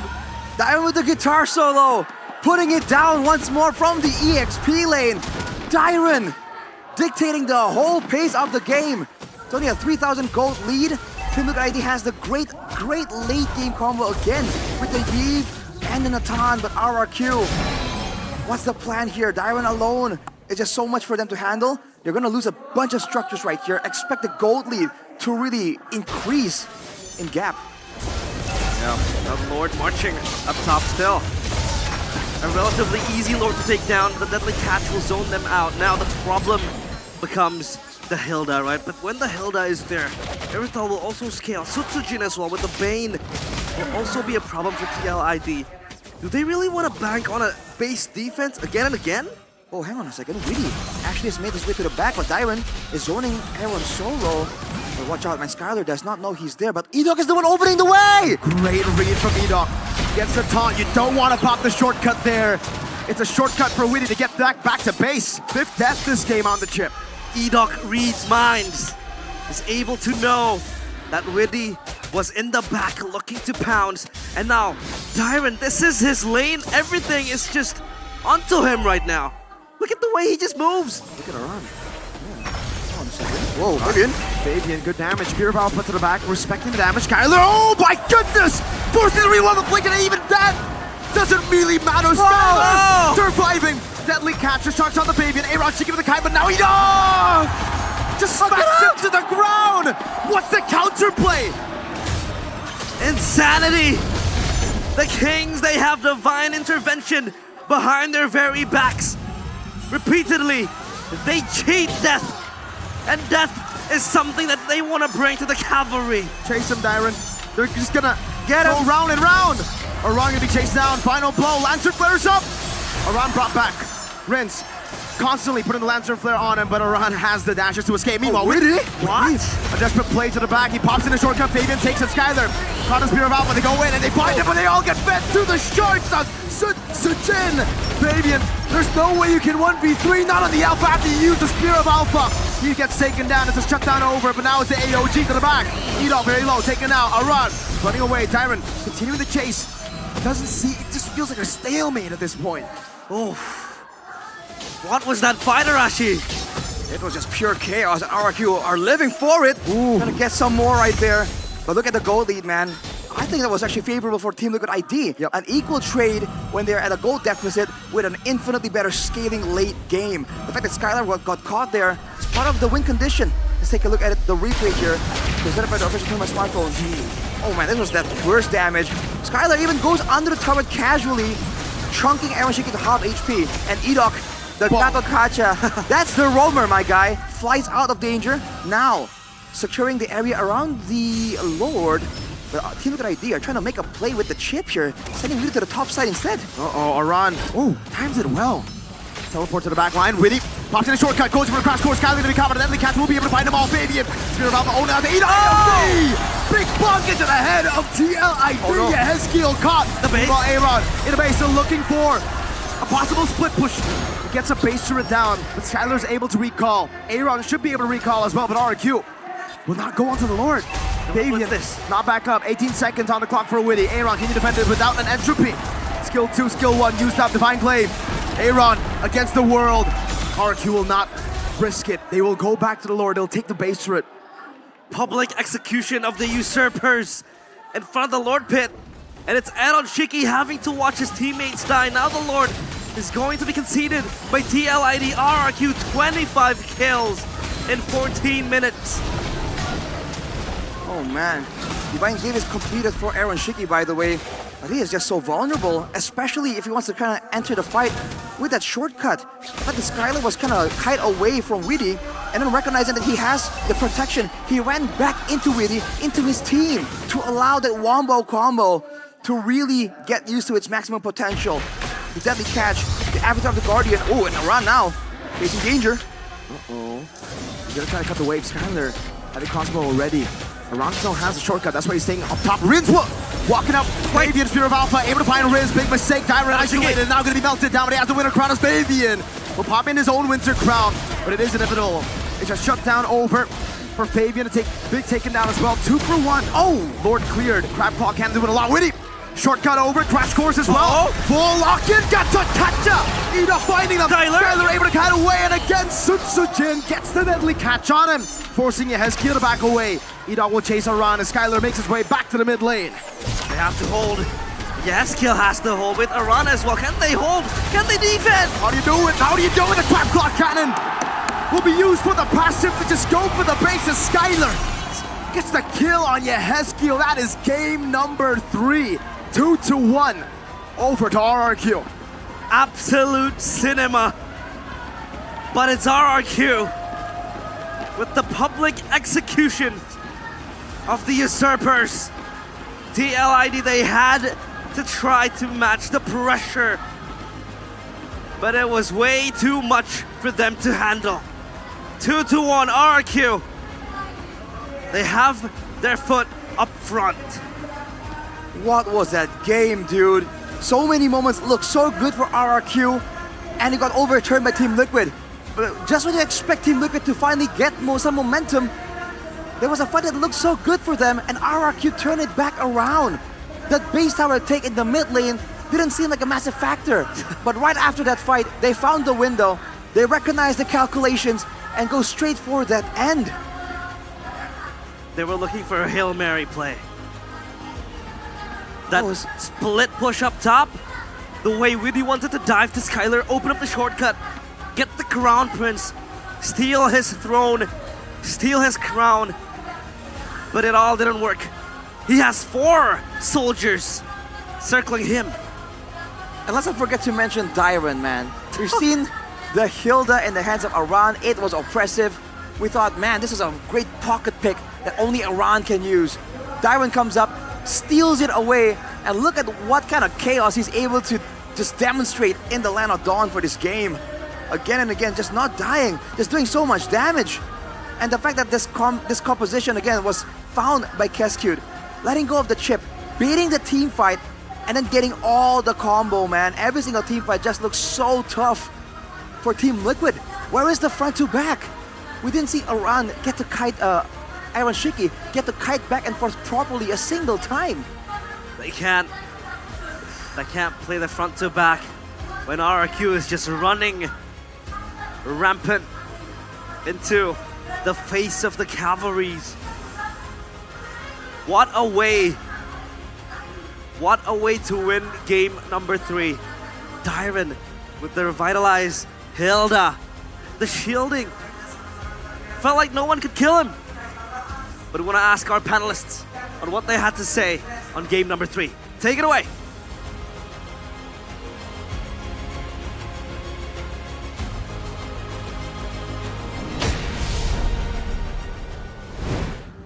Thank you so much, casters, for game number 3. And I mean, I gotta say, you know, despite me being a full TLID fan, I swear that was one of the most amazing games I've seen from both of them. Honestly, RRQ putting up an amazing fight in the early portion of the game, and the way things just really progressed, the outplays, the skirmishes that went down, that was a very high kill game. I mean, Iran basically carried the team back.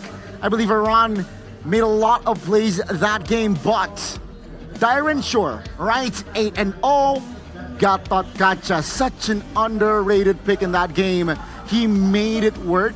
Where the shortcut, sure, it may surprise Skylar multiple times, but the AOG has been connecting like crazy that game. It really has. And honestly, when we look back at some of these moments, right, dropping the AOG, it feels like he can't miss. There's so many things that can go right for him, and worse yet, the chip ultimate as well as the RWM are huge signals that the Guardian, Avatar of the Guardian, wants to come in for, and it cuts them off from that backline, which is all Skylar needs, because he's doing a phenomenal job when he's allowed to free hit. And that was the biggest problem, right? Because even the casters mentioned we didn't really see Aaron Shiki be able to get that front to back. I mean, Gatot Kacha didn't really allow that to happen. So chaotic. It really messed up with the formation that TLID really wanted. I mean, yeah, it's surprising because technically Gatot Kacha was available to be banned in the second phase, but a very, very strong performance yet again coming from the Kings of Kings. MVP goes to the highest kills in that game. Yep, Dyron, presented to you by the official tournament smartphone Samsung Galaxy S14 FE. And for the longest of time, he was sitting at 8-0. Yeah. Eventually, he got shut down. But I mean, at that point, Dyron already kind of did his job, right? That oppression in the early game. I think Arashi put it really well. We thought that this was a specific signature hero for Iran, but Dyron picked it up and showed us a different layer that the Hilda could offer. Not only showing us a different layer, but at the very least, just maintaining so much control over the early game, right? A lot of these, the fact is, Dyron knows that despite getting these kills, he's not going to be able to scale into the late game as a penultimate tank. He's going to be on the weaker side of things. He can't really wave clear like Iran, but at the very least, he is slowing down Aaron Shiki from getting that third item. He is making sure that Yehezkel always has to keep an eye out for that Hilda to peel away from Fabian. Yeah, I mean, this was the only fight where I feel like TL got the better of RRQ. Even then, RRQ, they were responding, right? It's a 3v3. Aaron Shiki got some kills, but again, I talked about Gatot Kacha being an underrated pick, but generally speaking, Hilda, game 1, caused havoc. Game 2, game 3, Keskewed denied the Hilda away from Team Liquid. I also think the Hilda addition into this game, there was a reason why it was first pick prio, especially for RRQ on red side, right? The fact that the Hilda had so much oppression into the enemy jungle disallowed Weedy to have that information into the opposite jungle, and therefore it was very difficult for Weedy to utilize the chip to its utmost value. And we see him getting punished because of that, right? Yeah. With the bot side gank or initiation, or with the help of maybe a split push from Iran to try and pull attention away, they just eliminated the possibilities, right? As long as you're standing on top of two of those portals, and one of those portals is in a spot where you don't expect any action, it really just limits it down very, very quickly. Such a good game, brilliantly played. And again, Dyren, Edok in this game played a crucial portion in why Rin's, Sutsujin, and as well as Skylar got the efficiency that they need, got the optimal farm that they need as well. All right, looking at perhaps the post game here, it's 15 minutes. It's not bad. It was an average of 13 to 14 minutes for our first two games. Finally get a little bit of a longer game, despite it only being like a 2-minute difference. But the one thing that I really wanted to point out here is, shout out to Reptar, or Renmar now. He always gives, I want to give my flowers to a certain player. And, my flowers go out to Aran. Despite this loss, we saw what he was able to do on the Benedetta. It's very nostalgic to the old Aram that we used to see. Do you not think so? Very individualistic. I mean, split pushing, doing a lot for his team macro-wise. Yeah, Fnatic Onic lost against Benedetta Aran. Thank you very much. Yeah, of course, I remember. But this time, it's a tanky Benedetta. He was on the Vengeance as well. He knows that he wants to target Skylar, and one of the ways is that Vengeance. Yep, and not to mention, not only did he have the Vengeance, he also bought Blade Armor, right? So every single one of his auto attacks reflect a good amount back at him on top of the critical reduction that you get from the Blade Armor. It's a very good idea, of course, but even so, Skylar, mechanically, you can see that he's hyper-aware. He's very sound. He is playing a very hot game today. He hasn't made too many mistakes overall, and I think, with the supplement of the consistency of Sutsujin specifically, these neutral takes have been looking better and better and better, and Sutsujin, he's focused on the Lord until Skylar says the call, hey, I have an angle. All right, let's pivot. Do you think it would have been different, that final moment? If Weedy went in, portal, they tried to target the Irithel, they tried to target Skylar. Skylar was able to outplay. Do you think it would be different if Skylar died there? Ooh, yes, I think it would be different. It would be different because I think that Aaron Shiki would be able to kite back Sutsujin, who would be the only other person to deal some real damage to that Crystal. I'm not sure whether he will be able to buy 11 seconds worth of time, but clearing that wave seems very likely if he could. I think it actually might be. I think it's Iran mispositioning because he cannot recall. He could not recall in that moment. He had to walk to the base, which made RRQ, the base wide open basically. And Iran, unfortunately, in that last sequence, he was out of position to recall safely. And the gel of the chemistry in RRQ in that final moment was insane. It's ridiculous. Right? Oh, the outplay from Skylar, but that was facilitated by Edok jumping in. AOG. It was beautiful to see. Oh the new pillars of RRQ wreaking havoc in this game. I love to see it. And it kind of reminds me of something like, when R7 and even Clay decided to join RRQ that time, and everyone was like, man, I miss the old guard. And then they became staples themselves. I think we are seeing the next generation of RRQ really solidify themselves as one of the best teams here in MPL Indonesia. I agree. And for the past 2 games, we've been highlighting so much about Skylar and so on and so forth. And we actually even mentioned, Dyren's a good player, but we haven't really seen him shine. Finally, Dyren gets the recognition he deserves for game number 3. Which makes me wonder, right? If he's pretty decent on this Hilda, I wonder why his performances on Khalid are a little topsy-turvy. Because they kind of do the same thing, except you have a utility ult that actually does something in team fights compared to Hilda, who is just I don't like you, and you specifically. Yeah, I think it's a different kind of feeling as well, right? Is it though? Hilda. Is it though? You just go in, you be like, bah! Just a little tap, just a little nut tap, and then you walk away. Right. Be a little sneaky boy. You're right. Yeah, quicksand guard somehow same. The timings of the abilities are different, but the general concept is the same. So I would like to see whether Dyren can expand his hero pool even more. If Hilda is so good, I want to see him be really devastating on Khalid as well.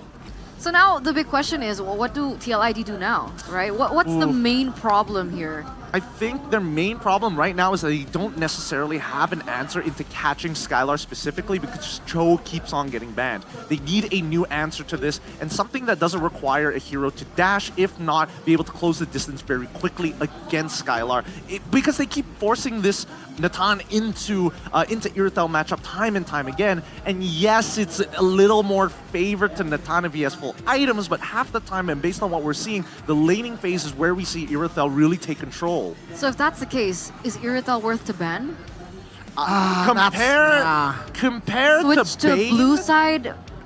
I think Bane is something that they need to get rid of. I think Bane is a big deterrent here because every single time they're about to fight, they're like, oh, I'm gonna free hit, and then Bane's like, oh, but I'm gonna ult, and it's like, I don't want to be there. Keep in mind, RRQ has been taking the Bane first phase. They have. So is it really worth to ban the Bane one slot in that first phase? Maybe not. Maybe TLID should just pick it up for themselves. Because so far, in terms of rating, I don't know what the stats are exactly, but so far the win rate between Bane 2 Alpha against each other seems a little more Bane favored. Right now, especially in this matchup, yeah. Okay. So they have to think about Bane, Irithel. I mean, Chip now, yeah, Gatot Kacha. That's the answer. But what, like, okay, TLID, what if they choose blue side again? TLID blue. And then again, RRQ, leave the chip open. You can't allow the chip to be given to RRQ either, right? They gotta open the whole draft up. Okay, well, we're gonna see how it pans out before we get into game number 4 because we're gonna throw it over to our host to see exactly what they're doing over there. What are they doing? Mengguncang, deg-degan sekali ya Bude pastinya. Iya Alisa, nih Bude tuh lagi bingung ya, mau upload juga untuk membagikan momen ini. Wow. Nih, pilih yang mana ya Alisa ya? Loh, Bude itu lucu banget. Itu gimana cara ngeditnya Bude? Gampang banget kalau pakai Samsung Galaxy, semuanya bisa. Nih Bude tunjukin ya Alisa. Okay. Alisa pasti tahu kan sebenarnya? Oh, yang pakai icon bintang itu. Oke, jadi tinggal klik icon bintang. Lalu klik Portrait Studio dan bisa langsung pilih, wah ada komik, kartun 3D, cat air, dan sketsa. Coba pilih yang kartun 3D deh Bude. Dan klik buat. Wow, gampang banget ya, canggih banget Samsung Galaxy S24 FE ini. Dan kita bisa lihat. Tinggal dipilih, ini banyak banget pilihannya Lisa. Oke, Bude langsung berubah banget ya. Wow, oke. Ini gampang banget menggunakan Portrait Studio dari Samsung Galaxy S24 FE. Dan pastinya fiturnya banyak banget. Wow, pilihannya cantik-cantik banget Bude. Bude mau upload. Kalian juga bisa loh ikutan kayak Bude. Seru nih. Betul sekali. Pilih. Pastinya dengan membeli Samsung Galaxy S24 FE ini karena khusus penonton MPL bakal ada diskon loh Bude. Wow, diskon serius? Betul, karena dengan pembelian harganya mulai 791 ribuan aja per bulan dengan cicilan 0%, bisa dapetin total bonus hingga 2,8 juta dan pastinya gratis 2 kali memory upgrade sebesar 256 GB, Bude. Buset, seru banget ditambah lagi.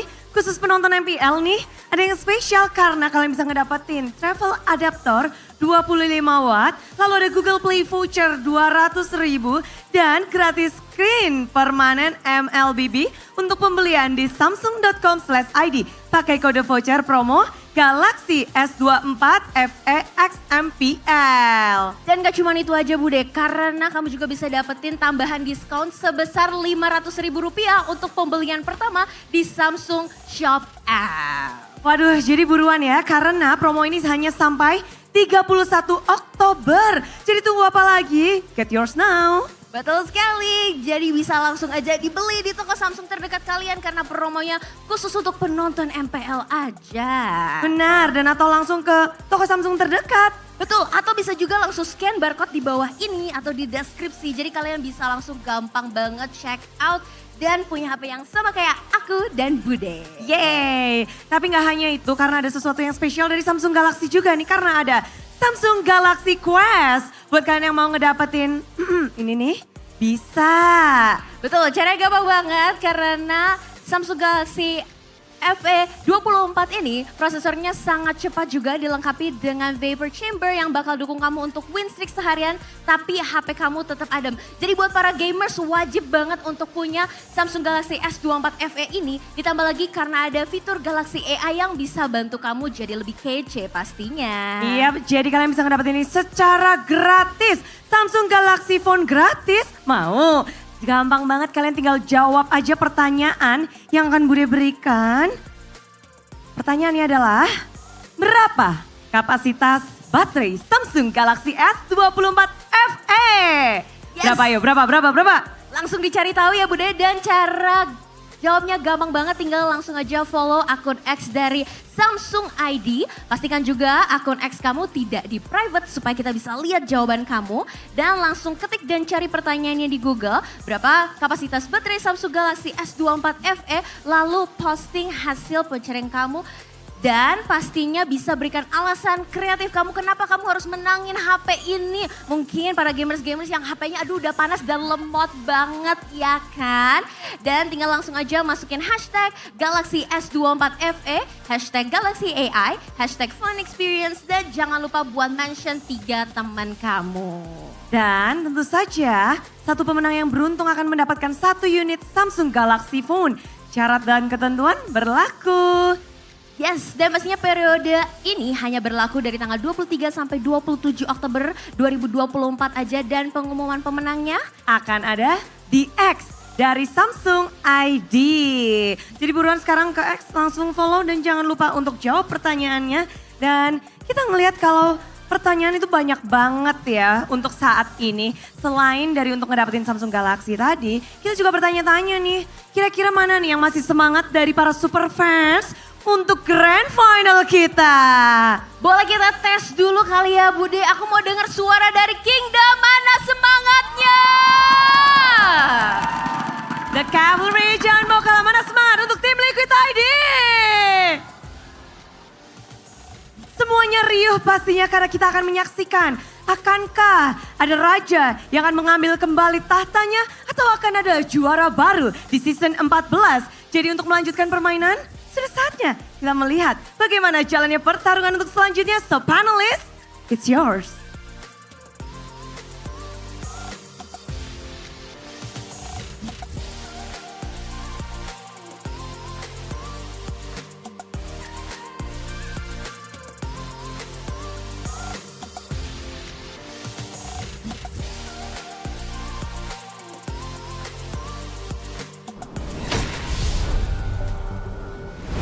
Thank you so much, Bude, Clara, Monster, and Alyssa, and welcome back once again, ladies and gentlemen, to the English panel. Once again with us three, the GAG trio.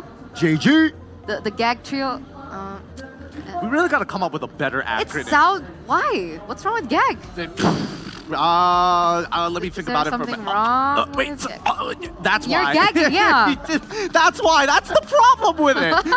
Look, we're professionals here. We need to be at the top of our game, and I don't think gagging's part of that. But even so, I am starting to get a little worried for TLID because at this point, TLID have a lot of problems that RQ continue to pose to them. A lot of it has to do with the draft, and I think even in their gameplay, they made a couple of weird decisions in both Game 1 and as well as Game 2. I think right now TLID are just looking for a way to kind of break out of the stalemate. It's a very good. Yeah, I think it's a very good challenge here, but I really want also to touch on TLID and RQ. They made it to M6. There will be new faces in M6 as well. Yeah, for the first time ever for M Series, we're gonna crown a new champion, right? From PH. Yeah, no AP Bren. No AP Bren. No Echo. No Echo. Liquid Echo. TLPH now. Yeah, no Blacklist. No, who else? Oh yeah, that's it, right? Wait, how many M Series have we had? 5. Well, I mean, if you really want to go into no Evos. Exactly, evil. Evil. M1, baby! M1! M1. I mean, it's exciting to see these new faces because it's not like we haven't seen them before. Some of these people, like Aurora and even Sanji, came through the wild card even, and even when it came down to EWC, Twisted Minds was part of it as well. So I think that it's great to see teams who have been longing to get that championship spot actually achieving it now. And especially now, it's going to be a Swiss round, right? Yeah. So possibilities are endless. Speaking of endless possibilities, what did you guys think? If RRQ are now leading 2-1, how can TLID come back for game number 4? 59%, is that right? 59%. Aaron must avoid mistakes again? Are we... I understand a game number 3 being... Aaron related, but for game number 4, do you guys agree that this is Aaron related? Game number 3. Game 4. Specifically for game number 3. Oh, 3, yeah. I don't think it's 100% Aaron's fault there. I do think generally there is a bit of an issue with the draft right now. It's hard to answer it because if you are taking away something, you're giving away something. And I don't think that TLID have been put in this type of position where Witty is losing out on his really big playmaking heroes, but at the same time having to deal with a draft that is technically pretty passive, that wants TLID to over-aggress and over-commit. I think that's why I'm more inclined to agree with the second point, right? Don't overcommit is where I feel like TLID needs to repair for game 4. And for game 4, speaking of second pick for RRQ, meaning yeah, they're gonna get red side. Yeah, TLID will have the blue side. Okay, avoid overcommitting and overextensions. Name me moments in game number 3 that you believe TLID made that problem. Bank again. I think wanting to kill Darwin in the early, I don't think is wise. Was that is that a discipline problem though? Discipline problem? Because I feel like in game number 3, the discipline was a lot better for TLID. Yes, the discipline was very, very high. I think the biggest overextension probably was around that very first Lord that we saw glimpses of it, and then even when we got on over to like the fight, the overextension of the fight afterwards, which inevitably led to like their mid inhibitor breaking of that and things like that. I think that was as close as you can get to the overcommitment that people are worried about. But I agree with Eterna. I think so far, coming into game number 4, TLID in terms of discipline is looking a lot better, but they need to find a clear solution in the draft. If not, show us something else. Because if not, I feel like Kescube, he's just going to keep replicating this draft again and again and again. Take the chip, I don't care. I agree. So we're going to get straight into it, ladies and gentlemen. For the drafting phase presented to you by the official tournament smartphone Samsung Galaxy FE. Yeah. There it is. The shake-up. Let's go! Suyo, Jushin, or Matilda. Sushin. Suyo, right? I mean, Fabian, he's been having a tough time in Alpha, so I think he needs a bit of a change of pace. If they want to go, okay, yeah, I don't think giving Suyo to Sitsujin is wise. Picking up the Matilda here, they need to go Suyo, and there you go. RQ, Matilda, Phobius perhaps? Phobius bad, Bane. Jushin? Oh, Matilda. Hilda again. Oh. So game 2, they banned the Hilda. Game 3, game 4, they picked up the Hilda. Dang, Kescube. Oh, this so smart. Both of these coaches, very, very smart. They know what they're doing against each other. St. Lucas is still going to have to go in for the Jushin, but he's going to pair it up with the Khalid, and this is a great flex pick against specifically the Hilda. Okay, Ben Irrital. RQ going for the Cho ban is signaling highly that they might want to go for the Irrital. Do you think it won't work against the Suyo and the Khalid? I think the worst part about this is that not only do you have to ban out the Irithel, there might be some consideration for Ixia as well. Because again, we're thinking about things that work well with the Matilda at this point of time. Oh, you're right. Man, Kai, woof. Just like game 2, RQ, they banned the Akai out. Okay, TLID, you understand that maybe Hilda, Bane, and Faramis, and of course Matilda with favor. They do not want to combine Matilda, Faramis in the same composition. So, yeah, TLID, they're running out of bans here. Ixia, or Irithel, or let them both open? I think might as well let them both open. It'd be really annoying if we see like Harith into Lunox once more, but I think the iframes are going to be very useful in this game. We'll see what these next two bans are before we get into that. Okay, what is going to be the choice here for RRQ? Why did they go for the Akai ban here, by the way? The Akai hasn't found as much success. Sure, it has worked, but the amount of times it's succeeded as compared to it kind of failing in terms of that execution is quite huge. They're shutting a run down now with the Benedetta now taken off the board. Okay. Let's go. Huh. Ban out the Benedetta, they want to force it. Yeah, ban out the Irithel, and now keep it standard here. They know that Skylar can play Lunox, so it doesn't really matter if you get Harith at this point of time. I think that Skylar might even play a more safer option because Natan is still wide open, right? I think leave the gold lane. Yeah. Leave the gold lane. So what, Hylos here maybe? No. They already have Hilda and Mathilda, so Mage. He's banned out. Probably Lilia, right? Lilia, I think. I like Lilia. They need some kind of wave clear, some kind of high ground. Vixana is all right as well. It doesn't look like there's too many good ults anyway, so Valentina doesn't seem like ideal just yet. Or do they want to go crazy Luo Yi? Okay, they open their card with the marksman pick here. Very safe, very safe. Natan finally switching over for the Kingdom. This is concerning. You're so stressed. I'm so stressed right now. Oh man, all right. So they already have a nail in the late game now with the Natan. An early game control with the Bane, the Matilda, and the Hilda. TLID, what's the stopper here? They choose Hylos as well as the Beatrix. I like this a lot. At least Beatrix can hold her own for a little bit. There's a lot of combo potentials, with Bojushin as well as the Khalid. Let's not forget, I don't want to put Suyo out of that picture as well because he has an inbuilt stun, but he was more to set up for the other two. Yep, Aurora. Oh, so good. Perfect. It makes sense, right? You want someone a little bit safer as well. As compared to a Vexana with the passive that the Aurora has, if the Suya wants to go in for a trade kill, it's a lot easier to weave in and out of this with the passive that Aurora has. Honestly, that Aurora pick might be the pick that makes RRQ to the championship point. I think it will as well. I mean, Eugloria's pathway, you don't want to get hit by that frigid breath. It really forces you to think about your zone of influence. Taking the traditional front to back might not be easy, but you gotta make things work. So will we be heading over to championship point? Ladies and gentlemen, we're gonna throw it over to our casters to bring you game number 4. One game away from that ever so coveted MPL Indonesia trophy. Smash them. 2 steps away. 2 steps away. 2 steps away. 1 away from that elusive match point. There we go. It's a battle for match point for RRQ. As we get into the land of Dawn for game number 4. 2-1 right now for RRQ and TLID. They got their hands on a Suyo.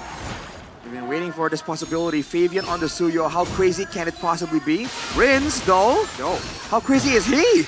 Oh, sacrificing the passive. Oh, bottom lane.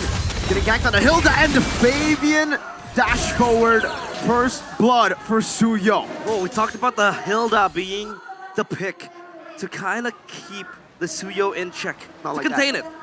But what is he supposed to do in the situation now, Arashi? That was the idea, right? Cut the wave, go into the jungle, be a nuisance while your lane opponent, Aran, is supposed to stay right next to the turret and kind of, you know, wait around. But look at Weedy do. Ooh, that's a roam. We thought it was going to be the Hylas, I think. I at least expected Weedy to be on the Hylas, but on the Khalid, we've seen it match up to even the likes of a Cho. So it's going to be a lot of damage in the early game for Team Liquid ID. But the poke, the AoE, definitely favors RRQ. Movement-wise though, Dyran with the Wilderness Blessing, they're going to be roaming around a lot more. And Skylar, despite being up against all the aggression, Rocket Hunter and the Weakness Finder, but look at that damage! Forced out a flicker already. Yeah, that is going to be a very, very important resource because he has burned the passive, he has burned the flicker, and next up on the menu would probably be the turtle, so they have to be ready. As Widdy is there counter invading the jungle, Fabian has so much freedom on getting and plundering Sujin's resources down bottom in the jungle. The problem for Suyo now is, of course, he has level 4, he has level 5 even, and they're ready to take this turtle. should be free, you know. RQ can't really go for the battle. With so much pressure on the hands of TLID, Fabian gets it, saves his retreat. Trying to go for a cheeky little steal, but knows that RQ will have avenues to try to stop that from happening. Yeah, the early damage is what it is, man. I mean, it's the Sushin, it's the Khalid, it's the Beatrix. So many ways for Team Liquid ID to pressure. Just like Edok and Daiwan even, they're both kind of a bit more concerned about their survivability, unlike game number 2 earlier, where they can kind of do whatever they want because they were just too tanky with the Gatot and Hilda, but oh, look at Edok. Something, but he won't be in much trouble. Of course, TLID, they have better rotations, I suppose, with the Khalid always on its toes. But Vanguard is to heal up, and Fabian has the 100 strike. But Dyron, good so far. All right, maybe not. Maybe you can't take that damage. What the heck? Suyo, very balanced. Dyron is punished now twice. What's the difference between previous game, Arashi? Maximum missing HP damage in the Suyo allows them to really burst down targets like Daiwan. They want to play with regen, but all things considered, the Natan really hasn't really been the recipient of a lot of big pressure items, and Edok is doing a great job just monitoring, shadowing Weedy, ensuring that not a lot of laners really fall behind. But from the jungle, from the farming difference alone, already a 2k gold lead at 3 minutes. Quite significant. Where you Sandstorm dodge from? Wow. Good dodge, Witty. Knocked out by the Circle Eagle, able to flicker out with the regen too. Gets a bit of HP. TLID will just respect this. Well played RQ to escape from that. Well played Witty to escape from that too. They want to brawl out in the early stages of the game. Now still Dyron with the same scenario that it has been in the previous game. 1v1 down bottom. So we get to see how much damage you can truly do on the Suyo. If you can burst a Hilda, that's a lot of damage. Revitalize even. There we go, power wildness. Now Yehezkiel should be able to lift him up. The stun connects and the execute should get him down. Turtle up top though, gonna be dealt with here by RQ, held down. Good snipe over to Rins, now walking forward, throws it down. Frigid Glacier will lock him down. Sutsujin with the help of the guided wind, not able to survive. Winning just slashes him down. Rins cannot sustain from that damage, cannot take that damage. Lantern Flare, Aaron Shiki will gun Skylar down, and Edok will be forced back. The cavalry recharges their energy, and now they are ready for yet another revolt. Everything is going south for the kingdom. Wow. They have lagging potential, but the early game is looking really, really rough. This approach from Team Liquid ID to just double down on that early game aggression. I mean, we talked about this a bit, Mirko. Hey, if the game never reaches the late game, because the fights keep happening, because both teams, you know, have it personal. They want to just win it out and show everyone they're better in these fights, in this early game. Then why even get these late game tools? Look at this though, Circling Eagle on a run. Nothing available for RRQ to really realistically get. You're only trying to make sure that Sutsujin doesn't fall too far behind, and Skylar at least gets some really good farm. Gonna be okay, Ron pops the glorious pathway. Running through Ray Sandstorm on the Sutsujin, Frigid Glacier. Able to stop the deadly catch as well, but now Fabian comes in. A snipe from Aaron Shiki down in the mid lane. Will be the end of Sutsujin. 0-2-0 right now. Problematic for RRQ. We actually talked about how the Hilda is actually a very good pick against the Suyo, and the draft planned out by RRQ is way solid compared to the previous one. But it's now going so hard for them. What's the big problem here, Arashi? I think it's just Suyo damage. I mean, are you seeing how much damage Fabian is doing? Oh my lord. I mean, even against Daiwan, he's just shredding him down. It's way too much damage. I think RRQ, in theory, have a good composition, but individually, these heroes are way too strong. And considering the gold lead has increased to 7,000, RRQ are definitely in survival mode. You can see Widdy understanding that, recognizing that, looking for avenues to set up traps in the jungle. The execute, Fabian. Whoa, Widdy's taking him away. Skylar walking up with the entropy. Now Frigid Glacier able to lock Fabian down, but no, he brings out the safety. Widdy zones Skylar away, and they will be able to steal away the orange buff here. Fabian takes it. Widdy trying to zone RRQ away from the tier 1 of the mid lane. Only a shot over to the Hilda.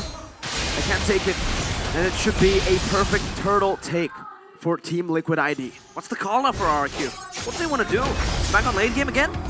They might have to really bank on that late game.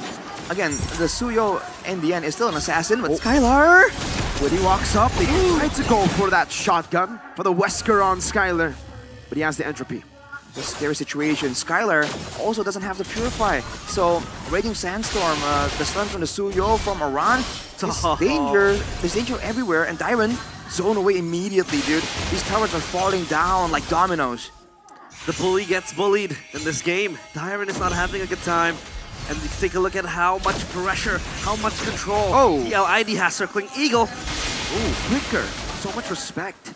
Knowing that if you do get knocked up there, Rince could just flicker forward and, you know, combo them together with the Aurora. So in theory, for the late game, they still have a good composition, but survival, right? Is that even possible with all the pressure? And Susujin actually gets his purple, but man, Weedy is just relentless, dude. Always in the faces of RRQ, and that gives all the time. But look at his play, though. There he goes, though. Once you use the flicker, you are going to be susceptible to that. Dances to the back. Oh, hey! With a flicker backwards, but still, look at the sustain coming over. TLID favor with the playing backwards. Skylar trying to go for the chase right now as Edok walks forward. Breaks the quad. Over Skylar, ends up getting the range. I did not expect that. A shutdown, a big one at the 8th minute mark, and it went to the worst target for TLID. It went to Skylar. The castle walls are shook by that one retaliation that is made by the Kingdom. They get a lot of kills on that altercation. TLID shut down after what was looking like a very good initiation from Witty. Aran, maybe locked down again. Circling Eagle, everything. Sutsujin, Crab Claw Cannon. He was 0 and 2. He's gotten 3 kills out of nowhere. We know this issue, man. Aurora is so annoying to deal with if you're the fighters. If you're Weedy or Aran, and later on, it's gonna disjoint the formation of Team Liquid ID. The load is up, but Aran is not around. Uh-oh, this Lord. They wanna fight for it, they wanna blitz it, they wanna dance together on this chance. Conceal open by Witty. Very early Frigid Glacier, now Raging Sandstorm, Shiki! Redemption! Now it's Fabian in the midst of it all, jumping in. Deadly Catch used up as Aaron Shiki deals with Tyron Witty. Quick Sand Guard, still healing, still buying time. Finally frozen and taken down. Fabian with the flank again. Fabian with a Soul Severed will be able to find it. Aaron forward. Skylar gets shot, but he will not fall. Almost, he assassinates the Crown Prince. It was so close. And now TLID, they have a time frame to control even deeper into the map for RRQ. He's hitting his shoulder on the top side. He's gonna be forced to go for a 1v1. Fabian is absolutely on the hunt. Ooh. Sutsujin stunned. 1v1. Now slashed down. What is Bane gonna do against Suyo? He's just gonna run. But even then, Suyo can chase. Glorious pathway in the bottom lane and cut them from the Lord. Still Skylar, got to find a space to go for some hits over to the Lord. 2,000 HP, Tyrant gun down here on Shiki. Nibiru's passion, but again, RRQ has dealt with the Lord. TLID, they contain any possible pressure exerted by RRQ. They want to play with the side lanes. It was Sutsujin overextending and he was punished for it. Now they might look for a siege. A few more minutes, but still, the passive from the turrets standing strong. The Holy Crystal is completed for Skylar though, so the man has absolutely enough damage to be a real threat. The fact that he was able to get that shutdown earlier definitely was a big value moment. But looking at the items here, Queen's Wings completed for Fabian, trying to get the reduction just to survive long enough to use the outplay potential. And Aaron Shiki, on a vengeance here, going with the Heptases, the BOD, the Malefic Roar. He wants burst damage, he wants to take down RRQ. He's not trying to do DPS. Therein lies the concern though. He can be great in sieging down turrets, but in the defense, RRQ have so much ways to kind of deter a Team Liquid ID from moving forward. But as of right now, the gold lead that earlier shrunk down to 4K is now back at almost 8K, so Team Liquid ID have regained that momentum. Yeah, pretty late Hunter Strike there from Sutsujin, but 7.6K gold up for TLID. They're waiting for that Lord to spawn so that they can get that Lord and maybe stage yet another siege. The talisman as well for Edok. That extra cooldown reduction, but now TLID, they're playing the safe. Even Yeskel is itemizing towards that Blood Wings. He wants that extra shielding, Arashi. Extra shielding and extra movement speed on the shield plus Skylar though, whoa! So he's all good. There's limited crowd control for Team Liquid ID, but there's a lot of burst damage. Skylar might want to be a bit more careful doing that. Look at the damage! What is that? Disgustingly good. And on Shiki, accurate. And so impactful as well with the Render's Apathy. Man, Aaron Shiki with the gun fu is gunning down the members of RRQ. Dyron now not having a lot of chances to proc that Thunderbolt. Not nearly as tanky as he was in the previous games. Oh man, again. Whoa, let's repeat. Witty has to Raging Sandstorm defensively. And that is one engage, two taken down. But the cooldown, of course, is not going to be a big issue for Witty and TLID. Free Lord Arashi, they blitz it. Oof. Divine Glaive completed for Skylar, so damage is there. But can he survive though? Team Liquid ID are notorious for being able to find their targets in a team fight. And Skylar just isn't on the same kind of hero like the Irithel. He isn't really as maneuverable. If they were gonna let go of a Lord, I would think it would be the previous one instead of this one. But now circumstances has pushed their hand with the Lord for Team Liquid ID marching down the mid lane. Do they have enough right here with the Frigid Glacier, with the Entropy? In theory, in the base, Skylar should still be able to just stay safe, to really be that, you know, static defense for the base. Yeah, proper dive though, Liquid. They do. The Raging Sandstorm will open up the map and the way as well. Glorious Pathway popped up. No, Skylar gets caught. Raging Sandstorm from Witty! All the way to the back, finding them. Skylar will fall, unable to utilize the Flicker. Tyron gets gunned down and slashed down by Fabian before he can even do anything. Crystal, the Suyo, we thought it might be countered here, but maybe the Suyo is just too strong. Fabian on the Suyo, 12,000 gold lead, 2-2. We got a game 5 in our hands. Domination by TLID. They will still ride into that dying night. RRQ. They are shook that Hilda wasn't even able to contain the Suyo. Is that the solution? The Beatrix. Mr. Dyron tries best to do the exact same thing he was doing on the Hilda. Zone away the backline. Be too tanky. But against the Beatrix, has that Hilda bitten more than she can chew? The Weskers, the Nibiru's passion just absolutely melting Dyron down. No pressure at all coming in from the EXP lane. And an absurd amount of damage coming through from the jungle.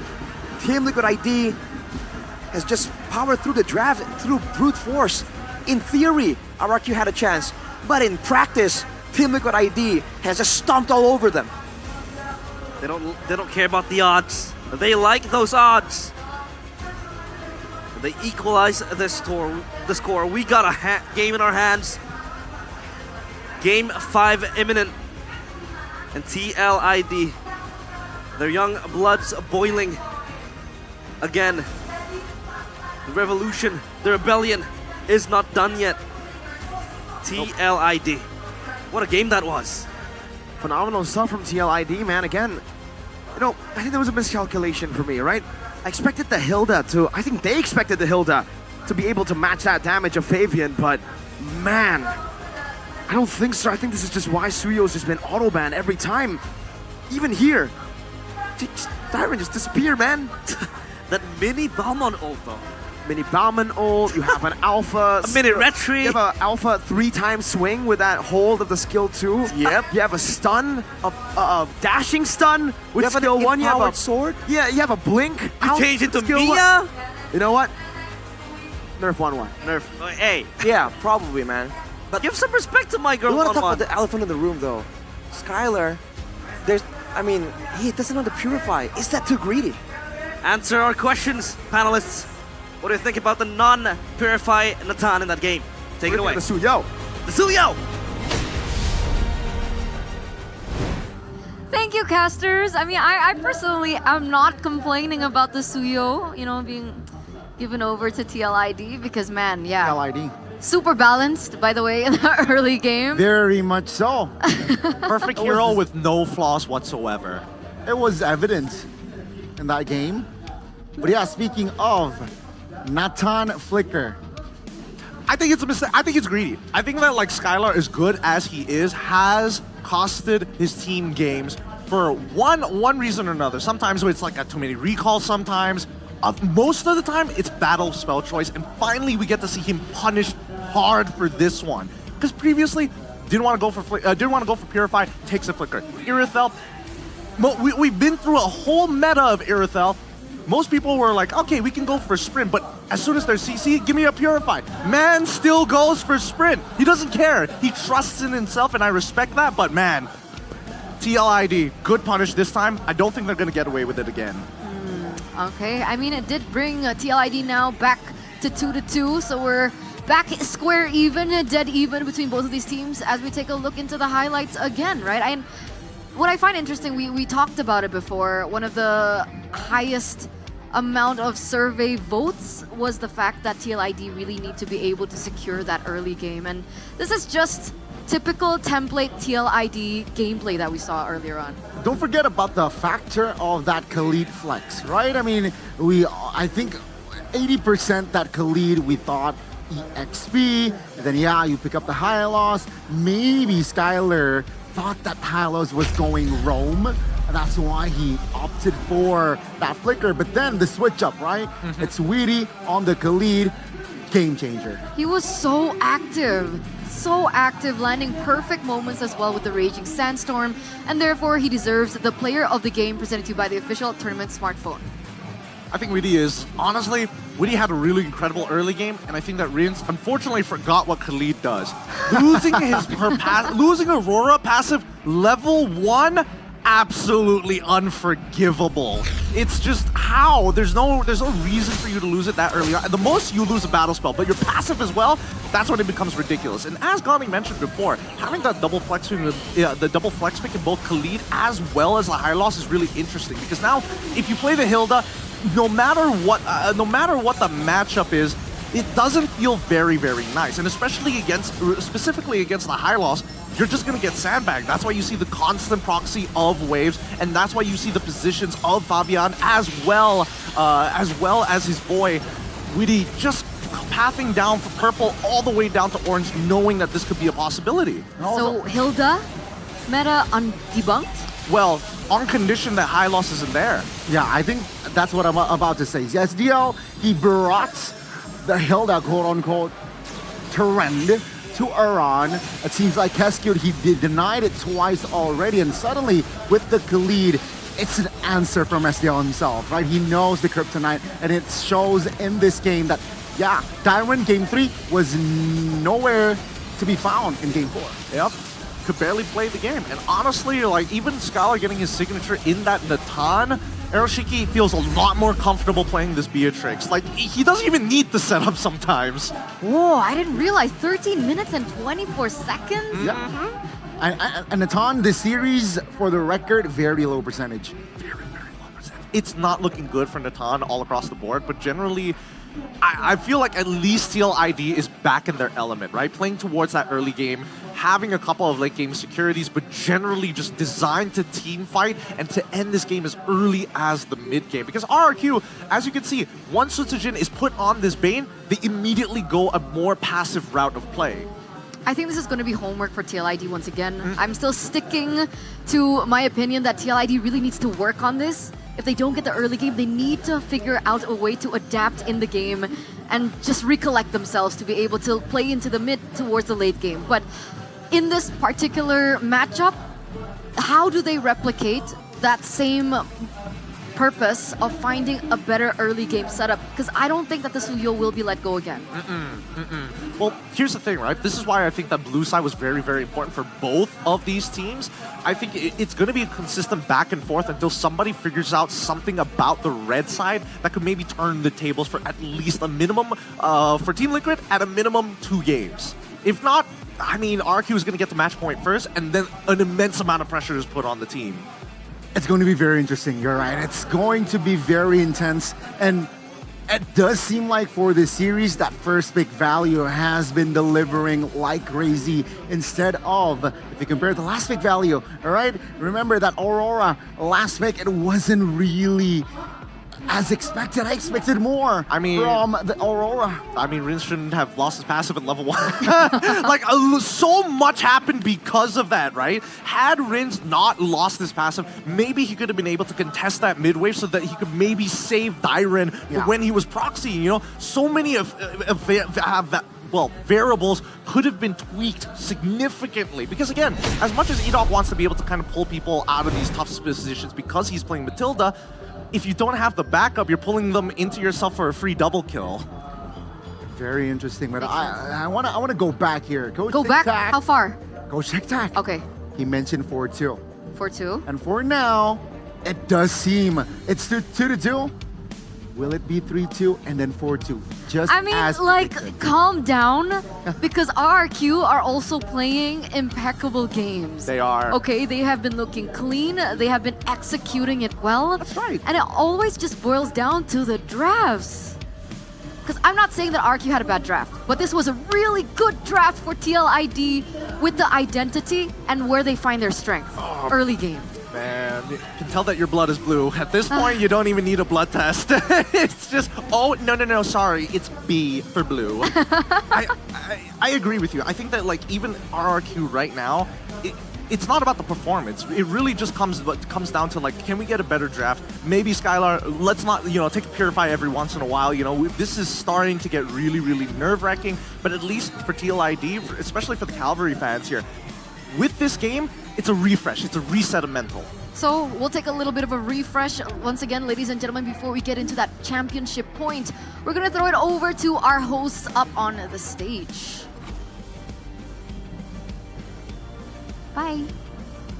Right. Ca, sini dong. Ca, welcome Bandung. Udah nyapanya gitu aja? Gio, lihat mama. Begitu ya. Ca, akhirnya setelah hari pertama datang, sekarang datang lagi untuk menyaksikan grand final. Kemarin nggak datang, hari ini datang lagi. Tapi kamu nyangka gak sih kamu bakal datang hari ini untuk grand final? Nyangka dong, nyangka banget. Kemarin udah pede banget sih, meskipun kalah waktu kemarin, tapi pede banget dia pasti bakal masuk ke final. Kepedean itu datang dari mana nih? Apakah feeling-feeling dari Echa? Atau mendengar bisikan-bisikan? Pede aja sih karena ada Fabian Acu kan. Oh, Fabian tadi jago banget gak sih? Jago banget, parah. Parah, tapi ngomong-ngomong kita bakal kilas balik nih. Karena ini kan pencapaian terbaik dari tim Liquid sepanjang sejarah MPL Indonesia. Dulu, pada saat dulu biasanya kita ketemu Dark sambil Era. Dark Era kita pulang sambil ente, kadang-kadang ente. Kita paling bestnya tuh masuk 3 besar guys. Jadi ini sebuah kebanggaan sih buat kita. Kemarin aku capek-capek ngecas HP aku, tapi yang full malah perasaan bangga aku ke Liquid. Anjay. Oh, asik. Asik. Asik. Gokil. Keren. Echa. Tapi Echa, ini kan perjalanan yang cukup panjang, apalagi Echa bersama Liquid tuh benar-benar dari Dark Era. Sekarang era apa nih? Apa ya? New Era ya? Nggak tahu sih apa sih sekarang. Eranya baru, era kuda nih sepertinya ya. Iya, era kentang. Hah? Kentang kentung. Nggak tahu Bude. Nggak tahu. Pokoknya GG aja, era GG.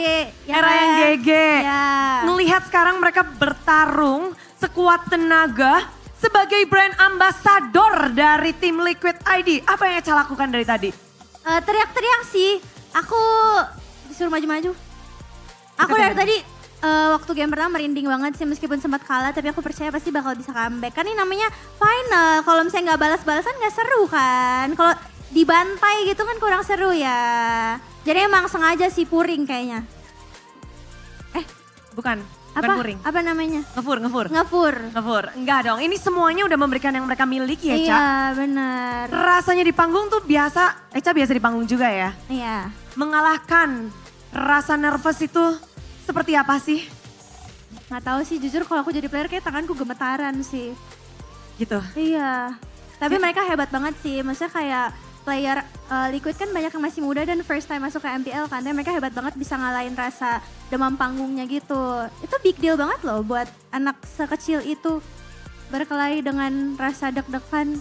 Di panggung besar MPL. Di panggung besar itu. Wow, tapi Echa ngelihat semua yang ada di sini, The Cavalry, ada nggak sih mungkin yang kamu ingin sampaikan sebagai brand ambassador juga dari BA untuk The Cavalry yang ada di sini, yang lagi di rumah, yang lagi nonton, yang lagi deg-degan juga.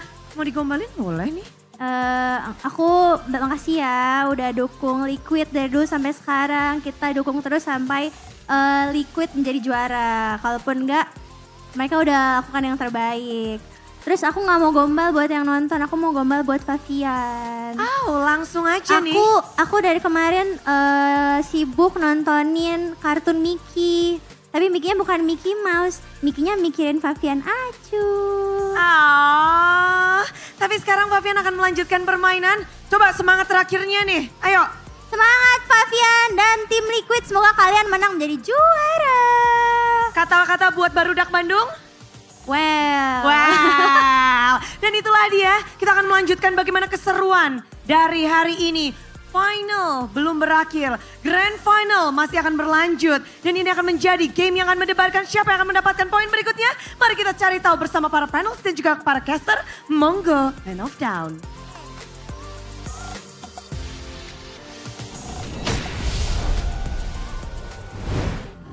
Thank you so much, Bude. Thank you so much, Echa Aura. She's actually, okay, she's not Echa Aura anymore. She's Echa TLID, sorry.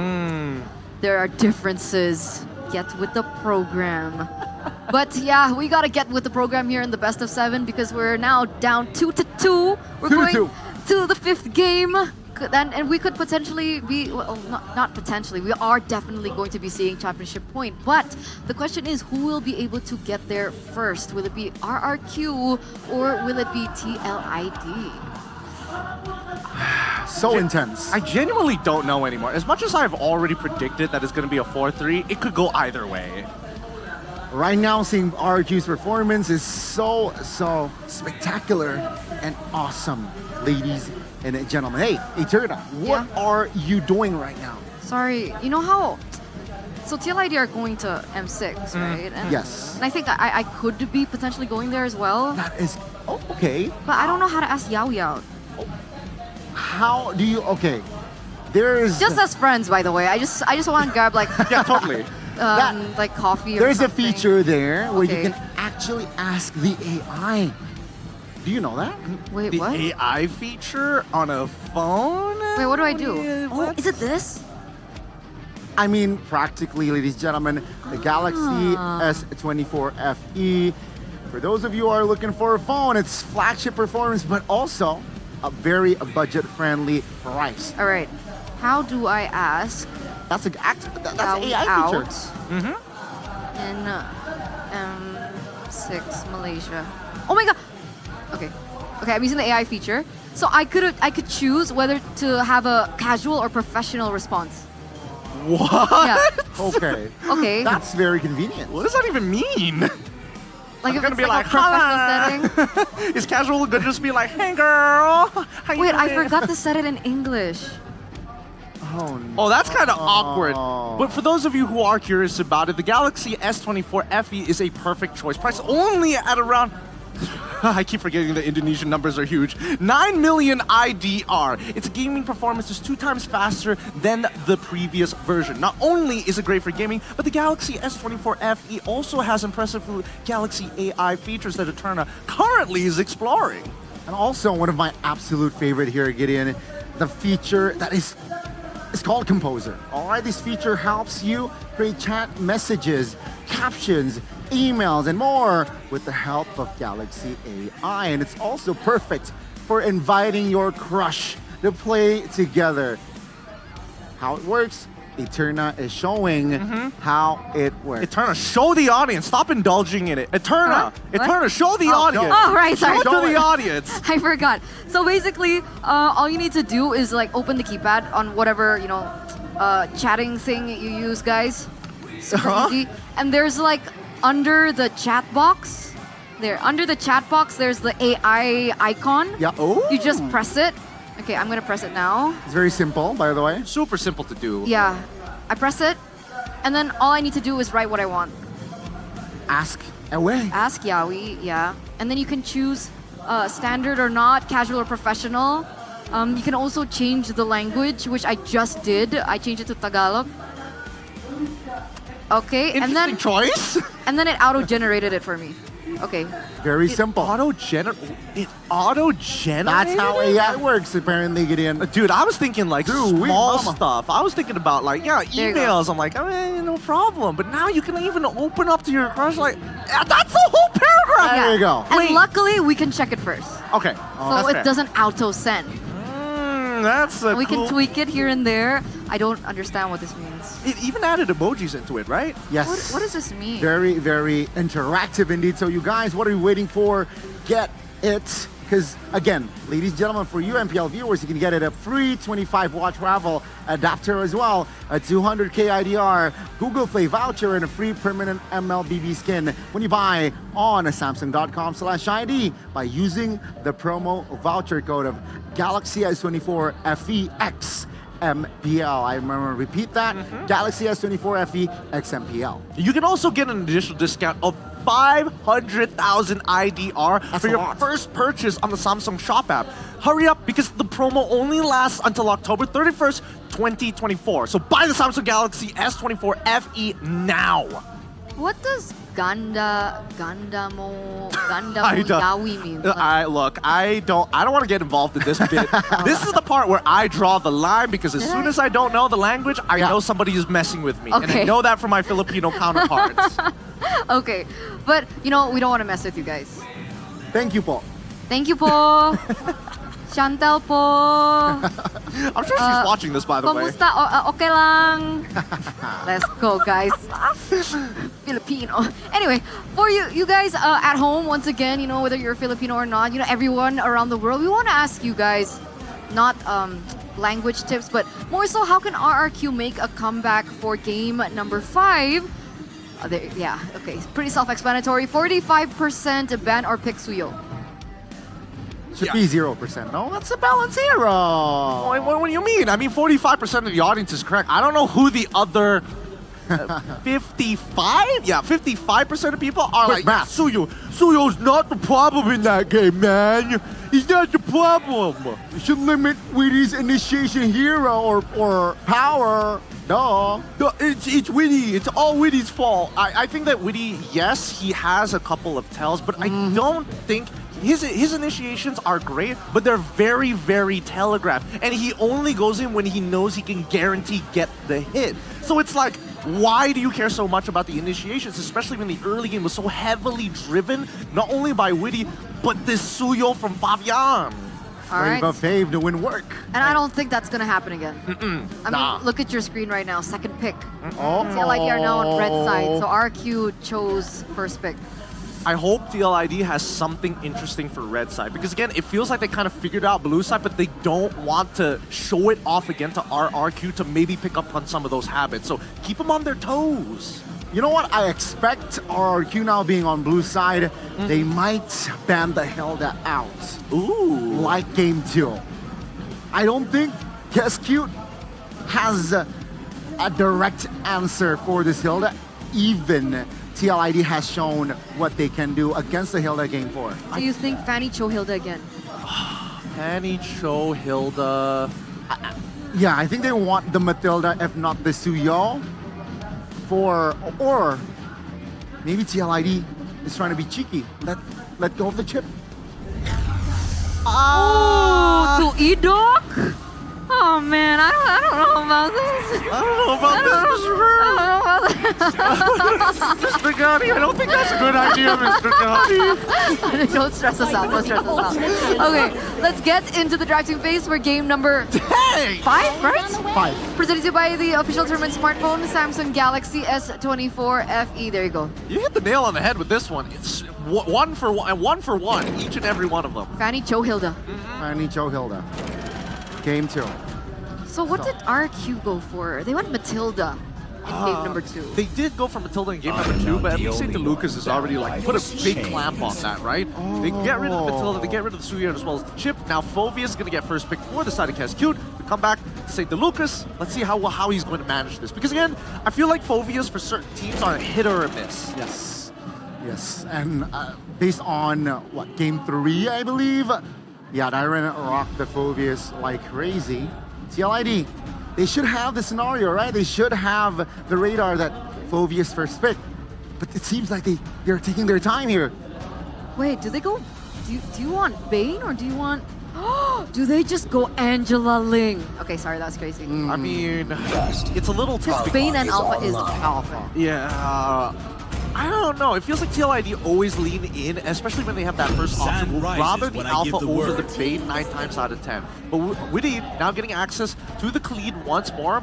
Pretty big deterrent for RRQ. I mean, if we're talking about how Khalid is supposed to play in lane against the Phoveus, generally Khalid has a slight advantage pre-level 4, but then afterwards, Phoveus doesn't really care what the Khalid does at that point. He can tank for days, he can poke him out, and most importantly, he can break him out of the quicksand guard. What about the clear? The clear, Khalid is going to take out 90% of the time. So the Zushin and the Bane, okay. So RQ, it seems like they will not prioritize the Yve. It seems like Rince is more comfortable here on that Zushin as well. TLID, they will take the Yve. So it's a very, the theme is still as game 1 in this series. Yep. They basically kind of given what their main laners are going to be. 2 out of the 3 of their mid trio as well. Ooh, they get rid of Irithel. Yeah. So does that mean first pick Natan and then they kind of say, you know, whatever happens, happens? Beatrix, I think. I think now Skylar wants the Beatrix. With this Irithel ban. If not TLID, ban for that last Actually, spot. I think Kesgu should ban out the Beatrix, to be fair. It's red side, and they've already got 2 enablers. They've already got the Raging Sandstorm, they also got RWM as well. If you pair that up with the Beatrix, you've basically got a death trap. But if they do that, what's to stop them from picking up something crazy like a Claude? Like a Claude? I prefer the Clint. If Beatrix banned from the side of RRQ, I prefer TLID picking up the Clint. This is specific for RRQ, Claude. It is. Specific and against TLID that have picked up the Yve. Yes. No, that's a very good angle to look at it. But 2 things that I was worried about. Number 1 was Hylos, which got banned out here. The second one is Franco, and that also got banned out by TLID. Yeah, agree. Dang, they are on top of this draft. Woo! This is a tough one. Do they ban out the Beatrix? I feel like they should, because I feel like RRQ's, especially Skylar's hero pool, is deep enough to take advantage of it. Another body they are going for here. Terizla. One of the main factors. TLID, they will pick up the Natan early here. So they're not practically concerned in leaving the hero for Aaron Shiki last. Guys, this 1-1, but outranged by you. Yep. It could still be Beatrix, right? Beatrix. Even Kaja is an option. Because Kaja, you want to pair it with a mid laner who has more burst. Jushin is not very bursty here. And I feel like unless they've got like some... I mean, it could technically work with Bane, but I think Bane still would need items first before he can do that. All right, there we go. The Beatrix comes through. Shawhead. Okay. Jeez. Oh, boy. Oh, I hope Aaron brings Purify. Owen, are you there? Owen? Akai is good here. TLID can pick up the Akai. RQ banned it out like twice last game, and if not 2 games ago. Now I feel like Akai, proper disengage tool, great pin down possibility, and Jawhead is going to be very annoyed against an Akai. How does it lane against the Phoveus though? Because I don't think you can put the Akai in the roam. Actually, well, I think against Phoveus it does pretty well in the early game, right? Because his base damages are actually deceptively high, and when you're dealing with the poke, you need to just worry about Phoveus' second cast of his first ability. Okay. Implosion instead. So they're really doubling down on this big wombo combo. Want the big CC. Tigreal and Jawhead, both roamers first time in the series. Okay. How are we feeling about the drafts this time around? I think this is very snowball heavy for RRQ as well as TLID. I think First Blood is really going to matter between both of these teams. That first turtle is going to determine the next 2 minutes of the game. That's how devastating it's going to be. Let's not forget Natan Yve late game though for TLID. Huh? Let's not. So there you go, ladies and gentlemen. That's it from the panel. We're going to throw it over to the casters for championship point. 2-2. A ceasefire to be cancelled soon, as they will all battle it out again in the Land of Dawn in game number 5. It is still TLID against RRQ Hoshi. Here it is, ladies and gentlemen, game number 5. The battle for match point, championship point. TLID able to equalize the scoreboard, and now it's another Alpha versus Bane in the jungle. It's not really that crazy anymore, huh, Arashi, from the regular season. But still, so far, both these junglers, it really depends on the early game. Whoever seems to get the early has always just dominated through. In theory, Edok on the Jawhead, again, can deal so much more damage. It's so much stronger individually, right? 1v1, especially with the Mecha Suppression. Extra damage, 2% per each stack, up to 6 stacks, so up to 12% damage, additional damage for the team. It's like a mini focusing mark. Emblems of Indie Home, though, show that it's full movement speed, agility, and Wilderness Blessing for Edok. He's playing full utility, whereas for Witty, he's always been more frontline heavy, going with the firmness for the extra bit of survivability, but the thrill on 3 members, they want to have that early game damage. With 3 agilities on the side of RRQ, it's going to be an early game skirmish. It's only a matter of when. With Skylar having the weapon mastery, going for a kill. Whoa, good shove over. It's not the ejector threat. And for TLID, it's really just all about getting the Natan to a comfortable spot. It's not really the best of matchups against the Beatrix, so playing it safe is okay, as long as they go for the control over the neutral objective. We talked about the Akai, right, as the disengage tool against the Jawhead, but then you see Witty in the Tigreal. Not one of his best heroes, of course. We haven't seen it that much. Yep. But we talk about the Sacred Hammer, right, that can really knock back the enemies from RRQ. Is that also a disengage tool to really just counter the Jawhead approaching? In theory, that Double Force can't really be stopped like that, but, you know, if he gets a pushback, he might be in danger of being picked up himself. Look at this, though. Control for Team Liquid, but RRQ are ready to contest. Good shove from Witty. Good ejector! Fabian be locked down now. Demonic Force. Oh, the shots! Edok is the one who gets it with the Spark Missiles. Tyrant first blood. There you have it. Rin's Crimson Beacon to the front, forcing Witty to flicker out. Fabian thrown it through the Sharks, and he was stuck in the Turtle Pit. RRQ, they get that early game going. Iron Tricky, it's not gonna go for the kill. Darren has a level advantage. He's trying to bully Iran. Beat him up here while he has the advantage. Going for a bit of a play here. Uh-oh. Iran might be forced to use the Raging Sandstorm. Darren doesn't want to go for the dive. He's had enough. He got the dub. Witty, though, pressured by Rins and Skylar with the Beatrix. How is he gonna fare in this lane, Arashi? In the lane, I think for Beatrix, it's about getting some poke in with the Renner, clearing the lane and rotating. And we've seen Edok. This be a big problem here for Team Liquid ID. If they're just waiting around, Edok doesn't really have to commit to really do damage with the smart missiles. He can just walk around and have that extra shield, and he'll just win the trade by default. But I think it's going to be a long wait till the next neutral objective here for both teams.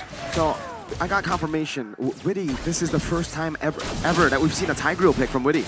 A debut pick, you would say, for Witty in the grand finals. Oof. Is it a card up his sleeve? Is it desperate times with desperate measures? Edok, though. Whoa. Real world inflation and the Spear of Alpha. Iran walking forward. Edok. It got really low. Raging Sandstorm to take him down.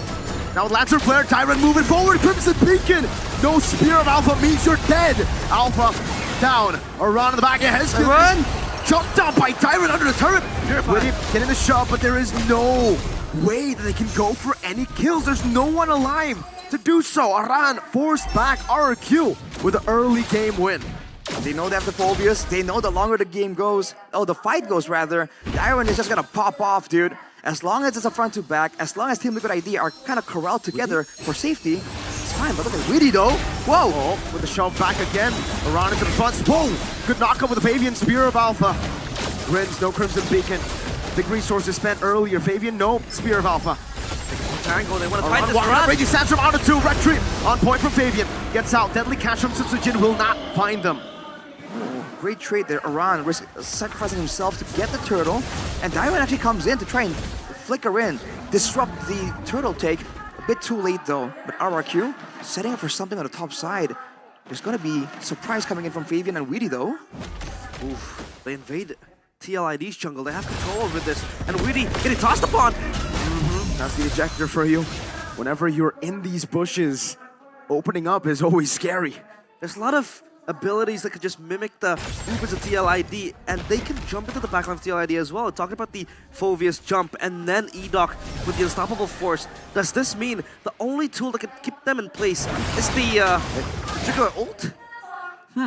It might actually, maybe the Real Manipulation and the Raging Sandstorm, those two, this can all be comboed together in theory. So RRQ for sure needs to be a bit more careful. Not for now. I mean, RRQ with this control, they can use the Jarhead even more efficiently. But look at this dive though. Very aggressive on the Sutsujin. Aran also walking up, concussive blast. Ready, Sutsujin will be taking down Fabian. That will be traded back. Dyron, Rins is the guy that Dyron has given the kill over to. At this point, man, Dyron is just Absolute menace, but ooh, implosion from Witty. A shot. Skylar, no Purify on the Beatrix. And that's why they picked the Tigreal. They know Skylar will be vulnerable. This is a very good kill that also cements the lead up top. They get the turret going down. And this might be the chance, but it's of course Mr. Ade. Is that an RRQ jersey? Yeah, it is. Hey, Rashi, I'm just saying, man. I've been watching this guy's streams, or at least his clips. And whenever he wears someone's jersey, they lose, man. They have to use the Pikachon's jersey, man. You know, so I want to see him flex his M1 medal. He did that in the regular season, right? I don't think he'll do it twice. Maybe Enoch will do it twice. Ejector again onto. Whoa! Good dodge with the Spear of Alpha. Away from the Bennett's Rage. And we have Ade acknowledging that he's been featured here. Hey, cool. Just like a RRQ when they're engages, conceal play. Shove over into the real room ablation. Witty looking for the implosion. Raging Sandstorm combo with the implosion. 2 members, but Rins. Demonic force from Dyran. Onto the back. Aaron Shiki disappears. It's a shot over, trying to find them. Yehezkiel still gets out, but it's a big win for the Kings of Kings. Dude, RRQ, they're just getting so much more value due to the clumping nature of Team Liquid ID. They've been trying to corral together for safety, but it's really working against them, especially when Dyron is just so out of control, dude. 3, 1, and 4, getting shut down there, but having so much pressure. Compare his impact here to Aran. All Aran has been able to do is zone people away and get big crowd control AoEs. But for Dyron, he's doing everything. He's sustaining, he's doing damage, he's knocking people up left and right. It's just so good right now. His damage, he's actually the highest gold difference from both teams. As an XP. As an XP leader. Insane. That, yeah, so good from Dyron. Has been able to get the targeting going on as the Phobies as well. Jumping into the backline, TLID, they have nothing that can protect them unless either Aran lands a healing Raging Sandstorm or maybe an implosion also going on. As RRQ, they want to take control of top side, and Aran is there just to safeguard the players of TLID. But now for TLID, what's their winning condition, Arashi? The win condition is to get Aaron Shiki on curve and get a combo, right? If they can actually land a massive combo and catch 3 members of RRQ, it could be a big moment. Oh, Witty! Whoa, they go on to Witty. Implosion used up already. Demonic Force now. Dyron in front of pursuit into Aaron Shiki. Good Spear of Alpha from Fabian, but Dyron just flickers out. Meanwhile, Witty will be dealt with by Sutsujin. Rins picks Yehezkiel up. Fabian has been isolated by RRQ. Usually you see the cavalry run people down. The Kings are running the cavalry down. The lone stallion beheaded by the kingdom. They want the revolution to stop, and they are on course of doing it. Edok has Flicker. They have a window here with 2 members down. No Tigreal. They're gonna go straight for the purple. Go straight for the Lord. I don't know if they have enough damage to rush it. There's definitely a lot of damage available. But Rins, that was a great play to really separate, to really break apart the composition of Team Liquid ID. This is the problem here for Team Liquid. If they go and group together, they lost earlier because of the AoE, of the combos. If they spread apart, Rins just kind of wedges himself in between all the members, and they just kind of win regardless. They just don't have enough damage just yet. 5,000 gold lead, Lord coming up, RRQ. If tempo is what they're looking for, they're doing a great job. Yeah, they're excelling in their own rights. Not TLID, the only thing they can do is just cut down the creeps, farm it up, maybe just wait for Iron Chicken to get his power spike in that Holy Crystal, maybe. And this Latan will have a very, very huge responsibility of carrying this game. Skylar with the BOD. This will just even exert more damage towards TLID, but not the items though, Arashi. In the items, Thunderbolt, Radiant Armor competed for Dyron. He's definitely up on the curve. Skylar has the Sky Piercer though. It's a Spa. Let's see. With that build, can he actually get some stacks going? As Hitsujin, as always, man, that damage is great. Oh, there you but go. Third item, Power Spike for Aaron. Now RRQ needs to be a bit more careful. Dyron can maybe tank some shots, but Rins, Hitsujin, and Skylar, they have to be very aware of where exactly Aaron Shiki is. And he has a Purify, so he can't really be stopped as easily. Yeah, a single implosion towards Skylar can be the end of RRQ because Skylar is vulnerable, like you said. No Purify on the Beatrix. And this is the first Lord, right? So it's easy to take it down, especially when you have an Atan that gets shredded down easily. And the Eve as well. And a Holy Defense. And a Holy Defense. Yep. Well, Fabian, on top of that, goes for the Queen's Wings as well, so it's going to be a bit more durable. As wow, a fast-moving Jawhead coming straight at you. Definitely scary, let alone the one piloted by Edok here. Finding a lot of opportunities so far, but RRQ, the patient just wait around right here, and we get a taste of that burst damage. Haskill, almost. The Renner. More than half his HP. It was almost Haskilled. Wait. Oh. Not yet. Is Yes alive? Yeah, easy alive. killed. Hey! Whoa. Not really like that. Because he'll play from TLID. They want to reclaim control of their top side jungle because the wave is shoving towards them. But bottom side, still a slow push for TLID. Tyron might jump in. He does jump in. Ejector, not ready to get ready. Sandstorm onto Rin, still has a Purified. Good disengage here. You're not going to be taken very low. Real world inflation, unable to find him. Down to the back, just jumping. Renner's happening, not connecting. Aaron Shiki finding Tyron Winnie. Finding two, but then, only then does Rin decide to pop in the Purify. Very, very patient. Oh, really? Up top. It should be a base turret. It will.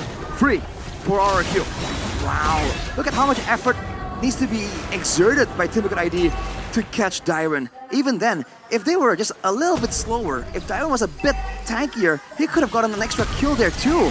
The damage on this hero really is quite insane. Now with the base tower taken, unfortunately for RRQ, it is not on the side of the Lord, so they cannot use it for an advantage. But look at where Skylar is, already cutting, already prepping for the next Lord take. 7.5k gold ahead. Team Liquid ID with the golden combo, the Natan and the Yi. Do they want to contest this? Do they want to let it go and play that defense? Take a page out of Geek Fam's book. They want to. They have to. They have to. They have to defend. They can't contest this Lord. I mean, we did look kind of confused with the Tinkerbell as well. Yeah. The implosion. It was hard for him to find and target a specific RRQ member, and I feel like yes, you have to bank on that implosion coming from Witty.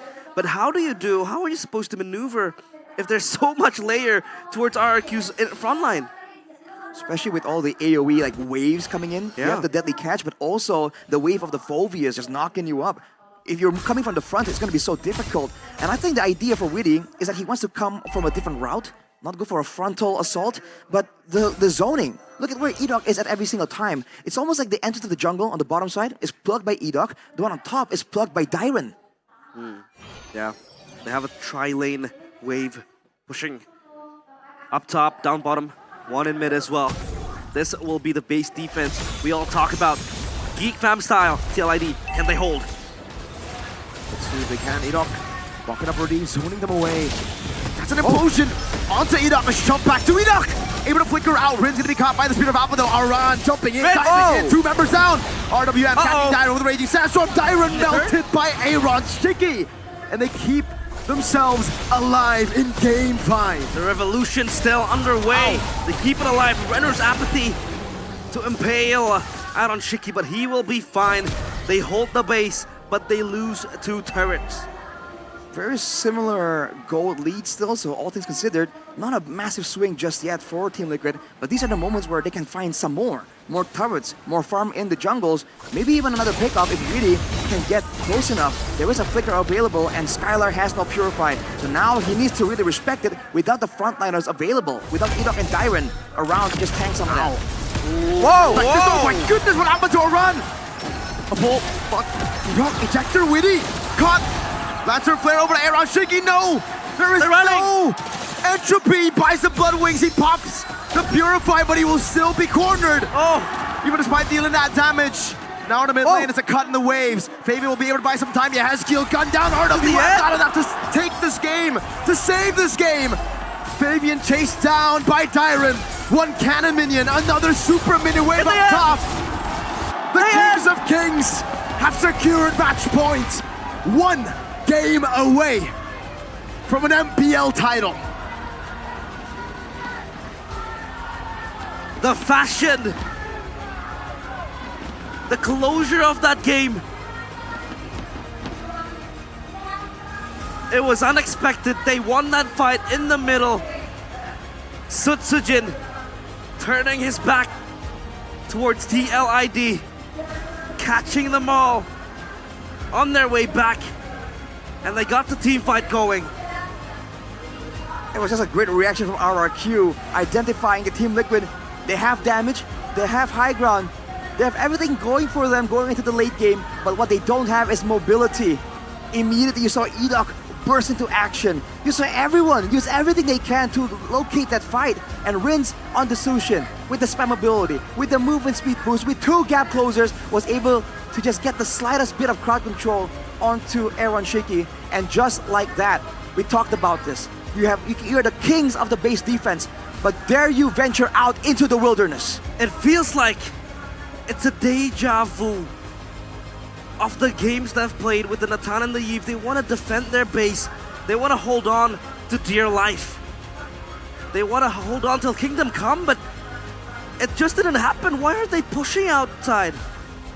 At this point, it's just no discipline. Why would they push in like that, right? They have a Eve, they have a Natan. They're great at wave clearing. They got a win in the team fights, but they didn't. There's no way they didn't pay attention to the respawn timers. There's no way. They definitely knew it was coming.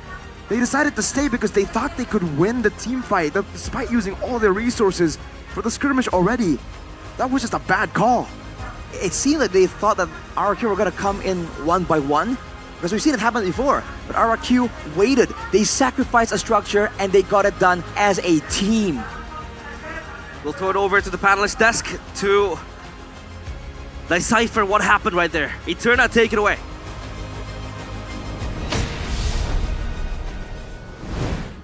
Thank you so much, casters, for that game. Game number 5, and we're finally at championship point. RRQ just need one more game to be able to win the Raja Galaxy title for Season 14. Everything has led up to this point, and what a game by RRQ. Very clean. They held control from the early portion of the game, and it felt like TLID had absolutely no answer to that. Again, I think the series, just first pick value again. Dyron just rocks the Phoveus very, very well. And last pick value, that Witty Tig Witty. Yeah, that ain't it, man. That ain't it. I ain't feeling Witty on that Tig. And yeah, unfortunately, his implosions wasn't really game-changing implosion in that game. Yeah, it wasn't, but I also think that they needed to focus a little more on an answer to particularly Jawhead, and I think they needed a better way to kind of get around the map. And as Arashi mentioned, yes, they don't have the mobility, but they have if they execute well enough in these fights, it's basically impossible for RRQ to have any kind of callback to it, especially when it boils down to resources. This is a war of attrition between these two teams. Nobody wants to pull that trigger first, but TLID is more inclined to do so, because if they're able to take at least one member out, the whole fight suddenly shifts into their favor. But for some reason, if the pilot behind the Tigreal wasn't Weedy, let's say it was somebody like Key, I think it would have ended a little differently. It's tough to say, considering that they have a Zushin as well here. I understand. He gets caught time and time again. It was a huge problem for Weedy to find those combos. It's not as simple as that. It's not as straightforward as that. And beyond that, Weedy, we haven't seen this pick in quite some time. I don't think we've actually ever seen Weedy on the Tigreal. But going back to the player of the game presented to you by the official tournament smartphone Samsung Galaxy S14 FE, it's Dyron on the Phoveus. So we saw that the Phoveus was first pick prio by RRQ. We thought that maybe that was a big gamble as compared to letting go of the Alpha and the Khalid, but man, just, this guy, man. I mean, even in the lane, Aran was suffering so incredibly that he couldn't go anywhere. He really couldn't. I mean, TLID found success in the previous match only because they had potential answers in their flex pick. Unfortunately, Phoveus does really well into both Khalid as well as Hylos, so it really didn't matter for him. Dyron had the time of his life. You can see that Aran is significantly under-farmed the entirety of the game. By the time the game ended, he had like what? T2 boots, a Thunderbolt, Blade Armor, and then one more component. He was getting shredded by everybody at max build. Sutsujin, to me, is a very big standout in this match. He hits level 15, he's 4 levels ahead of Fabian pretty much the entirety of the game, and he can kill anybody who builds armor when he purchases Malefic Roar. Oh, it's so disgusting. It really shows as well how Keskut is always the one step ahead on the draft. And of course, execution, there is no doubt. RRQ is definitely up there. Dyron, take a look also this last sequence here.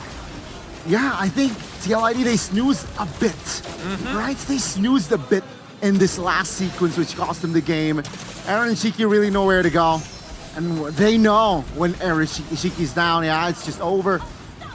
Again, very good call from RRQ, but very bad call on the other hand from the side of TLID to overstay. I know that they want the inner, but it's really not worth it. I think that, like, even so, at a certain point, you need to just throw your abilities out, right? I feel, unfortunately, it's starting to look like everybody is looking for maximum value at all times. Sometimes I think that Yehezkiel just needs to drop the RWM to stop the bleeding, man. If you're missing a leg and you're running out of blood, you're gonna die faster unless you cauterize it. So he's got to be able to slow them down. And in the end, RRQ, they completely capitalized over that. Oh, man. 14 minutes and 35 seconds, that's all it took. When it comes down to it, is there anything that we should note about, you know, emblems, itemizations, or is this all standard? It's all standard all across the board. I think the Winter Crowns are really making the difference here. I think the only other thing to point out is really Skylar going for the Sky Piercer because his job generally is to finish off his targets rather than chunking them out. It's, you know, two different play styles, and that's why he's 3-1-1. It's not his job to be that guy just yet. He's just letting the rest of his team kind of bully Team Liquid ID into submission, and just before that last breath, they just see Skylar on top of him. So does this warrant Jawhead being a good replacement towards the Franco and the Kaja as that, you know, combination with the Beatrix? Not necessarily. I think that Jawhead was in a very unique position here because he is good in the early game, but he's not a game changer. He is more so a lead extender. Any kind of small lead you have, he's like a 10x multiplier who walks in and is just like, big money for you, big money for you. Yeah, I mean, with the Jawhead picker, they're taking a risk because if they win the early, they will surely control the mid fairly and, of course, control more, snowball more, which RRQ evidently showed in that game. But if RRQ slipped, let's say, yeah, it's going to be tough for a Jawhead to be that game changer if Team Liquid got the lead early. So RRQ taking a risk, but very well calculated risk because they have Dyron on the power pick, right? That Phoveus was the center of that early and mid, and RRQ Oshi, they bank on the EXP, that first pick value very, very well. So again, right, the general theme still reigns through. Not through, true, I mean. Still reigns true, early game. Early game, early game. Yeah, no comebacks, right? No, not just yet. I think so far RRQ was much better throughout every phase of the game in comparison to TLID. I think TLID, their early game looks good. Their mid game is solely dependent on their early game. Yeah. And their late game, sometimes they've been making some weird calls. So at this point, really this marathon is starting to kick in, the exhaustion as well as the overthinking to certain scenarios as well. Right now, we need the TLID that is responsive, very quick on its feet, because that's what RRQ is looking like. Every opportunity presented to them, they clamp on it so fast. Yeah, I agree. RRQ, they're so solid. No, Rashi! There's a reason why the Kingdom's been looking good all season. Oh, man. I'm Really freaking out a little bit. I mean, Championship point, guys. their job is not done that yet though. If they snooze this game, momentum will shift. But like essentially, we can't even consider this momentum based anymore. No. At this point. Yeah. Okay, fair enough. It's been the back and forth for a long time. Exactly. So we're gonna throw it over to the host first before we get into the next and potentially the final game of this best of 7. Take it away.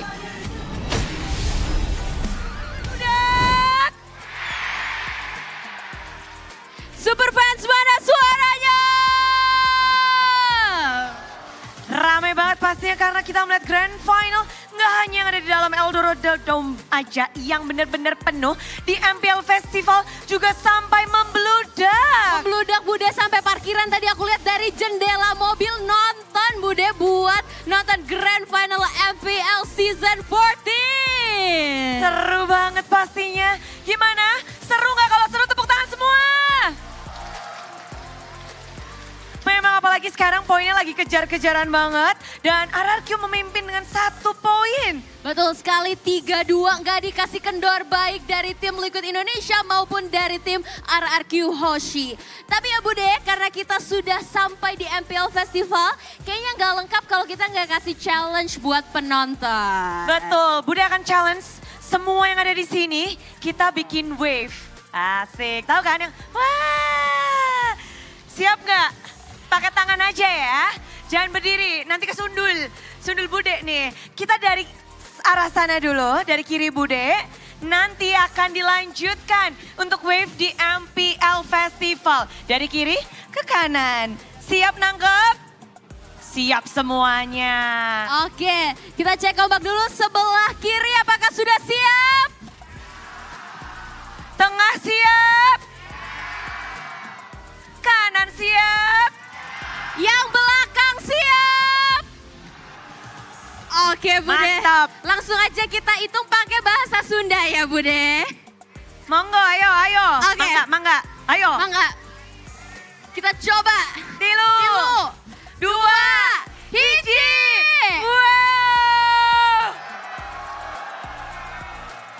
Wow. Merinding. Balikin. Dari kanan. Tengah. Kiri. Seru banget. Udah merinding sini MPL Festival Bandung Baruda. Well banget. Super well ya, saking luar biasanya memenuhi Eldorado Dome. Tapi gimana nih prediksinya siapa yang kira-kira bakal menjadi juara pertama?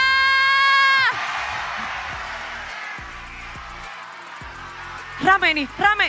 Semuanya berbeda nih. Siapa? Wow, oke.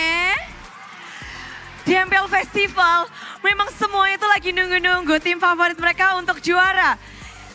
Yang RRQ rame banget, yang tim Liquid juga rame banget. Semuanya menantikan kalau di sini semuanya rame untuk menunggu nih. Akankah tim RRQ bisa mengambil kembali tahtanya?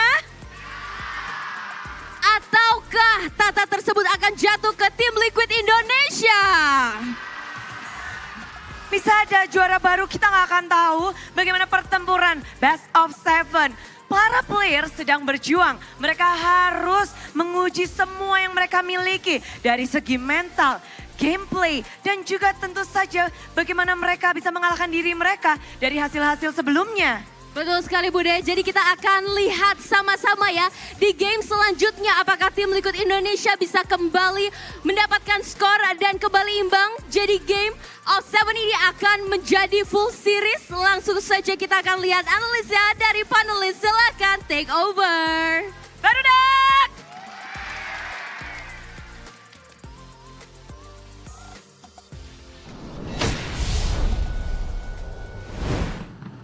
Thank you so much to our wonderful hosts, Clara as well as Alyssa. And we're back on the English panel for potentially the final game in this best of 7 if TLID can't work themselves a way to come back from this 3-2.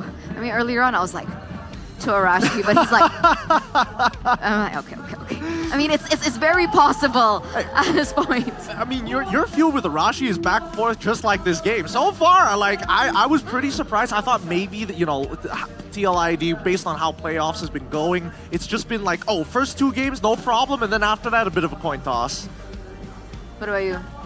How you feeling? I'm feeling good, man. You're feeling this good? Is the, Really? For the first time. I feel like I'm gonna. Hey, for the first drop, time, like, my I heart's don't gonna have drop. to like worry. Oh yeah, because I Go on. forgot your team's not here.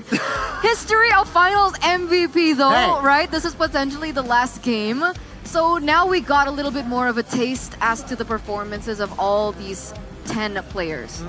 So let's say RRQ are able to go 4-2 with this. Who do you think is arguably someone that could potentially get the Finals MVP? From RRQ, I'm looking towards Sutsujin. However, I think he needs that one, especially in this grand finals, he just needs that one big play to send him over the top for me. Very interesting, right? I see the vision, I see your point, but he has been playing the Banes. Not, again, I'm giving not enough credit perhaps, but I feel like Dyron has potential to be the finals MVP, being very, very calm and collected, being that X factor, especially if we're talking about the series, that early game, which is very, very crucial. And Dyron really allowed RRQ to really have a great foundation in that early game. And if he did, or if he like do spectacularly in this last game potentially, yeah, I see Dyron being the Finals MVP. Here's the thing, right? For Finals MVP, are we looking at someone that has spectacular moments here and there? Or are we looking at somebody that has stayed consistent throughout the entirety of this best of 7? Because it's different. I like consistency better. I'm going to say big play. I'm going to say big play because right now in the meta, I feel like a lot of things are streamlined. And as consistent as a team gets right now, and I think the level of MLBB competition around, across the globe has increased to a level where it's like consistency has already been hit. The question is, how do you get that extra 5-10% over your opponent? And that's with the big play. There's a reason why it's called most valuable player, and I'm not talking about valuable in terms of like, oh yeah, you have a positive KEDA. No, you could be 0-9, but you make that one 5-man implosion like Keyboy did on a world stage, you get it straight away. Interesting. Impact. Interesting. I don't know. I'm not saying like consistent like Rins is being consistent. I'm saying somebody that has always remained consistent in a matchup that maybe isn't favorable to them. What I'm hinting at is more to Skylar, honestly. Oh, I mean, Skylar. I feel like he's too easy of an answer. Because to be fair, he's got a long history in professional play, and there's a good reason why that RRQ keeps on trusting him with not only leadership, but and to guide the next generation, but to also hard carry the team if necessary. Yeah, so I think if it were to be Skylar, it will have a better story, right, in that sense. But let's see here, right? I mean, yeah. I think, sorry to cut you, but when we saw the earlier poster, it wasn't even Skylar getting the Finals MVP for RQ Season 8, right? It was Clay. It was Clay. It was Clay. So technically, he has never gotten a Finals MVP. To be fair, Season 8 Clay getting the MVP, it was pretty neck and neck between the two. Oh, Season 9. It was pretty neck and neck between the two, honestly. Season 9, yeah. Ah, feels bad. The But reminiscence. guys, it won't feel bad if you have a Samsung Galaxy, because you guys can sit over at the Team Galaxy Zone, you know, with all the brand ambassadors, the talents, just everyone. And not just that, you guys actually get front row seats to one of the most intense BRB best of 7s that we've had in quite some time. Like, I hope it goes all the way, so you guys also still have time to head on over here. Because, you know, who wouldn't want front row tickets? Yeah. Front row seats? And don't forget to bring ear protection because you still have the entire kingdom behind you. Every time they say the Viva RQ and start with the air batons, you know that the first like 10 rows is just all RRQ.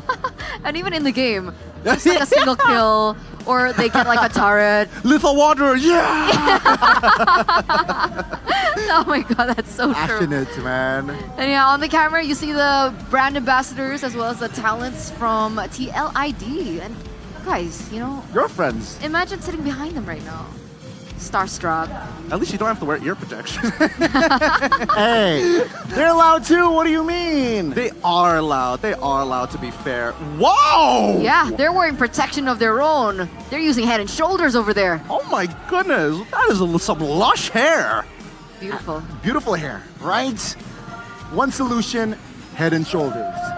That sounds like a very guy thing. It's just like one solution, hair, body, conditioner, no problem. But Head and Shoulders got you guys covered, especially if you got dandruff issues. One-stop shop to saying clean, beautiful hair. Guys, I'm so sorry, but I just realized why it's called Head and Shoulders. Don't you dare. Because dandruff, it falls on your shoulders. Oh my, where That's why it's called Head and have Shoulders. you been, Oh my god, Eterna? guys. Oh, wow. Why do you think? I am today years old. Have you heard of their sister product for psoriasis that I use all the time? What is it? Knees and toes. Are you making a joke or is that for real? Don't worry about it. Don't worry about it. Oh man. Hey, look, a lower third. Oh yeah, what is that? Match point for RRQ. How can TLID win in Game 6? Just play. I'm kidding. Audience topic voting. Let's see the answers. Baton is not the power. I love so funny. I love almost every like lower thirds for TLID is just Aaron Shiki. Is it? Aaron Cheeky, Oh my not God. making a mistake. Aaron Cheeky. You're actually right. Yeah, Natan is not the power, Aaron Cheeky. Huh. Interesting. Well, yeah, the Natan. The Natan has been a little bit of a curse, not gonna lie. It hasn't been looking too great. Even Skylar has, taken an L on his Natan as well. Because the problem is with the Natan, you need a little bit more time to scale, and so far, we haven't really seen the Natan get to that point, right? The early game being the #1 theme so far. Yeah, and I think, both times. Well, then again, I feel like RRQ, as much as we expect them to actually drag it out to the late game, feels like TLID really opened themselves up wide for the end game scenario for them, even when they're behind. So I feel like it's more on TLID than RRQ. Wow. Sorry, I'm blanking here. Second pick. I'm blanking. Second pick. Okay. If you're a TLID fan, I think they have a chance. Because first pick selection has been rocking the win rates here this series. It really has. It really has. Let's jump into the drafting phase here. I'm excited to see whether or not we're going to see something different, something new, innovative, because right now Blue Side has been crushing it despite teams picking red on purpose. Go big or go home at this point. Can we see finally? Oh, could we potentially be seeing an assassin battle in the jungle for the first time here in this best of 7? Please. As we get into the drafts, ladies and gentlemen, presented to you by the official tournament smartphone Samsung Galaxy S14 FE. Alpha being banned out. And the Bane! Let's go! You got your wish. Right? Yep. Okay. RQ, what do you want to do here? Suyo is still open, but remember, Matilda is as well. But remember, for TLID, there's the Ling-Angela combo that has been broken by RRQ with the Hayabusa. It has. Just want to put it on the table there. Well, to be fair, that game, I feel like that game's a bit of an outlier. It was like one mistake, the game was basically over at that point. I mean, when you're 4-0 at 3 minutes into the game, you know you're not having a good time. That's the thing. Okay, RRQ, they learned from game 30, I believe, right? Yes. Suyo banned out here. And first pick. TLID neglecting the Matilda. They went for Phobia's understanding that Dairon was too power. They denied this hero from Dairon. Okay.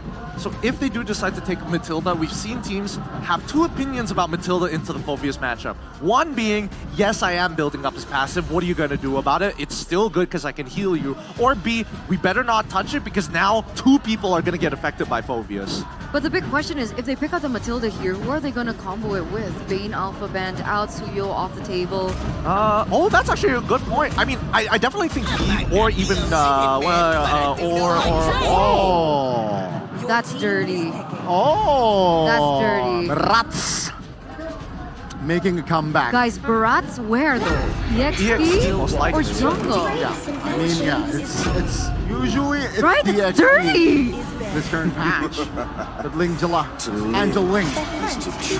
So this draft is, TLID did this draft, Phobias Angeling combo, yesterday against RQ in the upper brackets. Yeah, they did.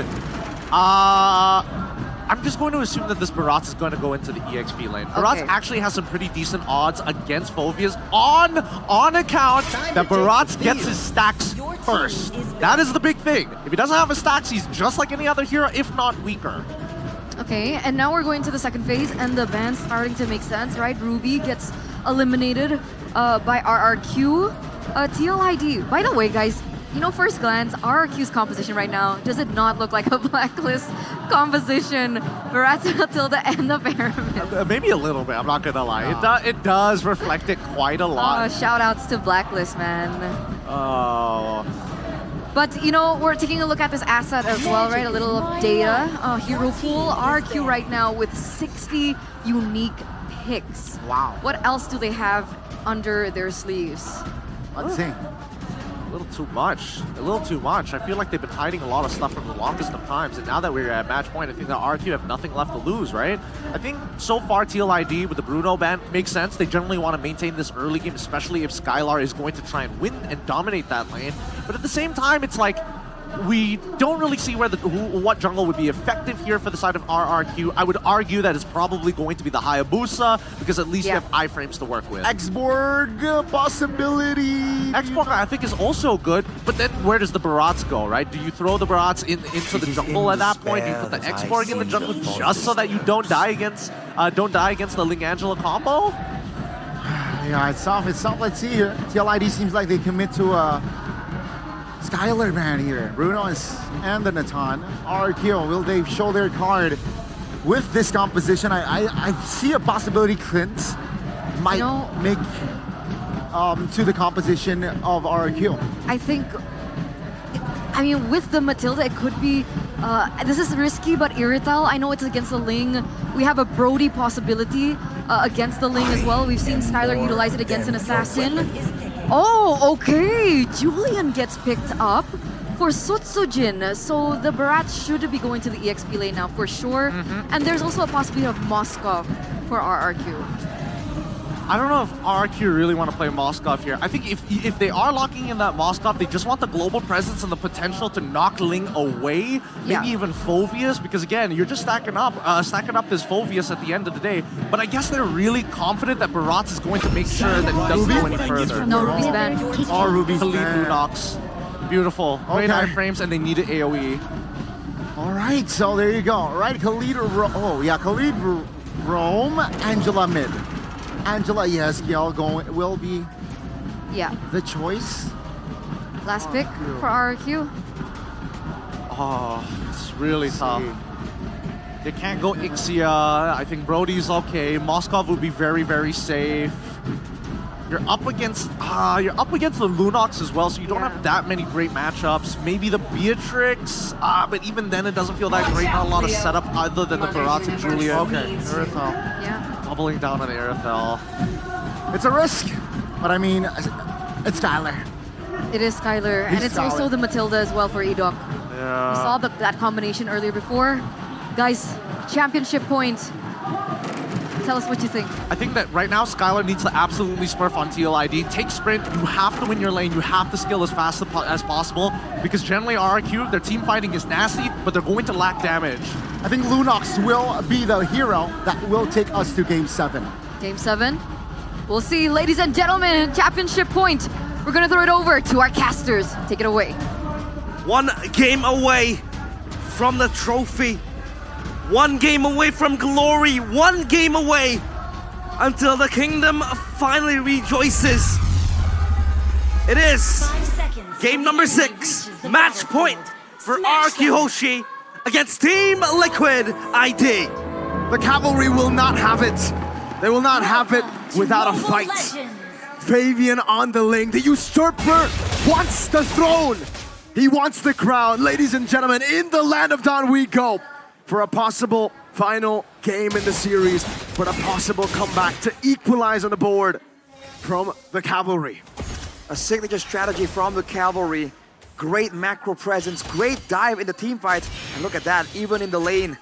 This Lunox pick certainly is a curveball. RRQ, can they withstand it? Can they find ways to kite back far enough? Skylar! That's the guy with Whitney! Flickers forward, finds first blood. Will be taken down, but that is a way, that is a cannon minion that he will lose on top of his life. Oh, Skylar gets assassinated. Yeskiel burns his flicker. And this lane, the Airtel against the Lunox. Talk to me about that lane, Arashi. The Irithel against the Lunox, there's so much more sustain built into the Lunox, more burst damage too. So the traits that usually the Irithel can win by being more maneuverable, by just having a lot more burst in the kit, can't really be exploited to the same degree. But look at this! So the Jim on the Julian, knocked out by Fabian, slain by Fabian. The mercenary down, the usurper will take that kill. Now Tyron trying to stop the farm from being taken, but again for Fabian, it's like taking candy from a baby. You can just take it away. Tyron, Dobon, Witty will try to tank it up. Tyron low, Aran tanking it up. Fabian just needs one more shot. Defiant Blade to take him down. Brings in Edop, rotating up top. Witty so trying to heal up. Fabian will let that happen. The Shadow Stampede before he backs away. In front of pursuit, Edok will get away. They were juggling the aggros to dive into Dyron, and Dyron has to die. But TLID, they come out unscathed. They run. Gotta respect this. Setsujin saving the chain, saving the enhanced side. Aaron still able to sustain for a bit. Another level of sustain, but Skylar with a crossbow will get it again on the board for RRQ. Great move by Setsujin to just be patient with the usage of the skills there, ensuring that he has it guaranteed. But with that play on the bottom side, more prio for Team Liquid to the top side, the turtle, and a purple ball. Last time Darren was able to get a miraculous death to this welcome. Will he be able to find him? Wow! A run takes it for him as he goes for the infinite pursuit. Fabian gets a turtle. He gets the Tempest of Blades, and Dyron will fall for the second time this game. The usurper plunders the resources of the kingdom, but that was Aran jumping into the backline and giving path for Fabian. Damage from Weedy, man. And Aran is running the Vengeance too, so even in the late game, if the idea is to just burst down this Phobias, Team Liquid ID has a lot more solutions to try and make that play happen. Oh, Baby Sandstorm into the back. No Purify for Skylar.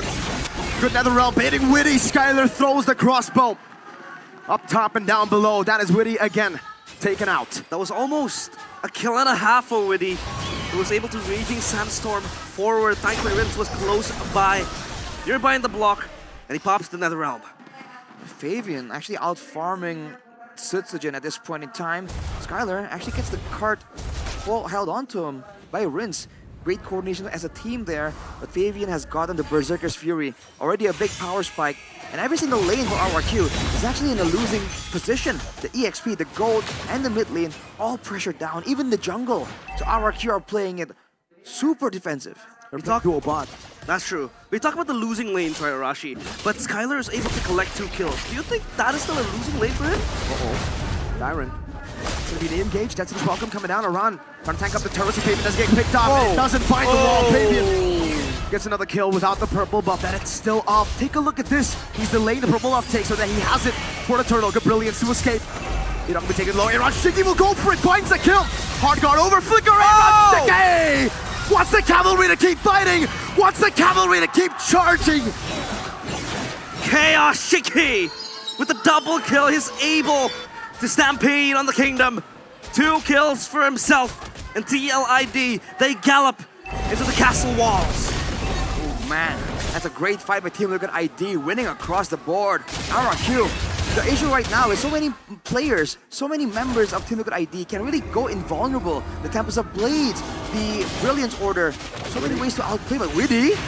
Good Sandguard, getting him a bit of HP. That's a Flicker Shadow Stampede to pull him back, but Widdy was able to get the Raging Sandstorm. Now Aaron put some damage back. Skylar, that heavy crossbow starting to hurt now, but Aaron will be able to respect it, will be able to get the healing from Yehezkiel, who has rotated bottom lane. 3 of the 4 kills only onto Widdy though. Definitely far from ideal for RRQ. The gold lead, however, was at 3,000 more or less. Now it's down to 2,000. You're seeing the mid game here for RRQ looking a bit more alive, especially with the power spikes for Skylar. Being a crit build, you actually get a bit more value from the first few items compared to the whole shred that requires the Trinity to really get things going. But of course, Fabian has a lot of damage. Really trade, hard guard comes down. Skylar able to escape for now. Julian, Setsujin. Walking to the bottom lane, Aaron will just shove this wave together with the hard guard on him still to get Prio on the map. Meanwhile, Fabian up top, getting the turret. That is a tier 1. Look at how much attention they're giving towards Skylar. Skylar's just getting bullied over and over again by Widdy and the Lunox in the hands of Aaron Shiki. The rotations is pulling apart the players of RRQ. Rinse. Stampede, Aaron! No flicker. Dead. On the Brilliance. Chaos to escape. Aaron jumps into the midst of it all to help his teammate, Circling Eagle, to knock 2 up. But Widdy's right there to prevent that from being a full dive. RRQ transitioning to more of an Ube style here. You can see it. They're moving together as a unit. It almost seems like right now, the deciding factor is whether or not Rinse can make the right call. If he follows the movements of Team Liquid ID and identifies which lane is going to be under aggression from the cavalry, then he can use that Netherrealm to negate that whole outcome and keep the game going just that much longer into that mid game that RRQ can use. When we talk about the LID composition, they're more of a dive composition, but you talk about how Aran is there to become the front line. You have the peel as well from Widdy. How is the Julian supposed to access the backline? What happens? Enhanced sword trying to run away. Netherrealm already baited out now. Comes the Blades on the Setsujin, who will fall. The Mercenary down. Skylar very low. Fabian leaving the Blades again as they put up pursuit. The demonic force procs are eternal. Aran will continue to zone him away, but a stampede brings him back. Aran will jump in. If you're gonna kill me, it'll be on my terms. Just relentless aggression. That is the way the Phobias operates. That's gonna be a neutral objective. Some turrets as well for Team Liquid ID. Extending that goal lead to 4K. RRQ making maneuvers happen, trying their best to read into Team Liquid ID, but there's just so many tools to kind of keep your eyes on. The Raging Sandstorm, the Tempest of Blades, now Susujin. Oh, purple buff stolen. Fabian stealing it away. This time Aaron has the flicker, so RRQ will not continue that chase. Susujin pulverized, torn apart by the cavalry. He hasn't been able to come online. Oh, 3 on the Julian. If the Julian is this beaten into a pulp, how effective it is going to be as the time progresses, Arashi? Fortunately for the Julian, you can kind of still operate as a card control tool technically with the enhanced chain. But ideally for Susujin, he still wants some more damage. But Skylar face checks! Raging Sandstorm over to Skylar, has a heavy crossbow, has his Shadow Stampede to help him as well. Zeta walks forward, Witty will actually be threatened there. Now able to heal back up. Aaron, that's a big power spike. Second item, Holy Crystal. Talk to me about this, Arashi. Just more scaling, right? More numbers to really add damage to your kit. And for now, there's not really a lot of magic damage, especially in the 1v1 against Skylar, and magic defense, I mean. So Iron can really abuse this. And he's been playing very aggressively because he knows he has an invulnerability tool to get out of the ganks of RRQ. They don't have a lot of repeated engagements, but look at that. Witty. Stampede, Witty. And half chain finding him. Witty will not try to commit any of his resources. Heck, he doesn't have any resources to spend, but Fabian, on the other hand, Usurper will stay busy. Flava Fave with a tier 2 traded for the Roamer's life. Dyron unable to get that cheeky Decimus welcome. The flicker was not up. He's turbo farming his items, right? 3 item power spiked, BOD completed. And now the question becomes, how is RRQ going to match that side lane pressure the TLID will constantly have in the hands of Fabian? I don't think they have any easy way of doing so. The best they can do is use Mathilda to kind of elevate their movement around the map. But even then, the way that RRQ is playing this Uwe against this Assassin, it just makes it so difficult for them to actually get any winning circumstances. And keep in mind, later on with the Vengeance, Aran can last a lot longer in the front line. So it really feels like RRQ have to bait out some spells and then make their way back in. Use the Mathilda Guiding Wind to just allow themselves to bait out some of the resources. Because in a full-on 5v5, I don't see them coming out on top. Run in a 1v3 so far, not even. Yeah, they're all running away for dear lives. And look at that. The Lord Free conceded by RRQ. They can't really pressure back TLI. Ooh, Skylar. Good poke. That's an ultimate down though. Lord is still pushing on the top side. And the purple buff always, Team Liquid ID. Playing classic. The right way to just shut down your opposing jungler. Just keep going for these invades, knowing that you have the frontline advantage, you have the damage advantage, you have the macro advantage even. There's not much that RRQ can do here without really making a lot of sacrifices elsewhere. They have total control of the second half of the map. The Lord even wanting to siege towards the turret. Aaron shaking with the Ruby DD combo. Dyron taking very low. Netherrealms is safe in the Vengeance pot. They're ready for a run. Comes the blade from Fabian. Dyron trying to go for the Death's Welcome, but will not be able to find a Fabian now. No! Dyron, did he find Fabian? And the Usurper shall fall in the hands of the Mercenary. Skylar on the chase for Yehezkiel. But TLID, they back away. They think it's worth it to trade Fabian for the base turret. And I think they were right to make that call. Again, the soldiers of the kingdom, they hug the Crown Prince, protected with their palm of the hands, and Fabian, he falls down in that altercation. That is a bold move from Team Liquid ID to go for a dive under a turret against a Faramis, against a Julian. Wow, they just kept going for it. And I really believe, obviously, that the plan wasn't to really trade Fabian for that pickup. But hey, a familiar face. LJ! Of course, MPL IDX streamer presented to you by our coffee. Good day. He's out there. He's out there, man, just lingering, just watching. There you go. Oh, revelation. He realizes. There you go. Woo! W-man. Oh! What the heck was that? Where did Enoch go, Fabian? Wants to dive in over the rims this time. Comes the blaze used up, Dyron. Netherrealm cancelled. And there you go, Raging Sandstorm on the 2. Darren still has immortality, but now it's gonna be Aran with Infernal Pursuit in towards the base. No minions, they will lose Aran. But they've taken Edok and Darren down. Oh, they're knocking on the doorsteps of the castle that the kingdom has been able to build. But I feel like no, they don't want to exert even more pressure. They will back away. Discipline, as they've learned from their mistakes. There's nothing to get right now on the map anyways. I think what that was is Team Liquid ID making a statement to RRQ. Hey, you wanna walk out of your base, you have to remember that we are danger. And we will punish you if you just overstep your limits. Purple buff secured by Syzygy though. And you're seeing level 15 for both junglers. RRQ slowly but surely trying to catch up with the farm. But man, when it comes to pressure, nothing they can do right here. Darren taking so much damage only with a handful of spells. Is there a scenario where RRQ is able to match TLID in a 5v5 lord take? The longer the game goes, in theory with the Netherrealm, it is possible. But the problem is, Team Liquid ID don't have to go for that. They have the macro play with the Angela, with the Link. Why would they go for a frontal 5v5 against a Faramis, against a marksman? Look at Witty. Oh, Witty looking for a flank angle. He might be able to catch Syzygy, but no backup close by. So he's all alone, stranded in an island, just becoming a distraction for the TLID cavalry to take down the Lord. Interesting play right there. Witty with the movement speed bonus from the passive, actually going and threatening the bottom side. And again, RRQ can't afford to split apart from each other. This almost seems like the same idea with the Yves Natan, just with a different format with the Faramis Irithel. But it's just not the same kind of shred. There'll be more bursts available by Skylar, but he needs to find the right targets. Technically against the assassin it can work, but with the hard guard, this is why that Angeline combo is just so difficult to deal with. And especially with the fleeting time available, there will be no hesitation from the Hezkiel to just pop that hard guard again and again. And Fabian, man, he is just up there at this point. Yeah, this Ube combo is working at its best for RRQ to defend their base, but now can they hold the second Lord marching in? Fabian, chunk load, Time Blade, and the Tempest of Blades.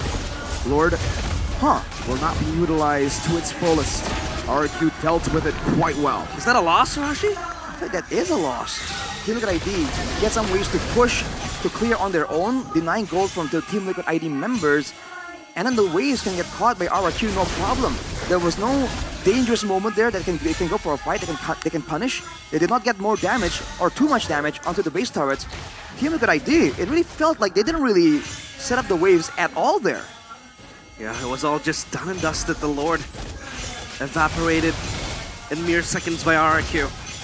And it feels like it's harder to be able to lay claim on the backline of RRQ. The fact that they have a lot of layers before they could access their hands towards Skylar. Witty. No, whoa, God, wait. Gotta reflect this. Oh! Fabian gunned down. Well, now it's starting to hurt. Now that hard guard isn't able to save him all that well. A run. Still able to run away. Fabian clearing up top. TLID escaping from the clutches of RRQ. Look at that though. 3 ultimates for the side of Team Liquid. Now the Phobius doesn't really count, but RRQ are forced to just blow everything almost immediately. That is the amount of danger that they can sense from Team Liquid ID. But especially for Fabian, he needs to be very careful right now. He does. Burst damage, right? Assassins, surprisingly, are quite weak to it. From the Irithel, from the Beatrix. We've seen it before. So 3 hits in the late game will be enough. Whoa, look at that. Wow. Fabian able to react in time. That would have been game-changing had that hit. And now for TLID, of course, they want to bank on Fabian, but Aaron Shiki hasn't been able to see much of daylight with the damage that he's supposed to deal, with the way that he's supposed to dive to the backline of RRQ, but it seems like he's not getting the airtime that he needs. Right now, it's just unfortunate for Team Liquid that the Lunox pick allowed them to be so aggressive to just bully Skylar, but now in the late game, when they just go for that big engage and they use all the ultimates, it's almost like game over, right? RRQ, if they can survive the initial burst, will be able to do a lot more damage. But Syzygy need to be careful. Preemptive plays have been rampant in Season 14. Now it feels like they want to try to contest the Lord. But this time around, TLID is just juggling it. Enticing RRQ to come inside. They can't. Shrouded in secrecy, they have this done. They get the 3rd Lord. Courtesy of Aaron Shiki. And again, the Kings are forced into their own castle against Skylar though. Ooh, wow. Aran able to stop that engage from happening. Only a mere few seconds, almost 9,000 damage. The fact that Weedy was able to just Raging Sandstorm out, and the leftover damage actually splashed over to Aaron, taking him down to almost half. That's a lot of burst damage. 4-1 and 4. Skylar hasn't technically been shut down completely. It's only a 5k gold difference, and we've seen that with the right composition, even 10k can be mitigated by the base, by the safety that the base provides for you. Around though, going more and more tanky. Ooh. Look at the damage though. Ridiculous damage. In and out. Ridiculous healing too. And that was a Holy Crystal purchased by Yeskiel. Seal. From Witty, Aran walking up. Oh my god! Now goes over to the pursuit. Raging Sandstorm onto them. It's not gonna be enough to take anyone down. Just another round right now. It's just gonna be one member taken out. Since still able to deal with the waves. They hold. That's another block from Dyron. Fabian will be caught. He buys the immortality, but I don't think he can live. He buys the winner crown. The usurper is hard to kill. Oh, but he is not immortal. Is this the turnaround the kingdom is looking for? They defend their castle, and they will advance forward. The risky play by Team Liquid ID, and they did not even get a base tower for their troubles. In the bottom lane, it was saved. RRQ with 22 seconds before Fabian, the menace, the usurper, is back on the map to have an impact. They can use this to set up all the traps, all the pressure. But look at Rins. Raging Sandstorm from Winnie! And Aaron Shinking capitalizes. Now with a hard guard onto Aaron, as an enhanced chain onto 2. Aaron still able to dish out some damage. With a crown of immortality built by Sutsujin. With the help of the photo and enhanced chain forward. TLID now on the chase. The cavalry. They advance. Will charge. Winnie walks forward. Dyron tied up by Yeskiel. He will be mobilized. He will be taken out. Yeskiel is on a killing spree. And TLID have been able to bait RRQ out of their castle now. Another siege into the base. Prince, no Netherrealm. Just yet. He'll have to wait. Sutsujin will use the enhanced sword to escape. That's a circling eagle. Eat out with a flicker. In front of pursuit. Skylar. Forward. Netherrealm coming down now. Sutsujin trying to clear out the waves, and he won't be able to do it right now. But no! The cannon minion! One cannon minion was all it took. TLID stay alive in a best of 7. They will not let their dreams be shattered just like that. A game of inches. The cavalry steadfast, still galloping, still in the dreams of the revolution. One hole in the castle walls. We take it to game number 7. Game number 7. And the final game of this match. It is a close grand finals. Team Liquid ID, after a series of moments that had us doubting the possibility of a full series, they have done it. One moment is all it took. This is exactly why we're watching high-tier Mobile Legends. My oh my, there was a chance. There was a scenario where RRQ was able to turn it around. They got the assassination towards Fabian, towards the usurper. They execute him, but still TLID with a Hail Mary play coming in from Yeskiel and Chaos Shiki. It all turned around, and game 7 it is. The cavalry have always bowed down to the king. In the regular season, 2 legs it was. But they had to bow down, kneel before the king. In the upper bracket finals, we expected something different with a 2-0 start. Yet they still had to bend the knee. But today, it might be the day they finally conquer the kings. They finally usurp the throne.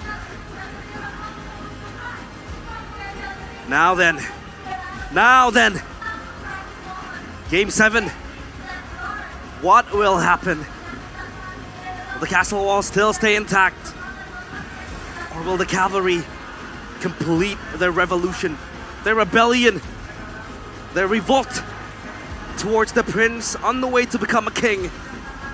Will it all be stolen away from the clutches of the kingdom?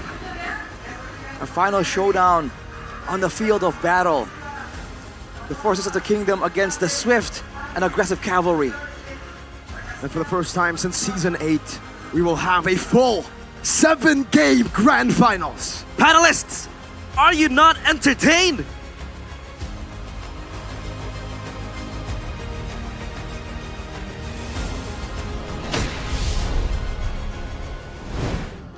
This is one of those rare moments that I'm pretty sure everyone around the globe watching right now and everyone at the venue they're getting goosebumps, right? We're going all the way to a best of 7. And we spoke about this in the beginning that this is going to be the battle of the ages, and we truly are seeing it. Both of these teams are adapting on the fly with one another, and it's not just the players but also the coaches as they go and try to play that chess match into like its utmost moment. And I don't have any words. I'm dead. I'm gone. I mean, SPL constantly, and as well as Skewed, their chess match, right? It seems like SDL Game 6 here. Enough is enough. Let's take away the Bane. Let's take away the Alpha. Let's go raw. Fist fight, assassin v assassin. Technically, Julian is not an assassin, but you can call it an assassin. But yes, Ling, Fabian, Flavor Fav, throwing flavor in that game. I'm telling you, the pucker factor of this game continues to just hold on, man. It's really stressful to see because even you can tell that this match is painting a huge toll. Taken a huge toll on both TLID and as well as RRQ.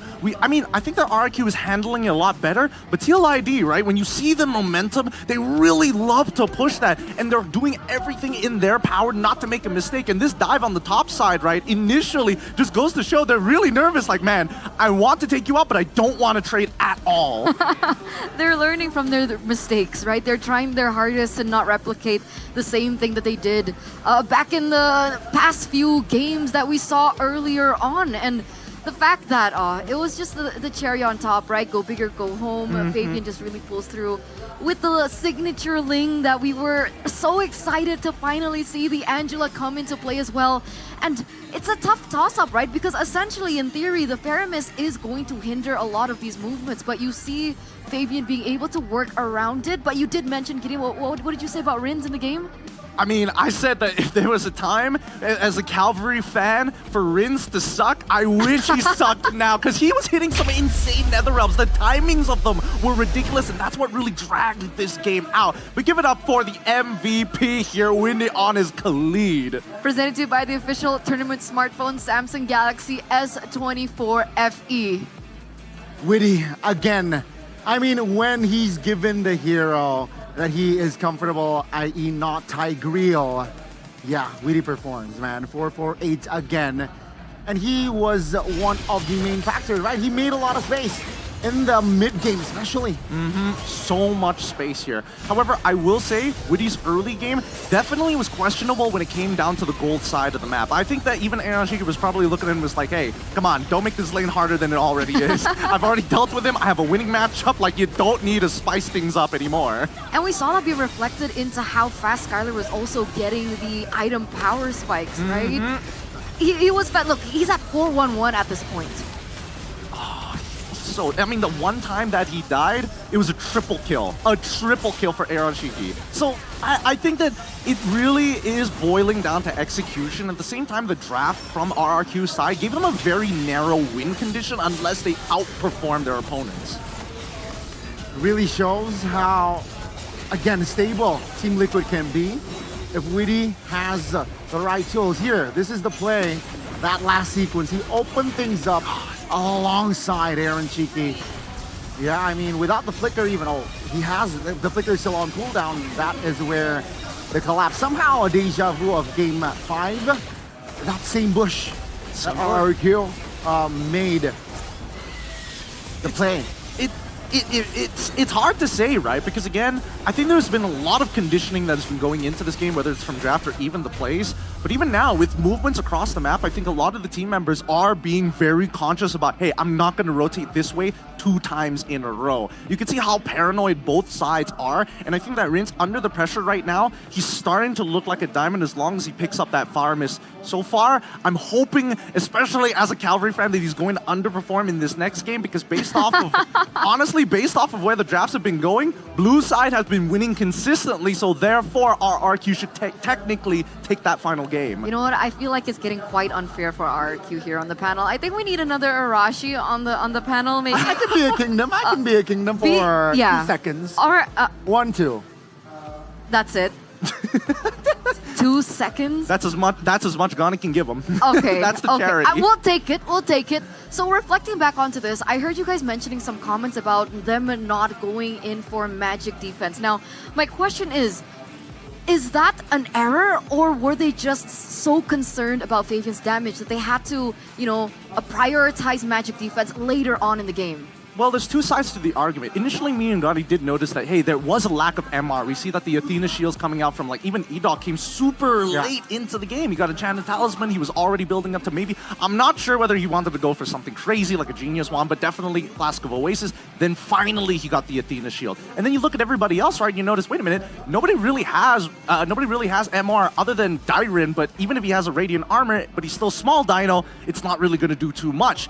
A lot of this was just because of Rins and that how effective his Netherrealm is. You can see Glass Cannon builds all the way through. Even for Skylar, right? He swapped out his items midway saying, hey, I know I trust you, Rins, but after the Netherrealm, I need to survive with just a little bit of help. That's all I need. I mean, with the additions to that, right? They are banking on Rins with the Netherrealm, but what it allows for Aaron Shiki, he built the Genius Wand early as well, because hey, no MR, no Athena, okay, a couple of Silence Robes, but still it can penetrate with the Genius Wand. And Shiki got a couple of assists, important hits with the Brilliance, with the Chaos Assault as well, and that allowed as well Team Liquid to have more control. The map was blue, 70% of that early mid, the map was blue.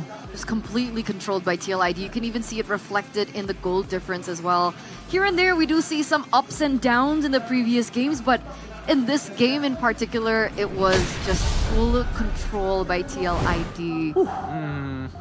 I can't even say that it was full control, because you saw how many times they were like, man, it's getting really hard to end this. Let's just keep throwing ourselves at the wall and eventually we might outplay them. Because I didn't think that they had enough siege, right? I mean, they went in for the Angela in the mid lane. They had the Lunox in the gold lane. They didn't have as much damage, like an Irithel, let's say, to go in for the siege. So it was difficult, granted, we'll give them that. But finally, they were able to put the nail in the coffin.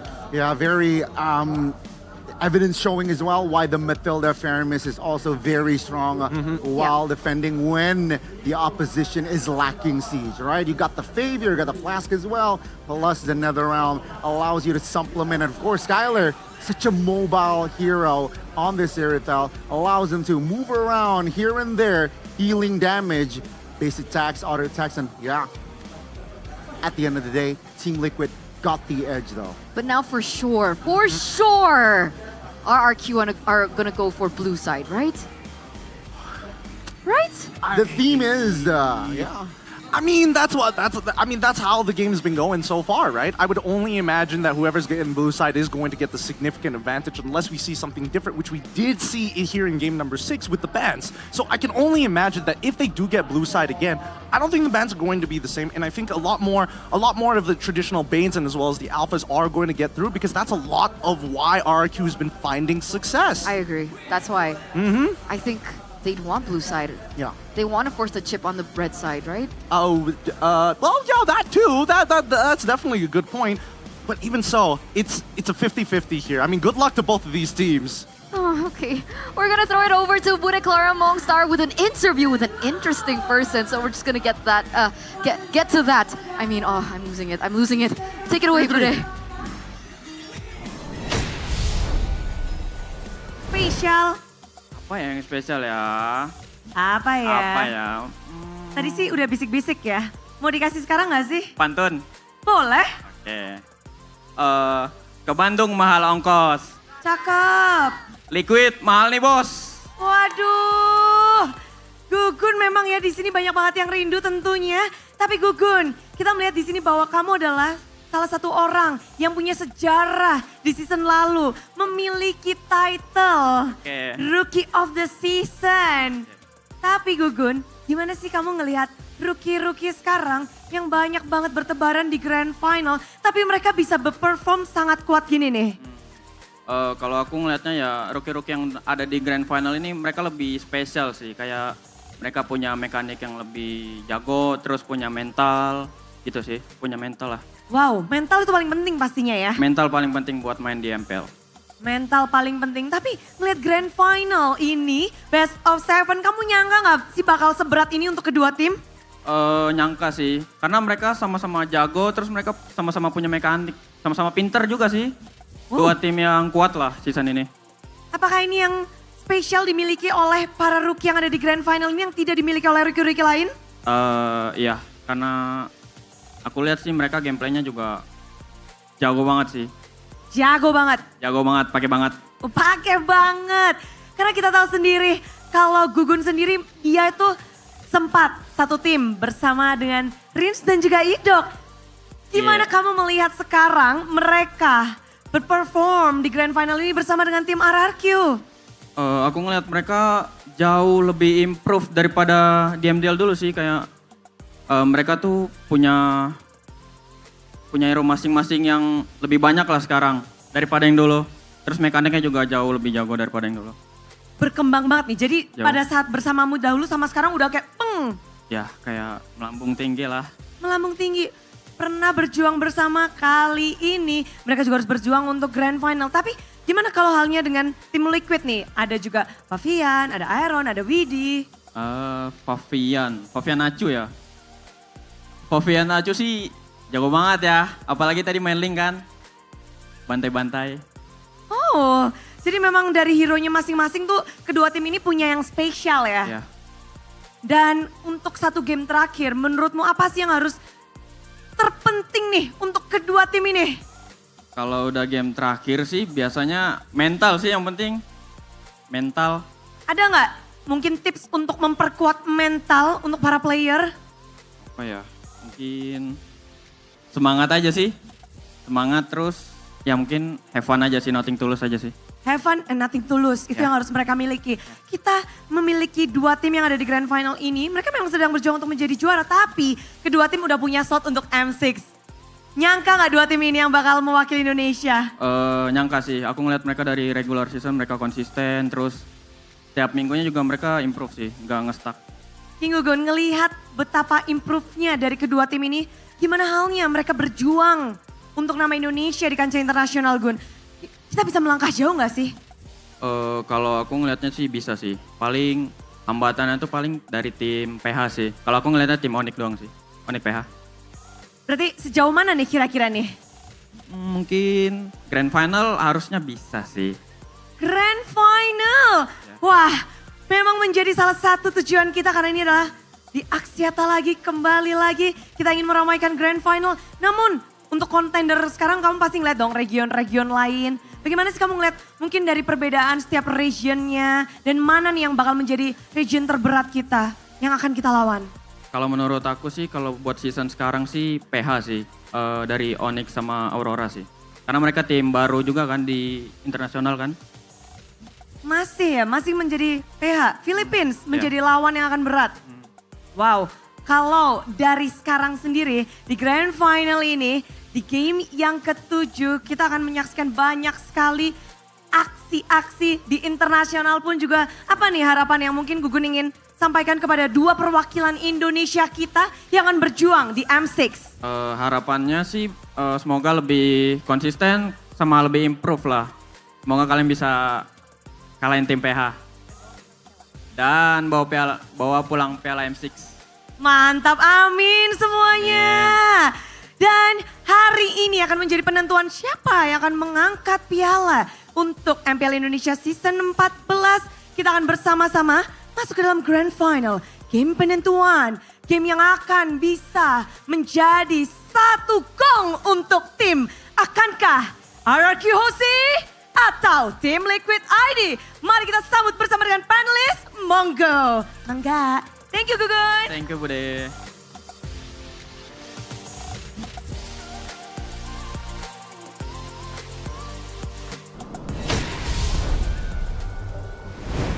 Thank you, Bude Clara Moser, as well as thank you, Gugun. It's so great to see him, come to the venue. He's now with MDL, if I'm not mistaken. Yeah. So I don't know. It's just the different generations of TLID making their way here. It's heartwarming, right? We have the Gugun era. We have the face hugger era in the building. We also have the new era with Aaron Shiki, Weedy, as well as Fabian. So very interesting. But welcome once again, ladies and gentlemen, to the English panel. We're down to the final game in this best of 7. We're going to the 7th game, and it's so weird because season after season, it feels like there's like a common trend. Do you remember there was like this one season where all across the globe it was a full 4-0? Yes. And now we're getting 4-3s, NACT, MPLVH. Now MPL Maybe MPLMY? Hey, don't put the onus on us here. We don't know what's going to happen there, man. We're the most entertaining region. We're not consistent with it.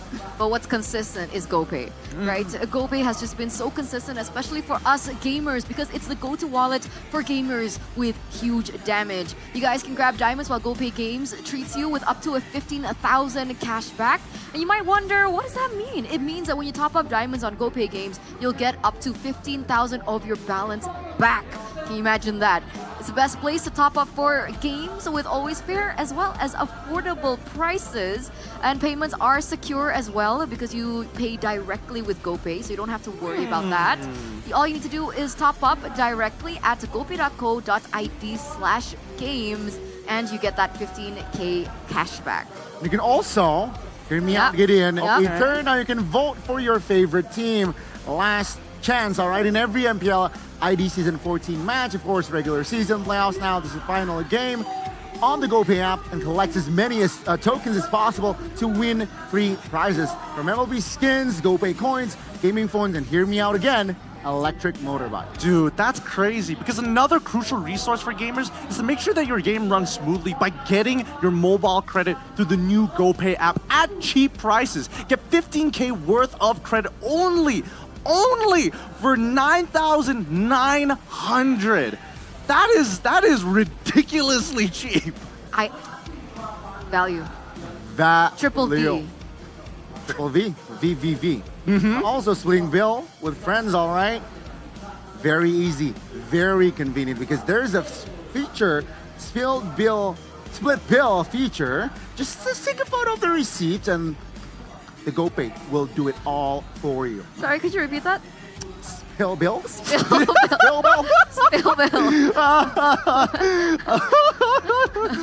Oh, I know goodness. for a fact that Gonnie's gonna remember that next time. I mean, I hope he does. I mean, that's a golden moment right there. Split the bill. Split the bill every single time. Did you say gold? Yes, I did see that was a golden moment. Golden moment. Interesting. That reminds me of UBS Gold and their current collaboration with MPL Season 14. You guys can check it out at ubslifestyle.com or the UBS Lifestyle e-commerce where, there's the Benedetta Electro Katana and there's the Mythic Warrior. And the thing is, with every purchase of the limited edition, you guys you will get a free skin. Wow. Here's the thing, Fnatic Onyx, they got 4 rings, courtesy of UBS. Are you gonna be the new M1? Are you gonna be the new Evil? Hey. Gideon, do you know about this? 10, right? 11, I do. 13. It's been a million years, and Evos are still bragging about their M1 trophy. I'm getting not a million. A little it's not bit a million years, though. A little bit of that There's from a the huge Onyx fans. difference regarding the timeline of M1 and Season 13.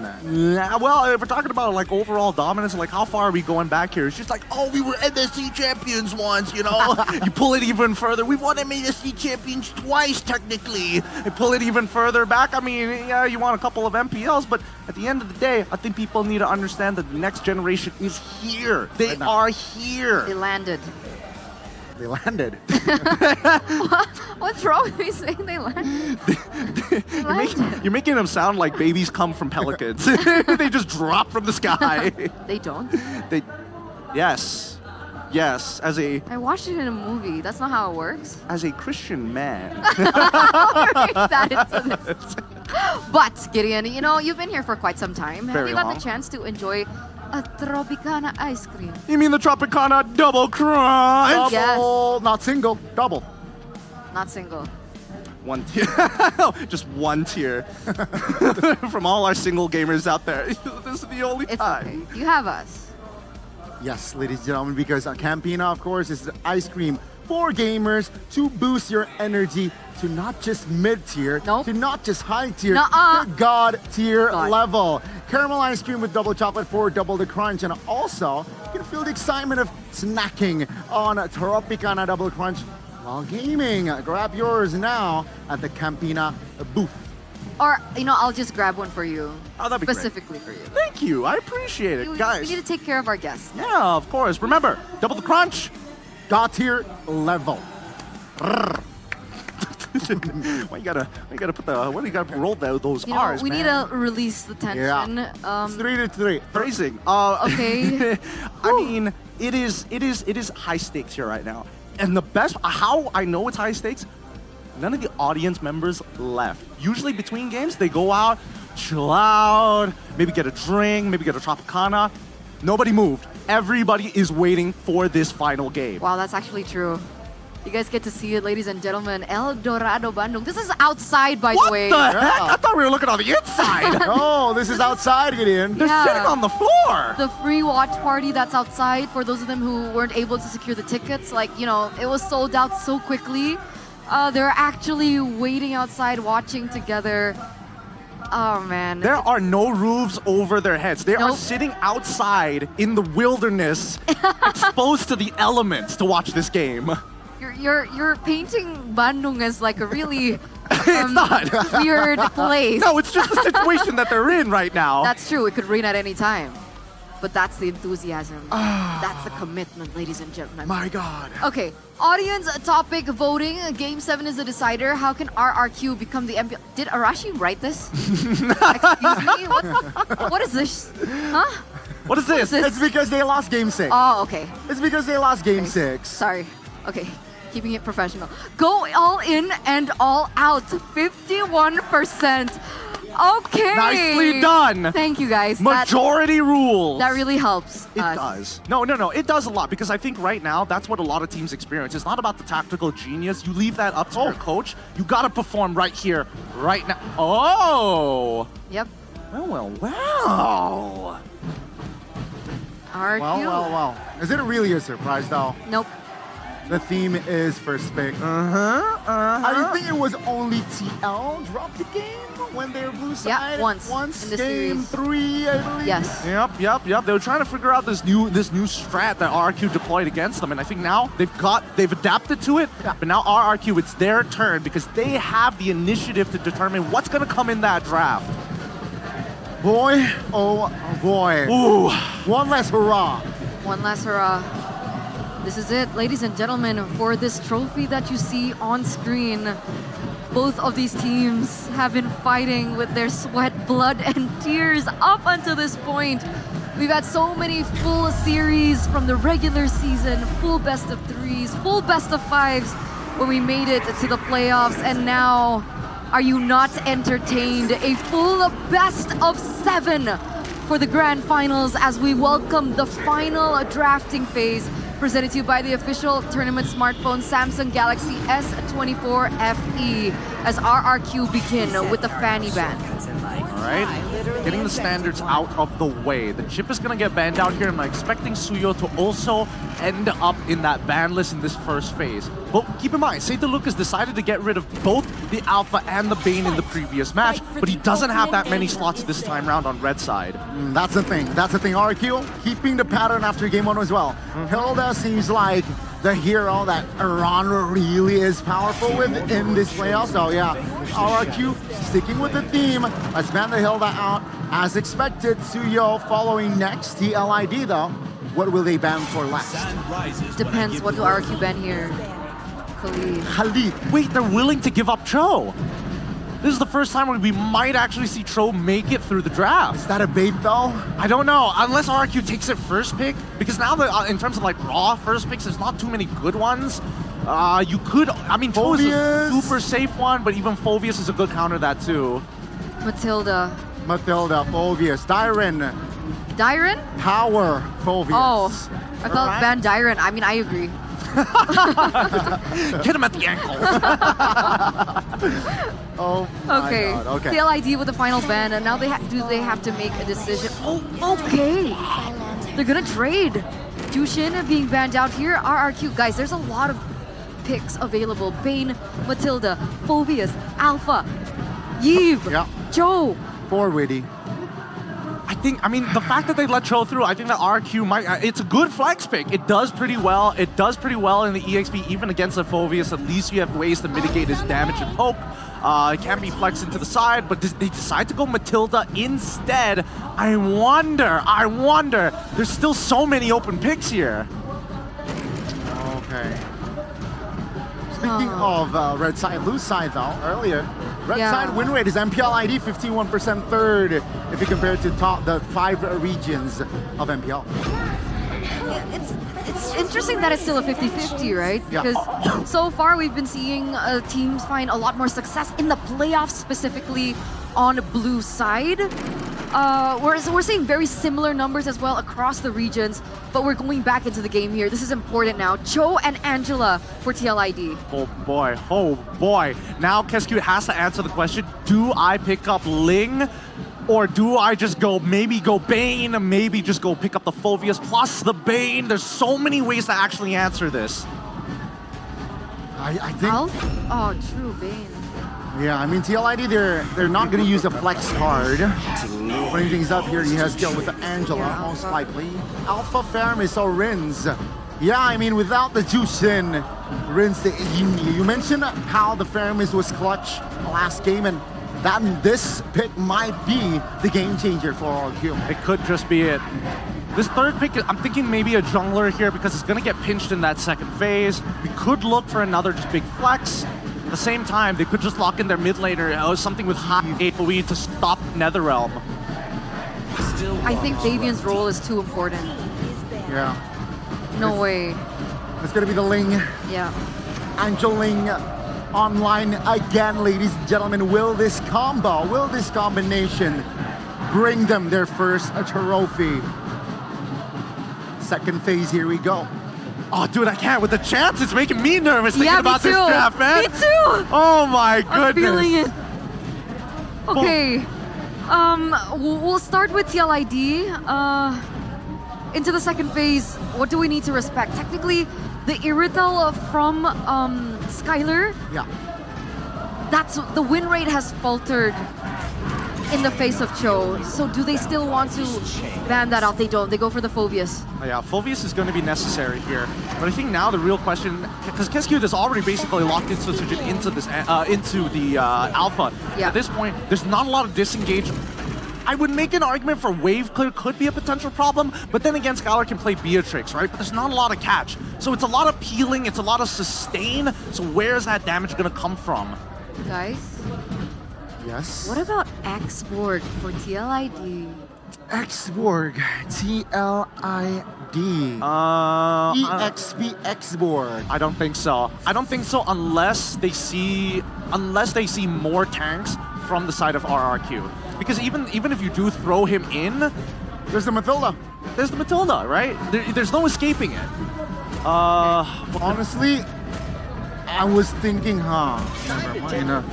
They've kind of locked. I mean, TLID have definitely locked themselves into this comp because of the Angel Ling combo. I think now picking up a Beatrix for the side of TLD might be a pretty good idea. It's got a lot of wave clear, it's got a lot of damage, and most importantly, it's got AoE abilities to deal with the Netherrealm. Oh, that's a good ban. That's a good ban by RQ. You were talking about how everything is very set in stone in terms of the flex, so TLID, they need magic damage, right? If the Angela is placed into the mid lane, the Lunox served its purpose, as well as being very versatile in its lane, very hard to pick off. Harith. And so what do they go for? Harith. Yes! Big one. You see Lunox gone, you straight away pick up the Harith. I mean, game 6, it was the other way around. RQ ban out the Ruby and the Harith for that second phase. So now, after seeing Aaron Shika's impact, they're saying, you know what? Yeah, we don't want to deal with your Lunox. Harith, though, very value as well. I mean, Aaron Shiki can definitely rock it at RQ. Exia Matilda.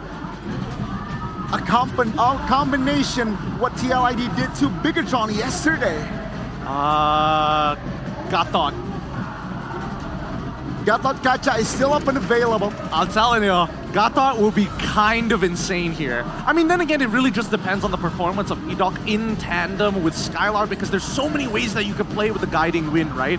Open up with Ixia's ult, maybe even save his boy in the jungle whenever he dives too far. That's why I think that if TLID go for the Gathar, it might be good, but no. Instead, they're just gonna leave Cho in his own zone, and Terizla, just a hard way to maybe get a cancel, maybe force an ult from the Faramis. Yeah, a very conventional way in dealing against an Alpha as well, during the neutral objective flicker. Penalty zone will be the answer.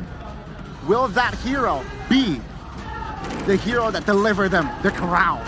For the first time in Aura plus TLID history, the crown. But remember, if RQ picked this up, it's been a while. It's been quite some time. It has been. It really has been so It far. might be the 5th time. So we're gonna throw it over to the casters for the final game. Boys, deliver it with brilliance. Showdown for the silverware. One last game to ascend to the galaxies. Who will be the kings of the galaxy? Who will be the MPL ID Season 14 champions? It is Team Liquid ID against RRQ Hoshi. Ladies and gentlemen, welcome to the Land of Dawn for game number 7. It has now come to this, the final game in the match. And we're seeing familiar picks and unfamiliar picks as well. Skylar on the Ixia with the war cry against an assassin. A bold move, a desperate time for Keskute. We'll see how this plays out, man. The Cho in the hands of Witty will definitely be a big problem for the side of RRQ. We've seen it happen before. But along with that, the 2 Purifies, RRQ have a lot more safety built in, but Team Liquid ID will have the initiative. They picked the Ixia and Mathilda. Yesterday it was picked up by TLID, but now it's an RRQ. What are the differences for this pick against yesterday, Arashi? Ooh, hang on a second. Get clear. Ooh, scary stuff. What's the difference? I feel like this time they're up against an assassin with a lot of mobility. Actually, they're up against a composition with a lot of mobility in general. Harith, Ling, Cho can actually do some 3 members because they know they require that extra bit of survivability. They're going to be playing on the back foot, trying to actually survive initially, but in the early game, they're going to try and use this Alpha Mathilda combo as leverage. But look at Fabian. Trying to clear the wave as fast as possible. Witty. Shun 2 out, having the blades onto Edok. That's a Purify, but Fabian will be able to dodge away! The Usurper! This is not how they wanted it to go. Citizen saving the Spear of Alpha for the right moment, but Fabian able to dodge out of it. A great win already early on for Team Liquid ID. 2 kills, 1,000 gold ahead. A game fact by the new application GoPay, Fabian with his Ling in Game 6 became the 2nd fastest farmer in MPL ID Season 14, reaching level 5 at 9 minutes and 6 seconds. Penalty zone into the back line. Sutsujin still able to collect the retribution. The hard guard on Aran.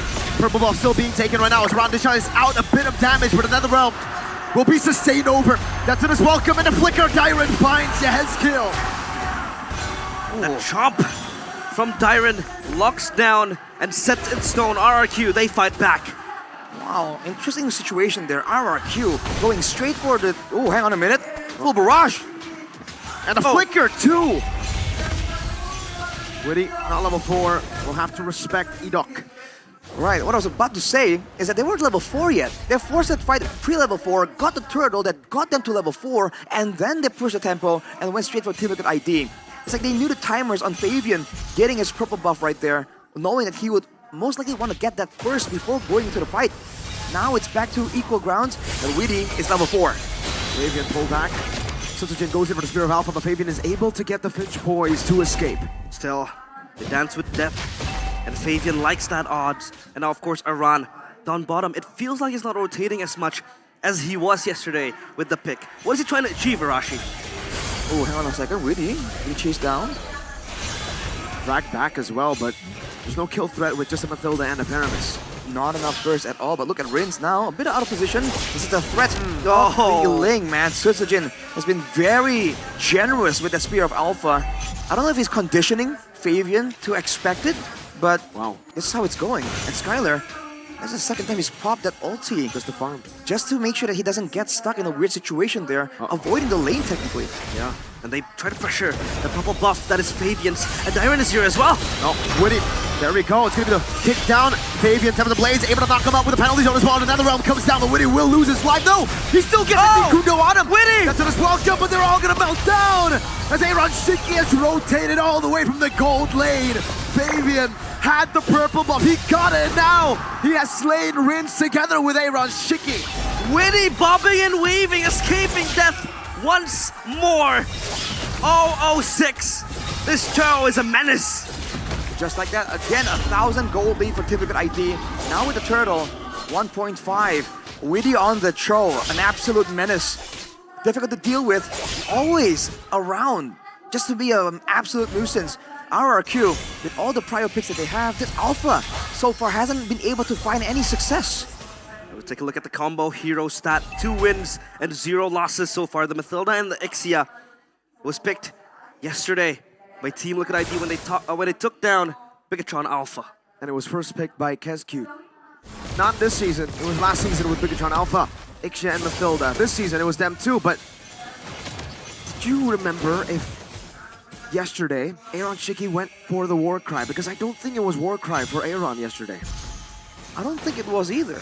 This might be the idea might be to just get the Warcry proc and then let everyone else do the job, right? Let Sosojin maybe burst someone down and apply it from far away. It could be the synergy they're going for right here. But again, the problem still remains. RRQ can't really do much when it comes to engaging with the mobility from Team Liquid ID. The Mathilda can't get a good catch, and so can't the Faramis. It really is only in the hands of Dyron, which is why we see him go for these big flicker Daytona welcome plays. Dyron has to lock down the lane, right? Fabian, he will run rampant as he used to.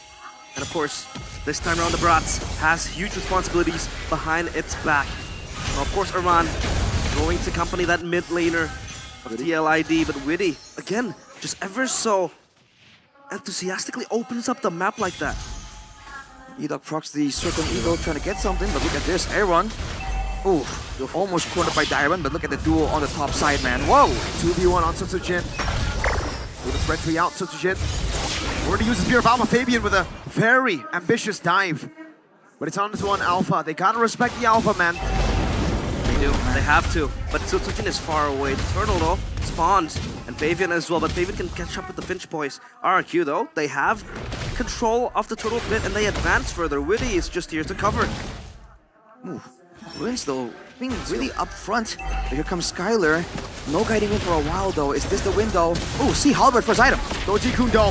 That was welcome over to him. Fabian will be able to get an opening right now. He will try to go for the jump on the Skylar with another realm placed on him. Sosojin with his retreat battle. Time to blaze in the midst of it all. Fabian escaping.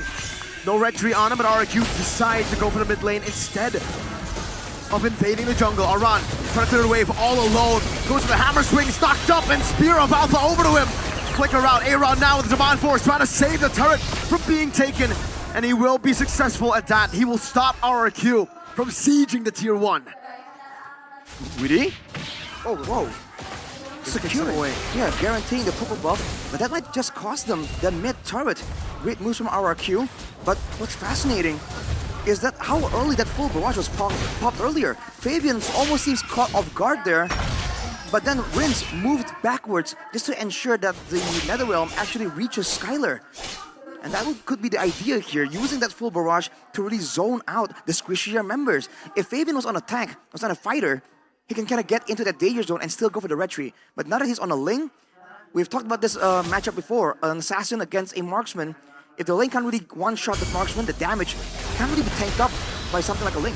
Yeah, Fabian was thinking about it, right? In that turtle fight, he was about to jump towards Skylar, but Edok, with a great cover, just hides him. Fabian might look for this steal. We got it! He gets it! Wow! You thief in the night! Crazy Fabian, Flavor Fave! Stealing it away from an Alpha. Now that's quite impressive, sneaking his way.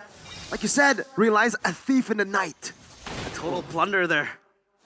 But look at the pressure here immediately. Wins once more being the frontliner, staying confident with the Purify. Fabian going for a split now, having the purple buff, but the bottom tower shall fall. So both teams kind of equal, but ooh, hang on a second, Aaron. Popping the full barrage. Good turn from Aaron Shiki, respecting the full barrage potential. But that's a hard guard too. It's a big resource, man. 2 big resources. Yeah, Aaron Shiki hasn't been able to find much success with the Harith. This playoffs was overstanding a lot. Winnie with the kick. Onto Skylar. There's no follow-up here, but there's no full barrage either. Aaron Shiki doesn't have this man force, but will be able to dish out some damage. Now Rins, forcing the Purifier, and another round with dive. Fabian tappers a blade. Skylar fallen. Fabian! And now Edok is next. Sutsujin in the midst of it all, trying to get some damage down. Winnie's still able to escape. Sutsujin goes in for a desperate Spear of Alpha, but gets caught by Flavor Fave. It's a triple kill for Fabian. The castle walls crumbling down slowly. TLID. They charge even faster. Yes, Gil gets Dyren. The Dino chased down by a Hezkill. Dyren will fall. They will not have control over the Lord. It will be TLIDs to take. Dangerous preparation for RRQ. They sent Dyren to the top side. They know that Fabian was free to rotate around, but they don't respect the speed of the rotation. In the bottom lane, overextending, even with the guiding wind, even with the circling eagle, RRQ were just too far up, and they had nothing left to deal with Fabian.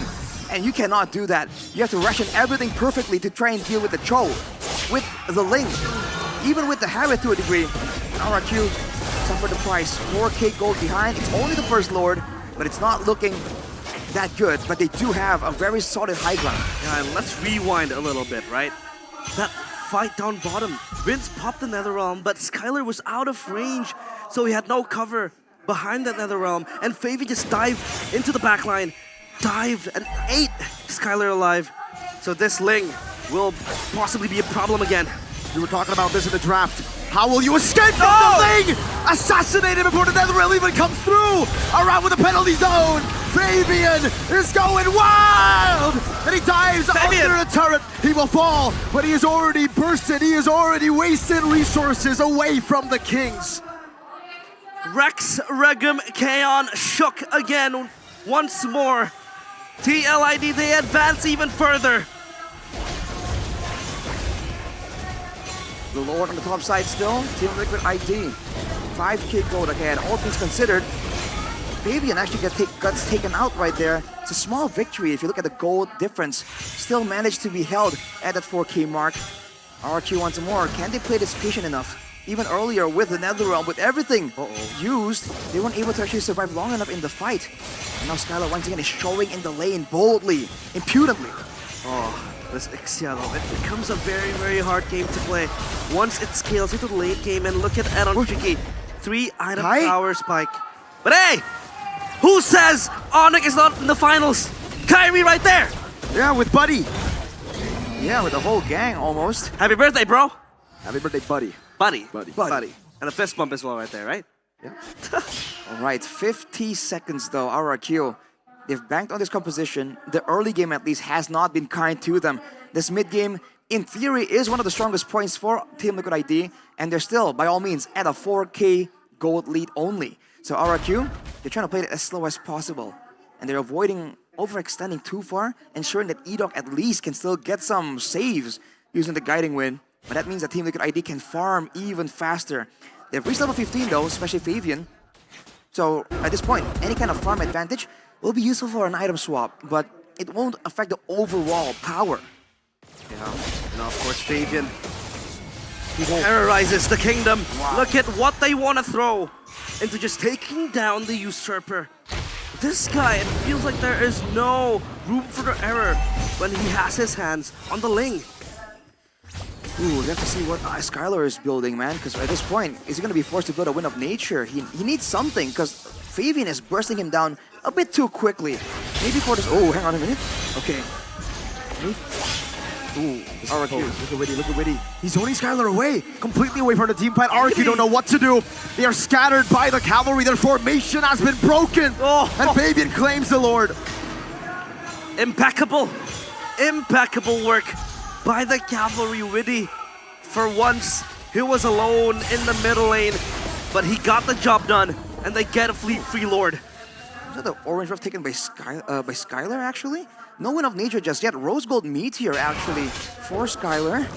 we'll have to say RRQ again catching up. We're at the 14-minute mark, and generally in 2 or 3 minutes we'll truly be at the late game where the goal difference will be impactful, but it won't really be game-changing.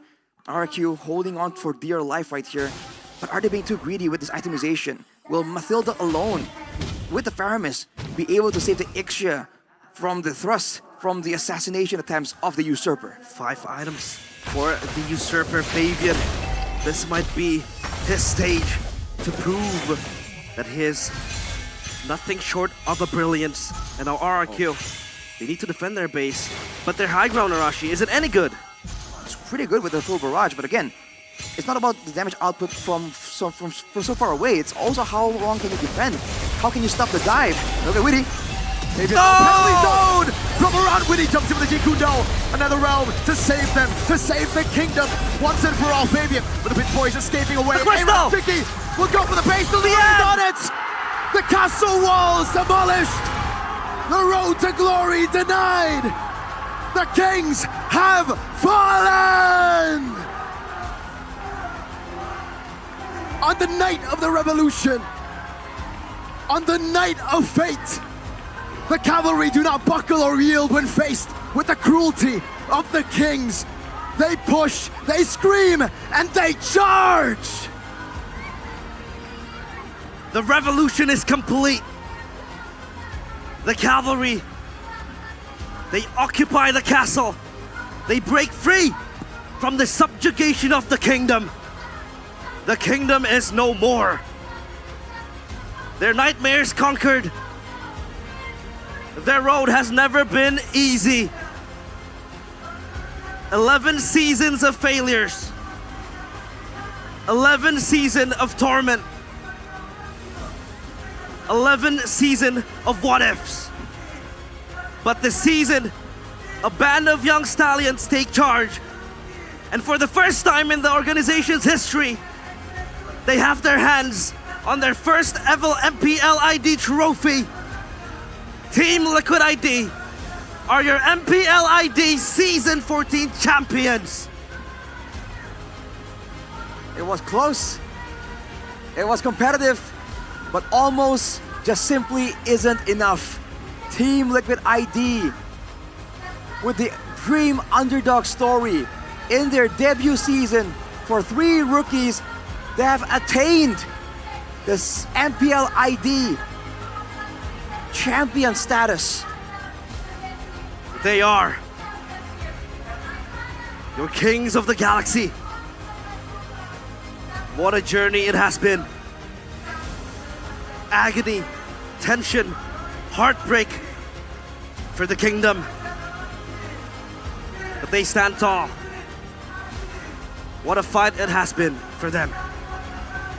A phenomenal performance from Liquid ID. A phenomenal run from Liquid ID. A team that started all the way in the bottom, 0-2 in the first week. A team that was already taken out of the playoffs, taken out of the season in the first week. Everybody thought it was over. They promoted 4 players from the MDL, 4 nobodies from the MDL. And the man you see on your screen, Aaron Shiki, in the 4th week of the regular season, he said in the comms, we're here to prove to everyone that we deserve to be here. And they surely deserve it. The champions of Indonesia. The first one in 2 years. We have a new champion, and it is Liquid ID. Out of all the teams possible, out of all the challengers set to be able to take down the Sky Kings, Team Liquid ID, against everyone's expectations, especially before the regular season, have done it. And that's a great moment for them. They were not able to beat RRQ, but still, our appreciations, salutations to the kingdom, of course, as they take their bows. What a grand finals it has been. But of course, for the Cavalry, they were not able to topple down RRQ for most of Season 14.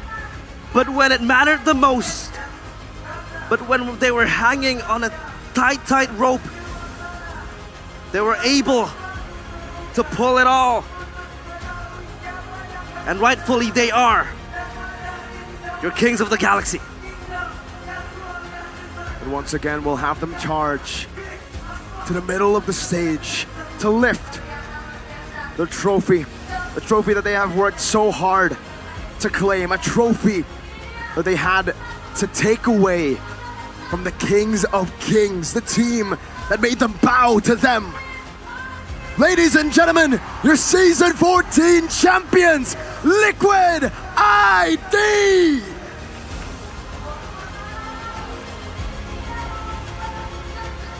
What a journey. What a journey. They can finally say, they did it. They did it! They certainly have. The rookies out of nowhere, man. Even in the drafting phase, people thought that it wasn't possible, that it couldn't be done. But look at them now. The question becomes, how far is their ceiling? This is their freshman year in MPL, and they're able to clinch that silverware. How far will this team go? What are their limits? The sky is the limit for this team. Next in their sights is the M6 World Championship. They must not be complacent. They must not be satisfied. But today, they must celebrate. Celebrations underway. But of course, it has been an honor to cast the grand finals for you. It's Arashi, Mirko, and Realize signing out. To the panelists, we go. Take it away.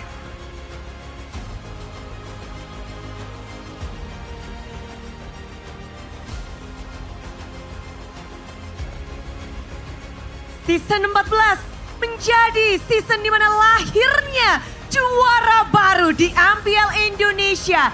Tim Liquid ID, mereka memberikan yang mereka miliki dari regular season, benar-benar bisa menggebrak panggung MPL Indonesia. Ini adalah bukti, walaupun ini adalah panggung playoff pertama mereka, ini menjadi sejarah baru. Tim Liquid Indonesia, the winner of MPL Indonesia Season 14! Dan tentu saja kerja keras mereka telah berbuah manis dan mereka pun akan mendapatkan banyak sekali untuk juara ini. Betul sekali, dan kita akan langsung memberikan hadiah kepada sang juara kita. Maka dari itu kita akan mengundang kepada Pak Michael Yahya selaku Creative Director of UBS Gold untuk memberikan UBS Medallion and Ring. Karena kita melihat bahwa mereka belum punya cincin nih. Cincin pertama yang akan disematkan untuk player-player, untuk jajaran dari tim Liquid ID. Inilah dia. Di mana ini akan menjadi sebuah pertanda bahwa tim Liquid ID telah bekerja keras. Mereka akan langsung saja, inilah dia. Aran, the EXP laner. Medali telah disematkan. Dan juga cincin pertama untuk Aran.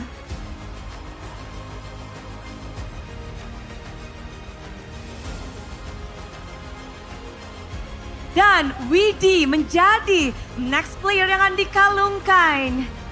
The Wise Man, Widi, roamer yang terus menerus bisa mempelajari musuh dan siap menghantam semua lawan mereka nanti di M6. Dan inilah dia, satu player yang paling ditunggu-tunggu juga. Dengan ucapannya, dengan kespiciannya, dengan permainannya. Aaron Siki, the gold laner. Dan selanjutnya ini dia, Yeskiel, our mid laner. Yang juga telah berkontribusi atas kemenangan tim Liquid Indonesia dengan begitu luar biasa bermain untuk tim Liquid Indonesia. Dan Siapa dia? Fabian Acu bisa mendapatkan langsung medali pertamanya di playoff pertama mereka. Ditambah dengan cincin yang telah disematkan. The Jungler from Team Liquid ID. Miwing dulu. Dan Kabuki pun dia memulai membuka setelah sekian lama berjuang bersama dengan tim Liquid ID. Inilah dia Kabuki dan juga jajaran semua para player yang terus berjuang bersama di depan layar, di belakang layar pun. Dan juga ada James di sini yang mendapatkan medali dari UBS Gold ditambah dengan cincin pertama di Indonesia. Season pertama yang begitu naik turun untuk tim Liquid ID. Dan Yawi pun turut serta. Di atas panggung ini mereka adalah satu. Mereka terus berjuang bersama, memberikan ilmu dan segala yang mereka miliki untuk menjadi sang juara. Yawi telah mendapatkan cincin dan juga medali, namun jajaran coaching staff dari tim Liquid ID tidak bisa kita lupakan. Facehugger, dia berjuang dari season ke season, namun season ini bisa dibilang mereka memiliki strategi yang luar biasa. Ditambah dengan cara mereka menyatukan para player. Tak lupa, inilah dia, Sende Lucas dengan medali yang telah dia sematkan. Terbayar penuh semua usaha yang dia berikan kepada para playernya. Cincin pun kacing-kacing. 2 cincinnya nih. Tapi 1 cincin yang telah didapatkan, cincin pertama. Dan kita juga harus turut mengapresiasi dari manajer pula yang terus menerus kita bisa dengarkan dukungan dan support yang mereka berikan dari belakang layar. Dan Kodan berseason-season pada akhirnya terbayarkan. Palevi sudah dapat, Kodan sudah dapat. Boom! 1 medali terakhir telah disematkan. Jajaran manajemen, merekalah yang memperkuat tim Liquid ID dari balik layar. Ini adalah kemenangan bersama, ini adalah kemenangan tim. Dan kita akan berfoto bersama dengan Pak Michael Yahya. Dipersilakan untuk merapat. Pamerkan cincin kalian, pamerkan medali kalian. Karena kalian pantas untuk berselebrasi bersama dengan UBS Gold. Dan ini dia Cavalry, sambutlah juara kalian di MPL Season 14.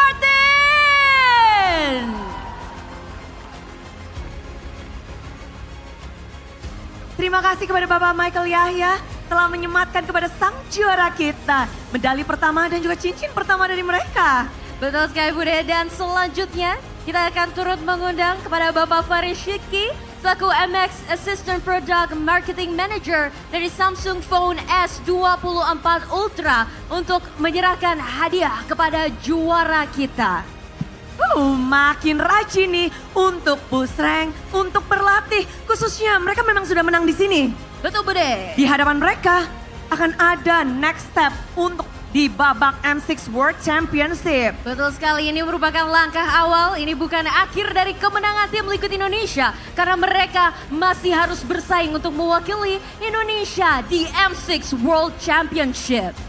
Satu persatu pemain dari tim Liquid ID. Mereka akan mendapatkan 1 unit Samsung Galaxy S24 Series.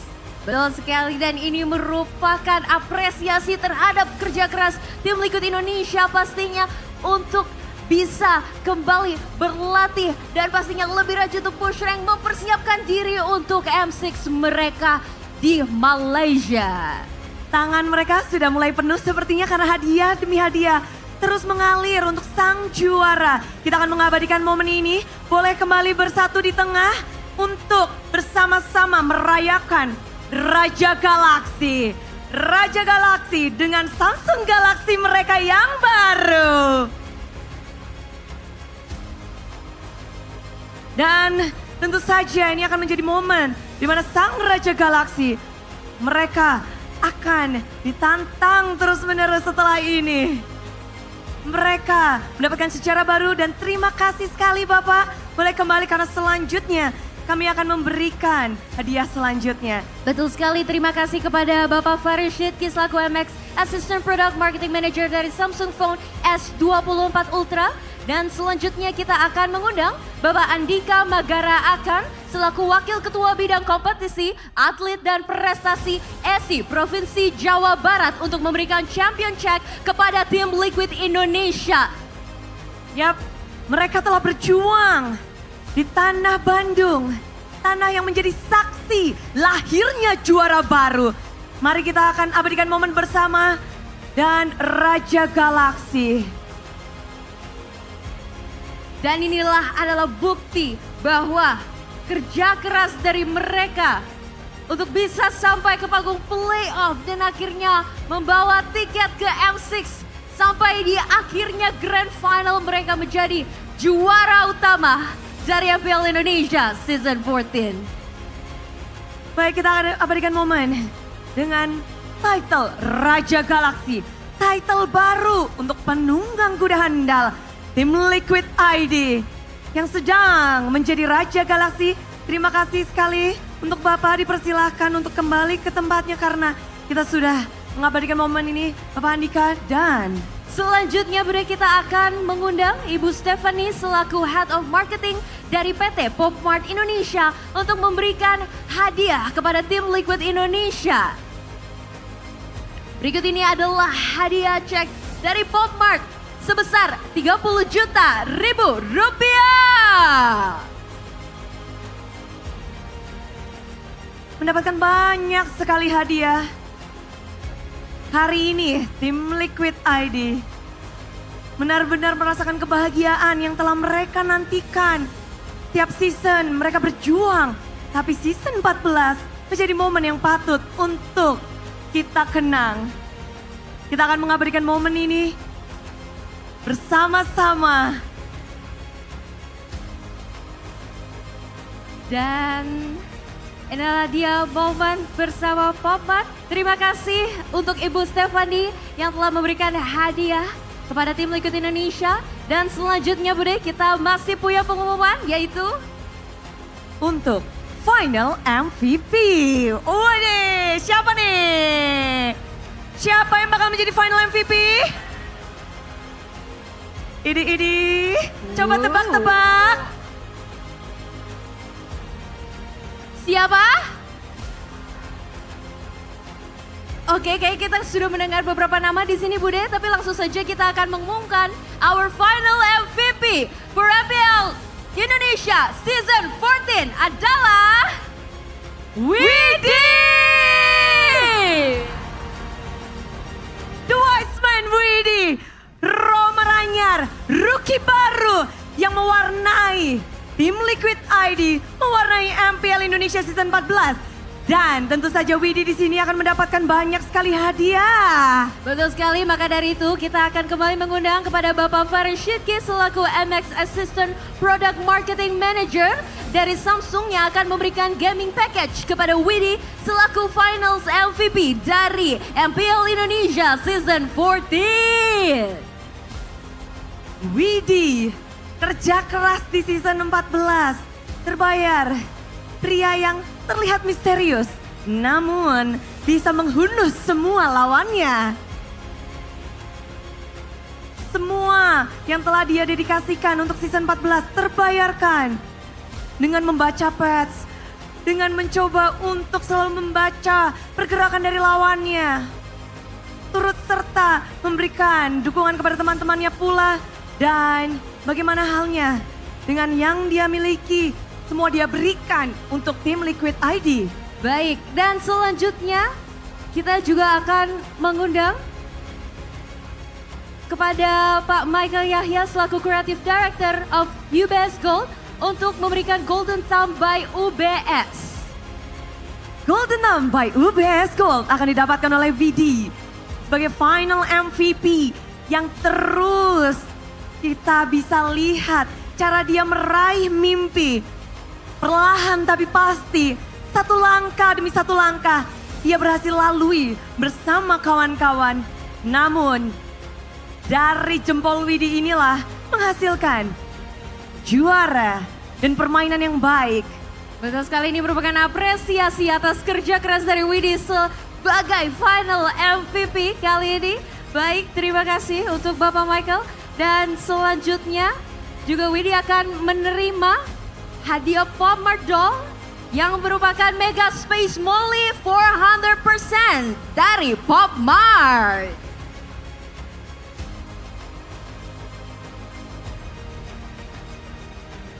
Dan para champions di sini mendapatkan Samsung Galaxy S14 Ultra sebagai hadiah kepada sang juara. Dan kita akan langsung mengundang saja Bapak Faris Sidki selaku MX Assistant Product Marketing Manager untuk kembali ke atas panggung untuk memberikan 1 unit Samsung Galaxy S24 Ultra. Betul sekali, dan juga ini merupakan MVP Trophy by Samsung yang akan diberikan langsung kepada Widhi sebagai Finals MVP di MPL Indonesia Season 14. Boleh kita abadikan momen ini.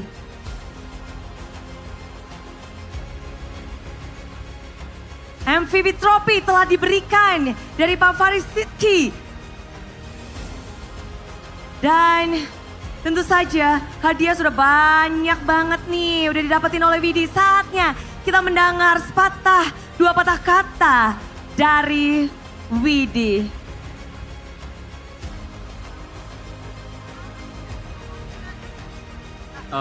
Terima kasih buat dukungannya semuanya. Untuk para The Calvaries pertama, terima kasih untuk bantu support aku, bantu nyemangatin aku. Apapun yang udah terjadi di reguler kemarin sampai saat ini, terima kasih banget.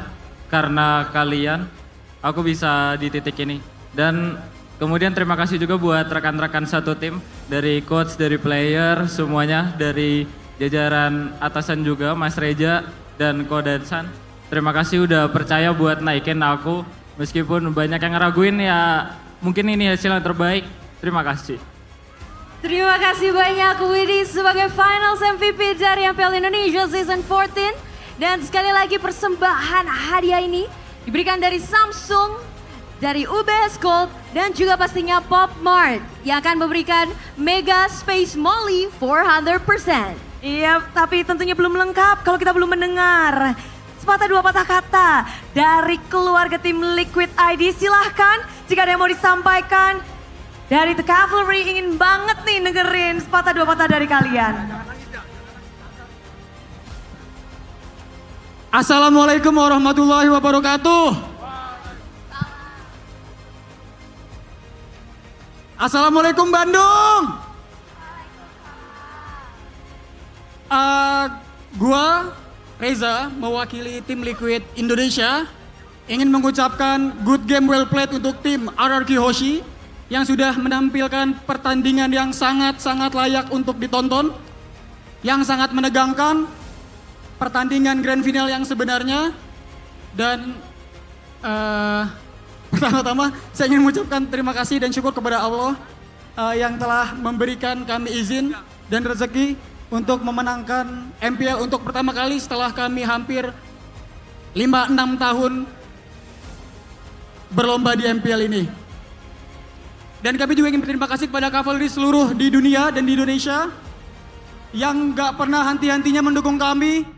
Yang hujan-hujan jauh-jauh dari Jakarta dan kota-kota lain, mau kami dari 014 sampai kami ada di titik ini, piala ini kami dedikasikan kepada kalian semua, serta kami ingin membuktikan bahwa seluruh anak muda di Indonesia yang kalian belum pikir, belum punya experience, belum punya circle untuk ke MPL, belum punya channel untuk ke MPL, kalian bisa juara karena kalian lihatlah, kami membawa rookie yang menjadi peringkat 1 di MPL Indonesia.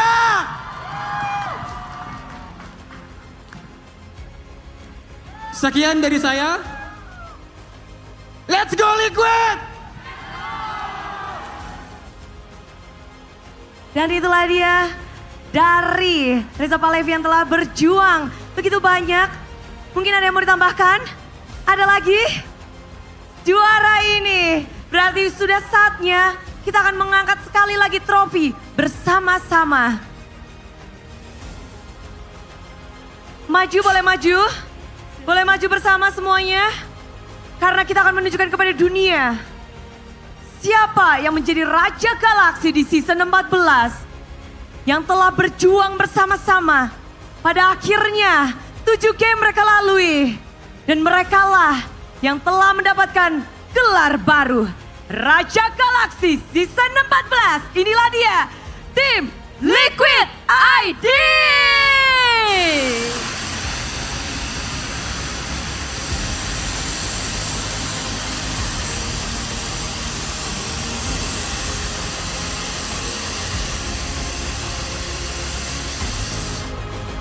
Gambarin sambutlah, inilah dia juara kalian, tim Liquid Indonesia di MPL Indonesia Season 14.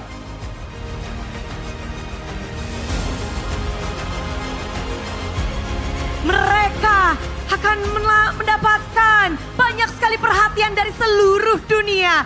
Menggebrak panggung MPL Indonesia dari babak regular season. Mereka benar-benar menjadi tim yang sangat berani tanpa takut untuk menunjukkan kelas dari tiap playernya. Betul sekali Bude, dan melihat sepak terjang dari tim Liquid Indonesia sendiri, perjalanan mereka bukanlah perjalanan yang mulus. Kita dapat melihat ini adalah panggung playoff pertama mereka. Ini adalah grand final pertama mereka. Mereka berhasil menduduki upper bracket hingga akhirnya hari ini sejarah baru diukir dan tim Liquid Indonesia menjadi juara dari MPL Indonesia Season 14. Semuanya telah bekerja keras. Semuanya benar-benar telah memberikan segalanya menjadi Raja Galaksi. Panelis, silahkan.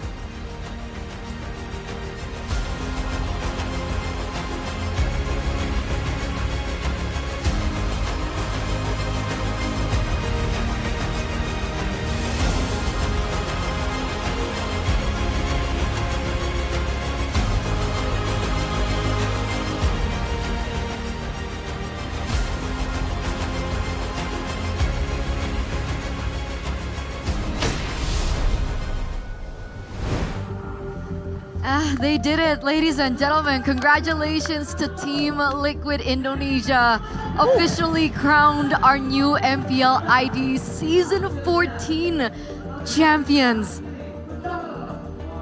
I can't believe I just said that. I can't believe I just said that, and I can't believe that it's true.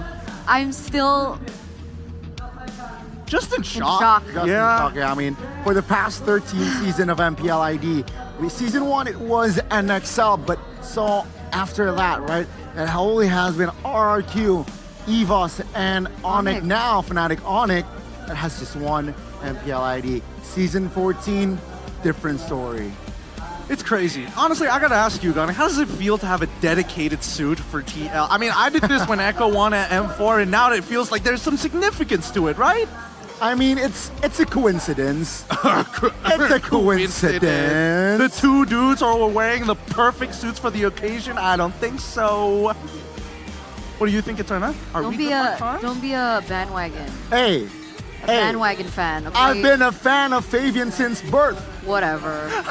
Since birth. I believed in TLID since season 8, guys. You believed in TLID before there were TLID. Yeah, Aura. I fell in love with the organization my debut season in casting, MPL ID, and ever since I've been waiting for them to finally pick up that trophy, and they finally have. And again, you know, alongside with RQ, they are going to be representing Indonesia at M6. And again, new faces that we will be seeing at M6, and not just new faces, for TLID in particular, again, debut season at MPL, that in itself was already an immense surprise. TLID in the beginning of the season, they did so badly. They were on a lose streak, and then they changed things up, swapped things up, bringing up these rookies out of nowhere, right? And then they started winning, and that was really weird. People were like, how is Aaron Shiki performing this way, right? Fabian wasn't highlighted at that point. It was Aaron Shiki first, especially with all his riz on the stage and stuff, being very confident, very cocky. People were talking about him. And then somehow, some way, they made it top 2 regular season, went upper brackets, won it all. That's not something you see quite often. We'll take a look at the power rankings by KB for M6. Now, Gideon, challenge awaits. We see a Malaysian team up there. Let's talk about that. First of all, it's really weird seeing a Malaysian team up there. I'm still not over the fact that we've won an international after so long, but I do think that right now SRG are in a period of making sure that they are hiding their strats until playoffs. We'll see whether or not we're going to see more at MPL MY, but even with the top contenders, I totally agree with this, right? It was either RRQ, TLID, Fnatic Onyx, or Aurora, right? All of these teams really good at what they do, have a very signature style, and works really well with the current meta. Very interesting to see as well, right? The rising challengers here. As we all know, in case you don't know, BTK down 0-3, reverse sweep 4-3. So yeah, I mean, I want to see that same passion, that same intensity in M6. And yeah, I mean, newcomers, Twisted Minds, maybe they will bring some spicy things for M6.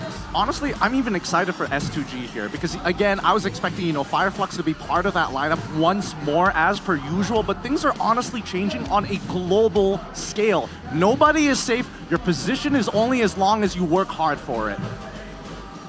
Oh, amazing. It is. What do you think about the Dark Horses, though? We have CFU up there, too. This is where, okay, so when we come down to the Dark Horses, it's really tough to say where they rank amongst everybody else, which is why the Swiss format is extremely important here. I can agree with KB for S2G. I'm not too sure about CFU, though. I think that CFU, yes, they are looking good, but once you get into that international stage and once people put them under a microscope, I feel like they will find more weaknesses than strengths. Oh, okay. Very interesting point. What about you, Gani? From the power rankings, is there anything that you would change personally? Honestly, after the grand finals, just a small tweak. TLID should be first if that was the particular order, right? I think TLID should be first in top contenders. Then I would put Fnatic Onyx PH second, RRQ third, Aurora fourth, but very close. Interesting. You'd put TLID above Fnatic Onyx PH. As of now. Can you elaborate on that? Why is that? Well, I believe TLID, they are a very volatile team in a sense where you can't really expect where they come from. They have templates, farming patterns, but more every now and then I think they shake things up from the draft as well, and also their patterns, right? They don't necessarily always go to that certain direction per game. I think that's a fair point overall. If it was my top contenders, I would say that Fnatic Onyx PH would be right at the top, then TLID, and then Aurora and RRQ basically within the same standings, right? I feel like both Aurora and as well as RRQ currently are suffering from the same issue whereby you want to be fluid, but you also have some level of structure to your gameplay. And from regular seasons of both Aurora as well as RRQ, the structure is extremely clear and it's very abusable to high ceiling teams like TLID or even SRG for that matter. But I think coming into the Swiss stage, that might get a little bit tricky, right? Because essentially, you don't really know who you're going to be playing up against next. Yep, you just roll the dice and pray. So maybe for teams that are a little bit more structured like that, a little bit more template than that, it's a little bit more forgiving in the early parts of the Swiss stage especially. Totally agree. But that's why these oddballs are a little scary. I'm looking at NIP Flash in particular. I know that everyone's like, oh, they're from Singapore, but being a Malaysian, already having a deep hatred for Singaporeans, I'm just kidding. We know we're close. We're closely related. We know how to joke with each other. I love you, Diablo. But NIP Flash is just one of those teams. If there is a good enough prize pool and enough motivation, they can make magic happen. And they've proven it time and time again. Yeah, I don't think anyone expected them to go that far. For MSC. They were top 4. It's pretty crazy. I mean, a couple of tweaks here, they might have made it to the grand finals. I agree. That's the hardest part. The format is brutal on purpose. It's going to be so exciting. I know. I think everybody's so excited for M6 at this point. We're just waiting to see who's going to make it. And because how things are so randomly placed, essentially, again, by the way, I just want to congratulate you guys on such brilliant acting. Oh, thank you. You guys should be actors. Why? The ceiling is not even just a limit. Okay, your limits are like beyond the ceiling. It's the skies at this point, right? You, Rose, who else was there? Miracle, LaFell. You can't miss out on Nice. Yes, Amazing stuff. I mean, thank you very much. Appreciate the Carlos, who were the producers of it, who shot it all together. Made me stand around for like 8 hours doing a couple of shots. Wow. I'm telling you, there's a lot of stuff that wasn't put in. What was the most challenging based on that experience? The most challenging, standing in front of the projector. I got sometimes. I will admit, I did make a couple of mistakes, so they had to reshoot it. But there was a lot of times it was not my fault, and I just get flashbang for free. Every single time, it's just like, oh, look at the structure. And I go blinded, and I have to do it like 8 times. Oh man, I completely forgot what I was about to say. I mean, SRG, still top, still at the top. What was I gonna say? I was bridging that into a topic I wanted to ask. I guess this is what it feels like, to be on top. Yeah, I know, right? It's pretty crazy. It's goosebumps, chills. It's the same feeling up for MSC when the SRG won. It's just you walk out of that and it's like, whoa, we did it. That's different. That's like next level scale. I mean, sure, it is next level, but at the same time, MPL ID has really difficult competition. For some of these lower teams, they never even see like grand finals ever. So for TLID to push all the way to this point, I understand that feeling. It's a huge sigh of relief, but now it's like, man, how far can we go at an international? That's the next thought.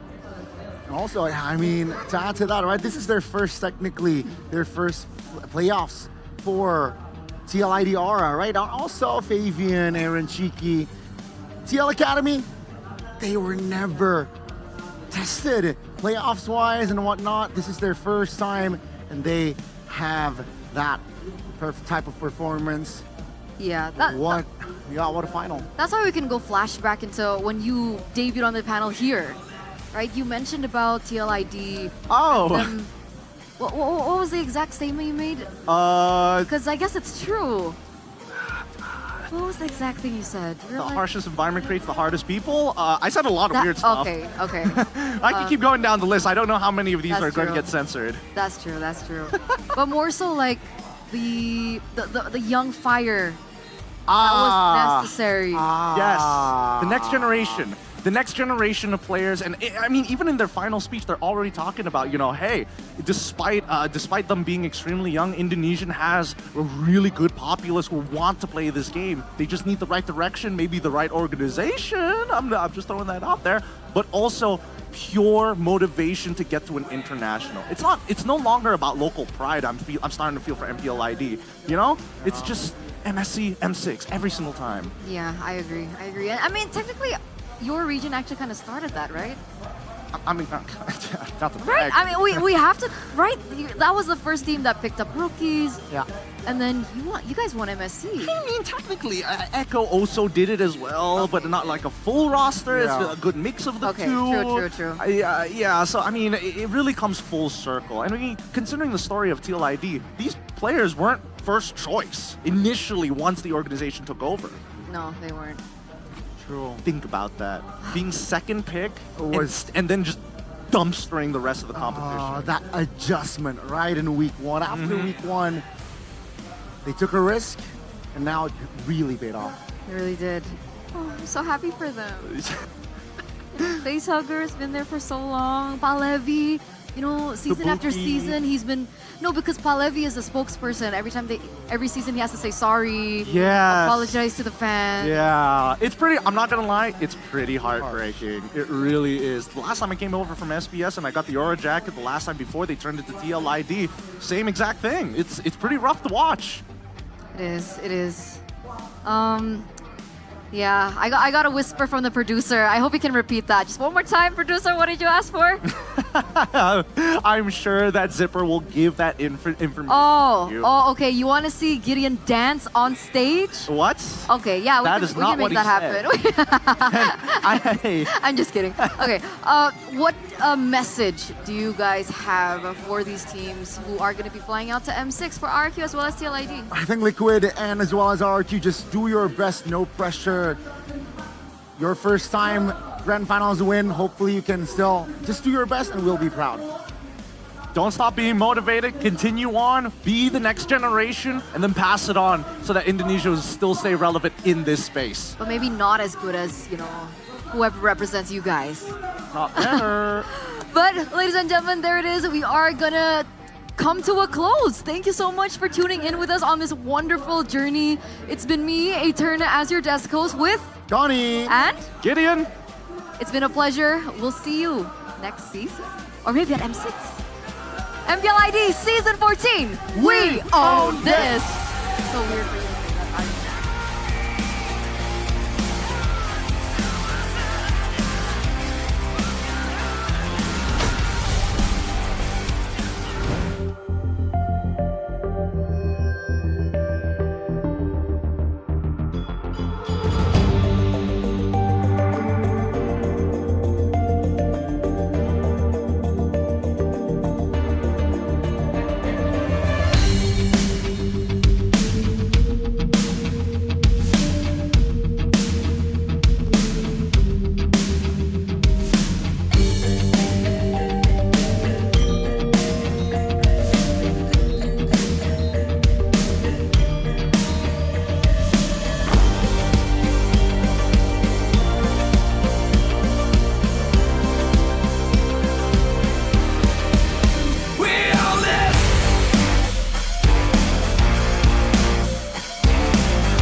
dan terus berlari